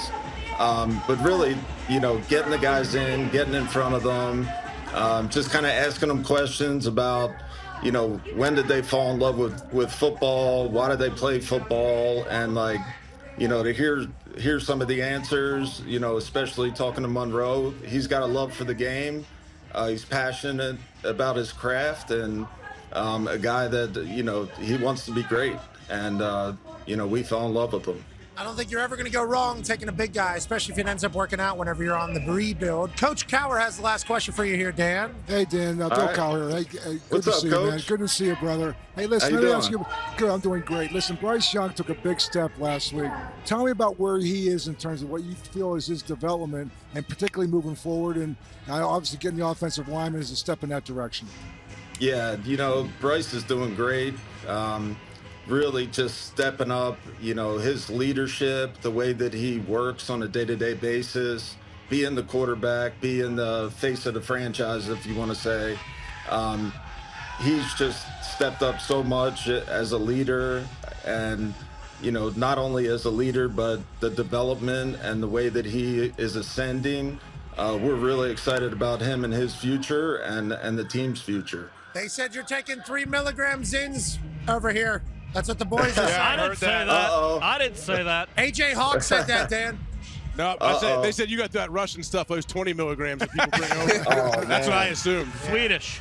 That's a lot. My bad. It's not Russian. Hey, enjoy yourself. Enjoy the draft. Thank you so much for the time, and congrats on the Carolina Panthers being That's good football. Good football team. You're the man, Dan. Thank you, buddy. Appreciate you guys. Cheers. Hell yeah, Dan. That's GM of the Panthers, Dan Morgan. You see how we didn't let you ask a question, Dan Orlovsky, because we were worried you're going to do the whole Ty Simpson thing. We can't even trust you with a microphone right now.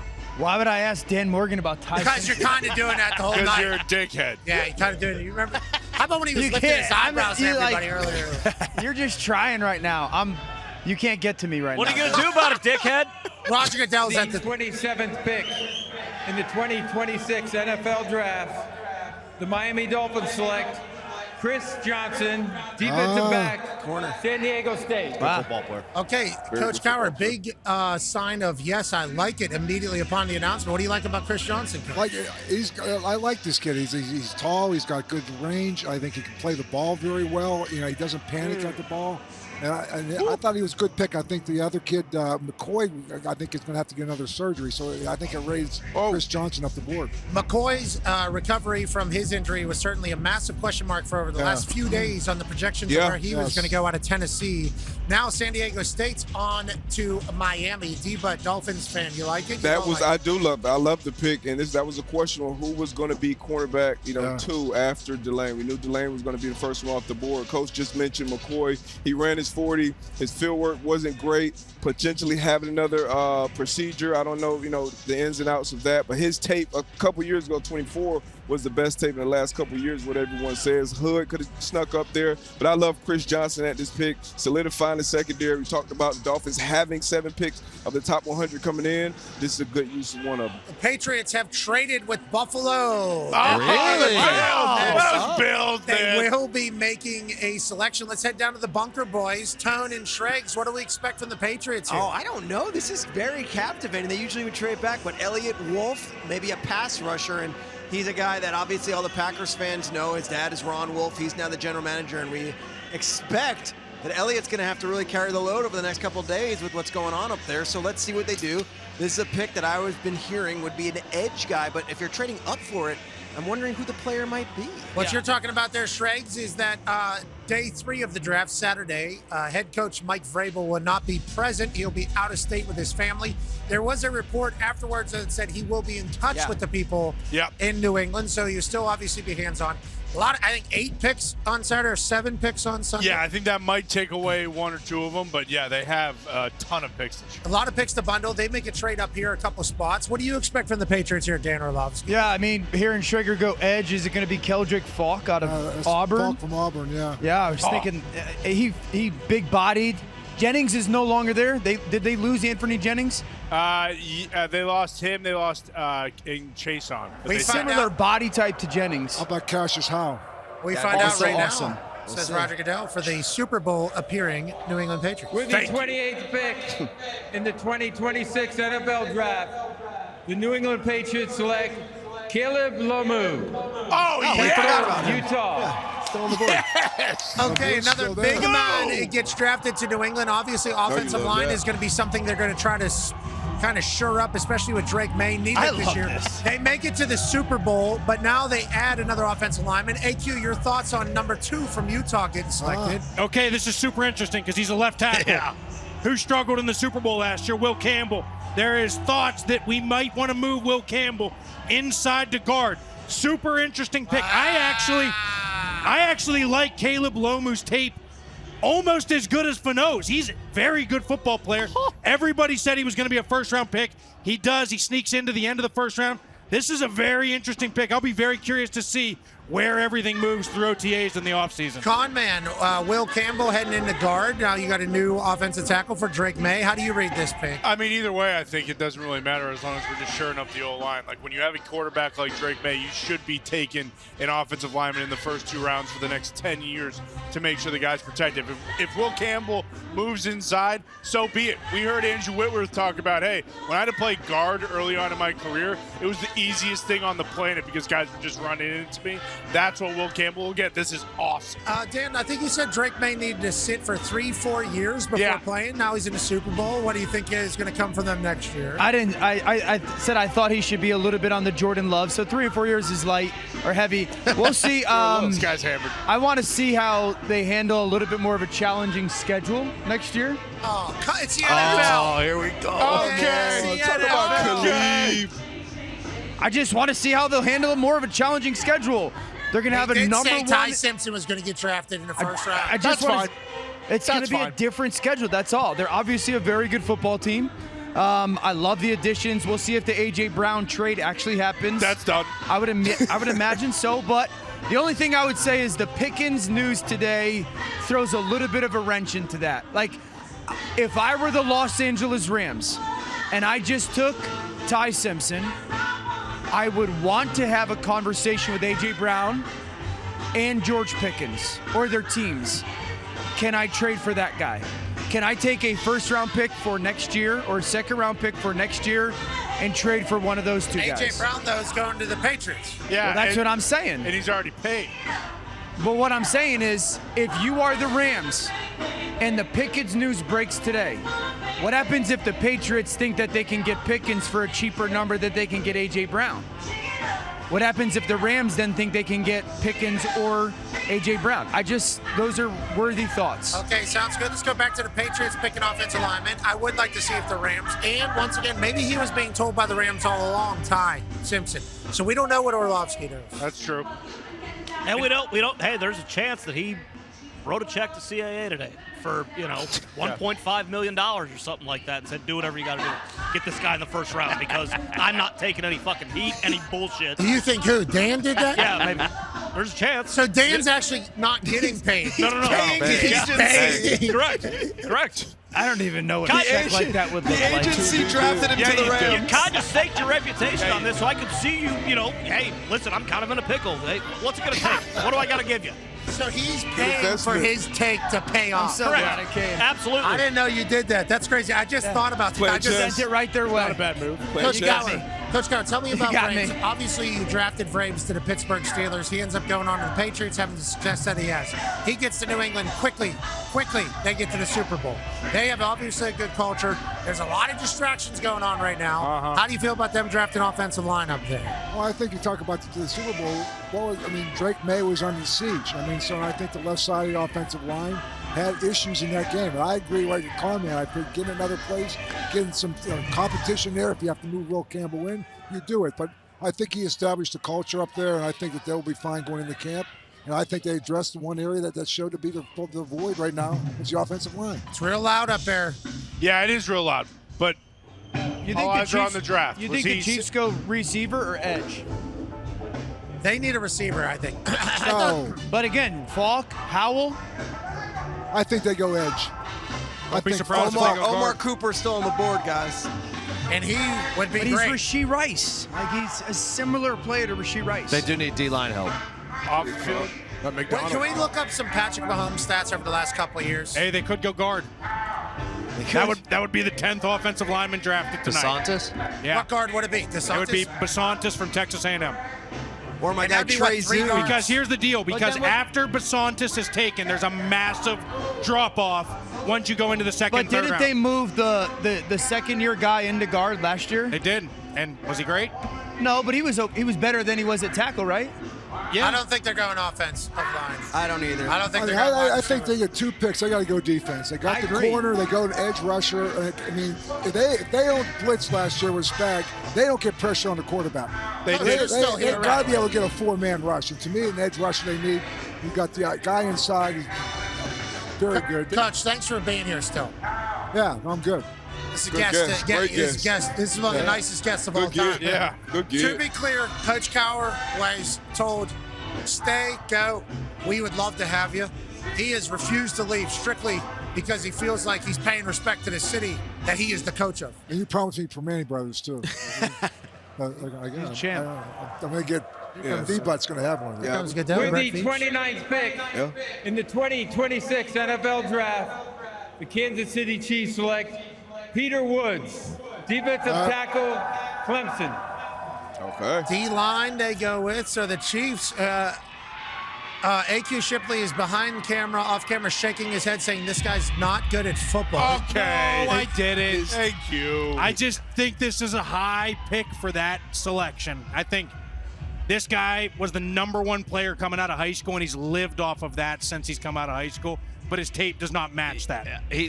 Yes, he was that, and then he was a freshman All-American, and then his tape has actually gotten worse each year. Agreed. To AQ's point, because coming into this year, he was projected a top 10 pick. Year before that, he was projected a top 5 pick. Now he goes here to 29. So, yeah, I mean, take it how you want it. What do you think, Mad Mel? Where's your kind of read on Peter Woods? Well, I absolutely love this guy. I don't know why these dickheads are coming in and just pissing on the biggest moment of this guy's life. Hey, geez, hey, boo-hoo, you just go play for the Chiefs. This guy sucks. I mean, why don't we wait until he at least puts the pads on for Oh, Christ's they're sake? smarter than Brett Veach and Andy Reid. Yeah, I guess. And you know what? Maybe Dabo Swinney, maybe he doesn't have the fastball anymore. Maybe he's a little more Jamie Moyer than he is Paul Skeens right now. And he's sitting at 85 on the. You know who's still got the fastball? Who? Andy Reid. Yeah. Brett Veach. Brett Veach. Spags. We have a massive alert coming from the NFL's social. Jets have traded up to number 30. 49ers have traded back to number 33. The 49ers have been a part of some action here. Okay. 49ers did it. Now we got the Jets getting back in to the first round. What do you think this is about, Orlovsky? If you Well, were they the went Jets? Sadiq at 16. I don't think it's receiver. Maybe edge rusher here, because obviously they traded Jermaine Johnson. Yeah. So maybe one of those 2 edge rushers that we've mentioned. What about a wide receiver? I mean, maybe if it's receiver, Boston, I would be in favor of Boston. What about Omar Cooper?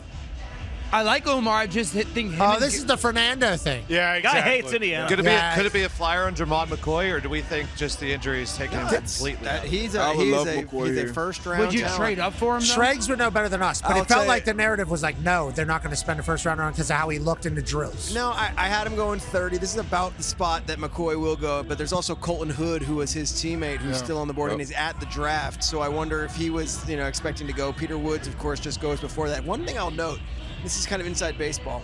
I had a feeling the Jets were going to get back in here because after the 16th pick, usually when a team is done with their draft, they'll do a press availability with the local media. The Giants finished 5-10, and Joe Shane was on a conference call, and Harbaugh was on a conference call. The Jets, they said, hang tight. We're going to wait till the end of the night. So they had something in mind. We'll see what they're going to do. Raj is coming out to the stage for the Jets. What about Terrell from Clemson? Nickelback. Avion Terrell. Avion Terrell. Yeah. AJ's little brother. Yep. Excited. I'm pretty With pumped. the 30th pick in the 2026 NFL Draft, the New York Jets select Omar Cooper Jr. Wide receiver, Indiana. Guy's smooth, incredible athlete, can get open, can make every catch. Obviously, Fernando loved him. His body control, outrageous in that game winner, but also throughout the entirety of the playoffs. Him and Surratt would go bananas. Fernando would end up winning the Heisman, and the Indiana Hoosiers win a national championship in football. Omar Cooper Jr., a huge part of that. And obviously, now the Jets have another weapon on offense to go alongside Garrett Wilson. You didn't love the pick, it sounded like. No, I love the player. He's very Jarvis Landry to me because of the yards after the catch and just the strength and difficulty to tackle him. He's just got, I think, a similar skill set to Garrett Wilson for me. Now, listen, I love Garrett Wilson, so the Jets have now added Sadiq and Omar Cooper Jr., much more talented offense. So I just think they're going to have to get creative because they both have similar skill sets. That's all. And David Bailey, right? I mean, So we got David Bailey, Sadiq, and Omar Cooper Jr. I think if you're a Jets fan, you're pretty excited about what happened here night one, Mad Mel. Yeah, without a doubt, that's a pretty damn good haul if you ask me. And, hey, we talked about it a little bit. This is what you had to do, okay? We knew you probably weren't going to get a quarterback. We saw Ty Simpson go early. Let's load up on weapons for Geno Smith. Don't need another, recreation of what happened last year in Vegas. So, yeah, hey, the proof is in the pudding. They did a lot of good things tonight, but listen, the Jets need a lot of work. So it's more loading up for talent for the guy next year. Yep. Right? Like you're exactly. Get those younger players, get a year under their belts, and then you're taking your quarterback next year for Or them. you're going to get Gronowski, in the second round. Not a bad player. And he'll be the guy. A lot more picks left for all these teams, obviously. We're having some news come out of round one here that happened a little bit earlier. The Steelers were actually on the phone with Mekhi Lemon at number 21 whenever the Eagles traded up to 20 to get him. The Eagles heard that maybe he was going to be gone with the next pick. They make a trade, get up there, and get Mekhi Lemon. Coach Cowher, how do you feel about the Steelers potentially missing out on somebody? And those stupid people from Philadelphia, the home of the Flyers, happen to be the reason why, Coach Cowher. So I'm supposed to believe what I just saw on the screen? Yeah, why did that come out, and how did it come out? I mean, you don't believe that? No, I don't. Come on, Coach. Hey, I think they're on the phone to a lot of people, I think, prior to the draft. I think you're on the phone with 3 different people because you get stuck there. If someone takes your guy right before that, you better have someone else ready to go. So I'm sure they got the guy they wanted. I think so, too, from the conversation I love earlier. Coach Cowher. Yeah. What's that? You love Coach Cowher? Oh, my gosh. He tells it like it is. There was some eyebrows raised down here when that news came out as well. What do you mean, the Mekhi Lemon thing? We were very well aware they wanted offensive tackle. Now, Lemon slipped inexplicably, so I'm sure there were phone calls, but I don't want this to be the narrative of that the Steelers got robbed by the Eagles, because it's all Eagles and Steelers fans, and they fight all day long, and that's the last thing anyone needs to hear. The Flyers right now are kind of a problematic situation for the city of Pittsburgh. But on that note, as somebody who did hear the person that's making the decisions talk about these players, that Arizona State offensive lineman was brought up out of nowhere in the conversation. Oh, yeah. Have you seen this guy? Yeah. Have you seen this guy? There was bright-eyed, bushy tails talking about him from decision makers. Oh, yeah, and that's potential. You draft him based off potential, the physicality. But, yeah, he said he's going tonight, and he wasn't lying. So I'm with you, Kyle. I don't believe that bullshit either. Well, we could find out, if Schrags would quit raw dogging it, maybe put a Jimmy cap on his ding-dong and go to work and figure out what actually happened. All right, who am I texting? Omar? Let's text Omar and say, hey, did you really want lemon? I'm going to do that right now. Thank you, Schrags. Now, He said a Jimmy cap on his ding-dong.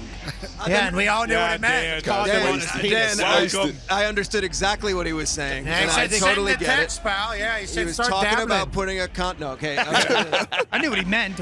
Schrags, you got real comfortable in those seats a couple times tonight. Yeah. I think there's going to be some still shots that you're going to see for the rest of your Oh, life. no. On that note, Raj is up.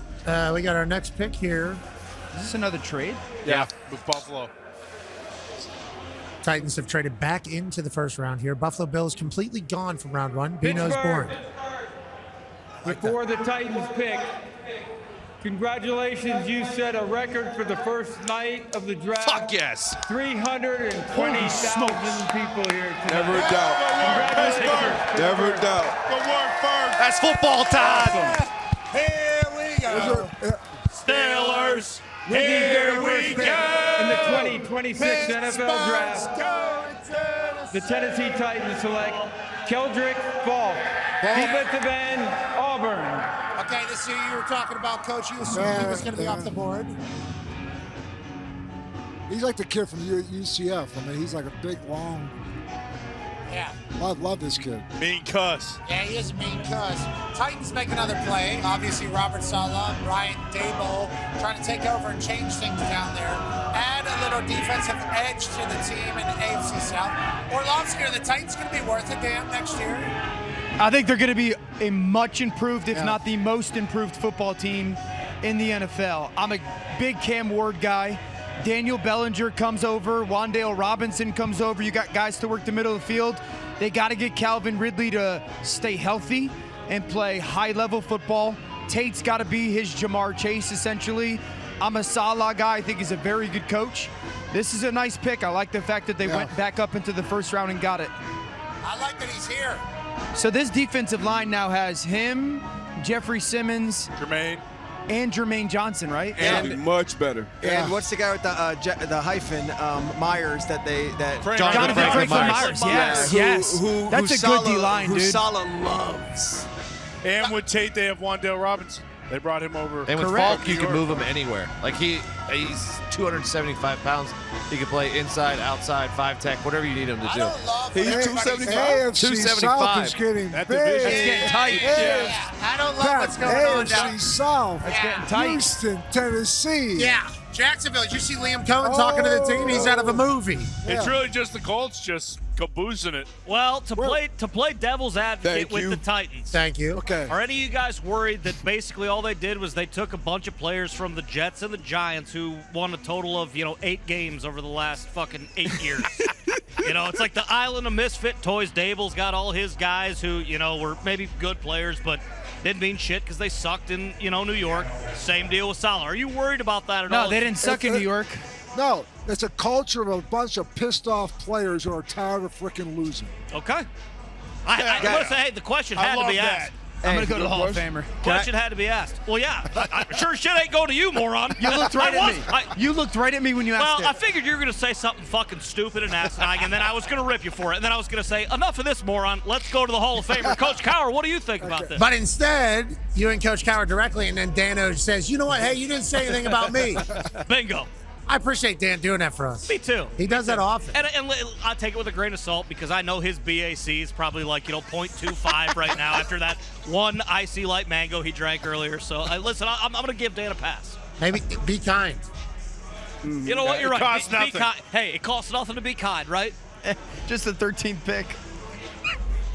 Congratulations.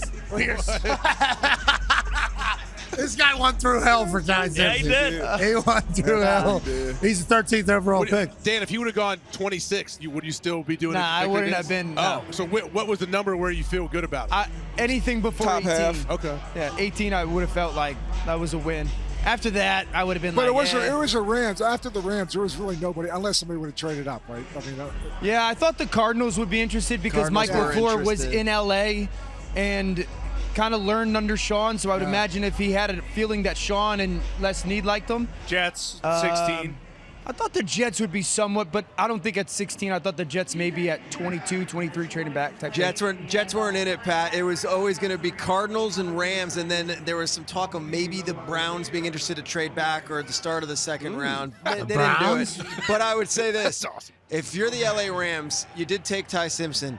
But if you're looking at some of these guys, the guards, Kalen Rutledge, and I'm not knocking these guys. You're looking at some of these unknown players maybe at the end of the first round where I told you the cliff's going to go off a little bit, and it's not going to be those household names. The Chris Johnson of San Diego State.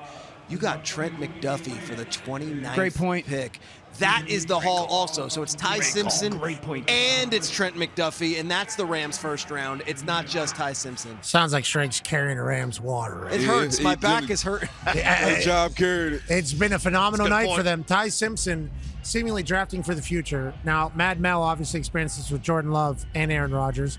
Matthew Stafford, very similar to Aaron Rodgers, has already won, tail end. How many more years does he have? When's the right time to do it? We're not going to have a good draft pick. We're not going to have a high draft pick. But are you sacrificing a really good player right there that could potentially get you over the hump, especially with how they've been able to enact rookies and younger players immediately into their system? Are you sacrificing maybe one added piece that could get you over the hump for what the future is? That's what you were mad about, basically. Yeah, but I, as a Colts fan, would like to let you know, planning ahead at the quarterback position is a good idea. Exactly. That is a good idea. We're still looking. And you never know. You really never know because, hey, listen, if the Packers never draft Jordan Love and they don't win a Super Bowl, then right now, who knows? Is Sean Clifford, playing quarterback for the Packers? That wouldn't be great. So I get it in a sense, but it is tough as a fan when you are that close to winning the Super Bowl. Schefter just tweeted 5 of the last 6 picks have been traded. It has been active tail end here as Roger Goodell heads to the stage with the Seattle Seahawks. Super Bowl champion, Seattle Seahawks. As we conclude round 1 of the 2026 NFL Draft, we're proud to continue recognizing our long-standing partnership with Make-A-Wish this World Wish Month. I'm thrilled to be joined by Dylan, a huge fan of the Super Bowl champion Seattle Seahawks, who bravely battled a brain tumor and is now a 2-time cancer survivor. Yeah, baby! Hell yeah! Hell yeah! Yes! 2 times. This is a wish come true for Dylan and a chance to take part in one of the most exciting moments in our league. Dylan, when you're ready, stage is yours. Oh, good dap. Good dap. Real good dap. What's going on, Pittsburgh? Yes, we love this man. Yeah! I'm so excited to be here to represent the 12s. Oh, and the reigning Super Bowl champion, Seattle Seahawks! Hell yeah, Dylan. I like that. Way to be a dog. Crowd should have given him a little more.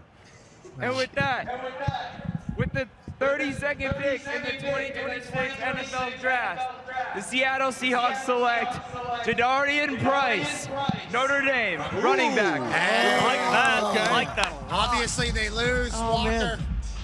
Yes? Yeah, to the KC. Yep. Super Bowl MVP, lose him. Bring in the number 2 running back, which was also from Notre Dame. Notre Dame now has the first 2 running backs drafted in the draft. I think that is some sort of record. We would have known it like 4 weeks ago as it was being reported then. Yeah. This was seemingly being projected for a while. Seahawks pick up another running back. Coach Cowher, I love what McDonald has built so quickly. That first team meeting that he had 2 years ago, he said, let's close our eyes, okay? It's the NFC Championship. It's raining. It's cold. Perfect for us. Hell for them. And then he says, then we go on to win. Then we go to the Super Bowl. He has projected all of it. What a rock star start for McDonald as the head coach in Seattle. And he's only getting better seemingly. Why do you think they go with the run game here? Why do you think they go with the running back? And what are your thoughts on the Seahawks currently? He came from Baltimore, the defensive coordinator from there. I saw him a couple years ago at the championship game that they played in Baltimore. And I think he went up to Seattle, and he had a philosophy. I mean, they're going to be a tough, hard-nosed team. They're going to run the football, play defense. I love his game plan. He's got a dominant defensive front. That's been also the last 2 Super Bowl champions, they've had the same characteristics. They've had dominant front fours, on defense, front sevens, and they can run the football. So he's never lost sight of that. Yeah, that's what this offense has been built off of. And John Snyder, both iterations, both championship teams were built on that run game. That offense is built on play action and run game. So this is a great pick for them at the end of the first round. Love this pick, the price. I like the first round. I'm gonna be honest. Yeah. It flew by. It's already 11:06 Eastern. 300 what thousand? 20-something. I said 40-something. The most ever. Do you know what the previous record was? Not even close. I don't know. Who counted it? Who counted all? Yeah, I don't know. A couple of different people with clickers when they walked in. Did they count I'm us? sure they got surveillance on all of us. AI drones have got everybody already. Okay. Roger they got was a whole up there. Do you one think by one. One by one? Yeah. I didn't You a know if big Coach conspiracy Cowher guy? maybe allowed everybody in and put a list You a big together. conspiracy guy? No, that's not conspiracy. I mean, of course they're collecting our data. I mean, man. what's the conspiracy these days? Yeah, that's a good question. There's a lot of people out there now. There's a lot of people out there. We got here. 327,000. Who was the last school to have 2 backs drafted in the first round? It was like 1942. No, it and wasn't. Yeah. Auburn, right? Someone else. Cadillac. Ronnie and Cadillac? Yeah. Oh, yeah. Yeah, Cadillac, right. There was a tweet about it 3 weeks ago. Is this what the tweet was? Yeah. That's what they were talking Hembo about? gave you the same one he gave us? Or? Yeah, they were my draft class. So. Great recruiting tool for Marcus Freeman, who we saw earlier in Notre Dame. He looked very good, didn't he? He did. Everybody always talks about his hairline being pristine every time. It does look like every day he gets a cut. Crazy. It does. And He gets an edge up. Yeah, I like what he does. That thing is just hard line every time. I love what he's doing. He said about 10 times, I gotta get back. We got practice in the morning. Like, Hey, he next was- spring game Saturday. He was certainly pumped. But what were you saying? You were saying something about, you said and? just the cut and, gets it curled up a little bit, too. Yeah, he does have a little curl in there. Yeah, a little perm. He had good vibes, though, knowing that Great his guy vibes. was, he knew 3 or 4 is where Love was going to head to. Now he gets his other running back out there. That's great for recruiting. Congratulations to Kalen DeBoer. Okay, he signs a brand new deal. His quarterback goes number 13 overall. Miami had a bunch of guys drafted. Ohio State had a bunch of people drafted. Obviously, Notre Dame now does their thing. Texas Tech, Indiana, so many places showing up. San Diego State had a guy drafted tonight. Feels like football's in a good place, Coach Cowher. Yes, and now, Dan, let me ask this question. The next quarterback to come off the board, Carson Beck? Yeah, I would imagine Carson Beck or Nussmeier, but it seems like Carson's really made a push here lately. Yeah. I had multiple people kind of reinforce.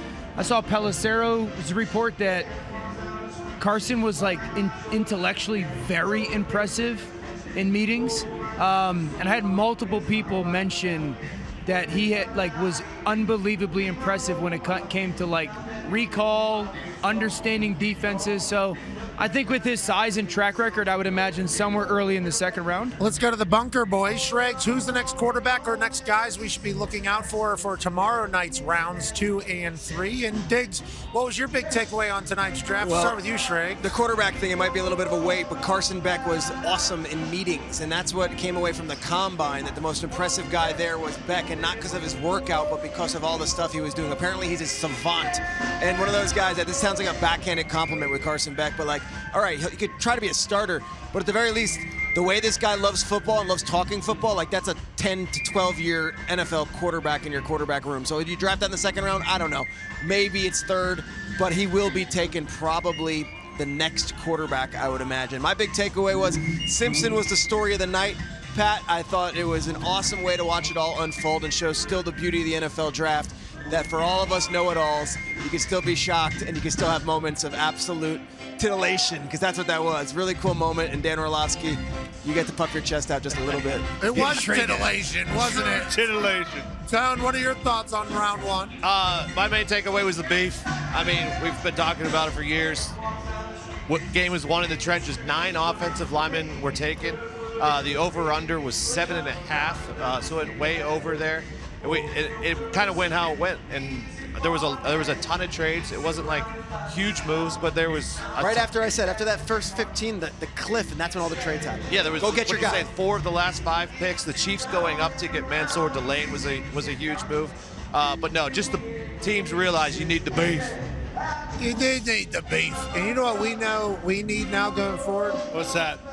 Coach Cowher in our lives. Yes. Amen. Appreciate you, Coach. Thanks, Love man. you, Coach. Thank you, man. Legend. Great being with you guys tonight. You are Pittsburgh's coach. Yeah. Yeah, you are. We had a meeting. We did an event last night. Thank you to everybody that stopped by and watched the Football Town. It was a Welcome to Pittsburgh event here at the Cayman Science Center, which is literally right next to the stadium. It's in all the shots. It's a pillar here in Pittsburgh. NFL Films created the Football Town to be shown at the Cayman Science Center on one super theater that they have down there that we've had since we were kids. So I was going to watch it for the first time during draft week, made it into an event. It was outrageous. The people that came, it was so cool. It was so much fun. Shout out to Miss Stacy at the Cayman Science Center. Shout out to Miss Lizzie with the catering, Miss Caitlin and Jason, the whole crew over there. So thank you to everybody that was free. Mike Foss also having to deal with stuff. Miss Karen obviously was dealing with stuff. It was awesome though. It was a spectacular event. Game day people came through, ESPN people came through, NFL Network people came through, agents came through. I mean, it was a cool time last night. I hope everybody enjoyed this celebration. We were on 10 to 20 calls about the security because it was a part of the NFL draft compound, about how people are able to get in, how people aren't able to get in. You're going to be locked down. This card needs to be searched. That card needs to be searched. Every person needs to be searched. It was a little bit of a nightmare kind of being forecasted. The first bus that shows up here that we have talked, I don't know, hour and a half. Foss has been talking on these calls 30 times probably just that day. Bus gets here. It's going to stop here. It's going to get fully checked. You're going to walk through. You're going to get back on the bus. You're going to drive right here. You're going to get to a golf cart. You're going to go here. You're going to get checked here. You're going to do this. You're going to come through the front door. First bus that comes gets to the checkpoint. I guess what happens is checkpoint people look in there and they go, oh, shit, whatever you want to do. This bus just drives right through the security checkpoints, 3 of them that there were, goes right to the back door. 15 people come rolling into this event from the back side of it that nobody expected, nothing out there. And I go, hey, what's the deal? We're supposed to go in front. They go, oh, Coach Cowher showed up. The NFL security just kind of said, sir, this is your city. Yeah. Coach, that has been like that everywhere we have gone. That is not just at the NFL security. I don't know how often you get back. This city fucking loves you, dude. And I'm 38. Tone also in my... You were the coach, obviously, that introduced us to Steelers football. So I think the generation of people that are kind of adults now all kind of view you as the coach. So getting a chance to watch you experience that has been fun, and I hope you've got a chance to feel it. You're a fucking dog, dude. You're a beast, and this city loves who you are. I hope you got a chance to feel it. I appreciate it, man, because you guys have been awesome, man. It's been great to hang out with you guys. I mean, taking down memory lane, growing up here and coming back here. And I don't come back here often. This was a special event for Pittsburgh. And it makes you think about your roots, right? I mean, think about how you grew up here on 4 miles from this stadium and the journey you take along the way, the people that were there for you, the sacrifices that people made for you, and then the opportunities that you had. And so I never forgot where I came from. Every time I come back here, I feel privileged, I feel blessed, and I feel very humbled. And so it's great to be here with you guys. And again, thank you for embellishing my trip back here, and maybe take you to Crafton and down there to... you didn't force us. I felt like I was going through football history with you, right? And just learning at Serafino's to run into a guy that I played Pop Warner Football League. It's his hotel, his restaurant, ran it all, never met him before, and the first thing he said to me, man, dude, you beat on me. You were a bully. You stepped on me, and I go, you were just in the way. This is Serafino's Joe Calaguar. Yeah, Joe Calaguar. Joe Calaguar. Joe Calaguar. Legend. I knew his brother. There he was 2 years younger than me. And actually his brother, I cut his brother too. So I stepped on him, I cut his brother. I came here, he was with the Steelers. So it was really nice to meet those guys. So thank you for taking me into that discussion. No, we were very, very lucky to ride shotgun alongside you coming back through Pittsburgh. You need to get back here more, brother. These people love you, dude. Yeah. I would talk. We love you, man. And I'm not here nearly enough either, but that was cool. We appreciate you. Boys down there in the bunker, good work, Tone. Thank you, boys. Gentlemen. Just want to say thanks again, guys. You guys brought me into your world last year at this draft, and it really was a kickoff to my ESPN career. It's been an amazing year, and your friendship and being part of this family has been really cool. I'm getting emotional with all this music in the background here. Fast and the Furious here. Paul Walker, I know the whole scene. Let's hope it doesn't keep this thing going, because I love being a part of this family. And Pat, I can't thank you enough, man. Schrags, we're lucky to have you, brother. You make us better, obviously. We assume you will be ABC or ESPN going forward, but we thought that was going to happen at least this year. Exactly. And last year, so we're thankful that you're here. And Tone, I know this draft night is huge for you.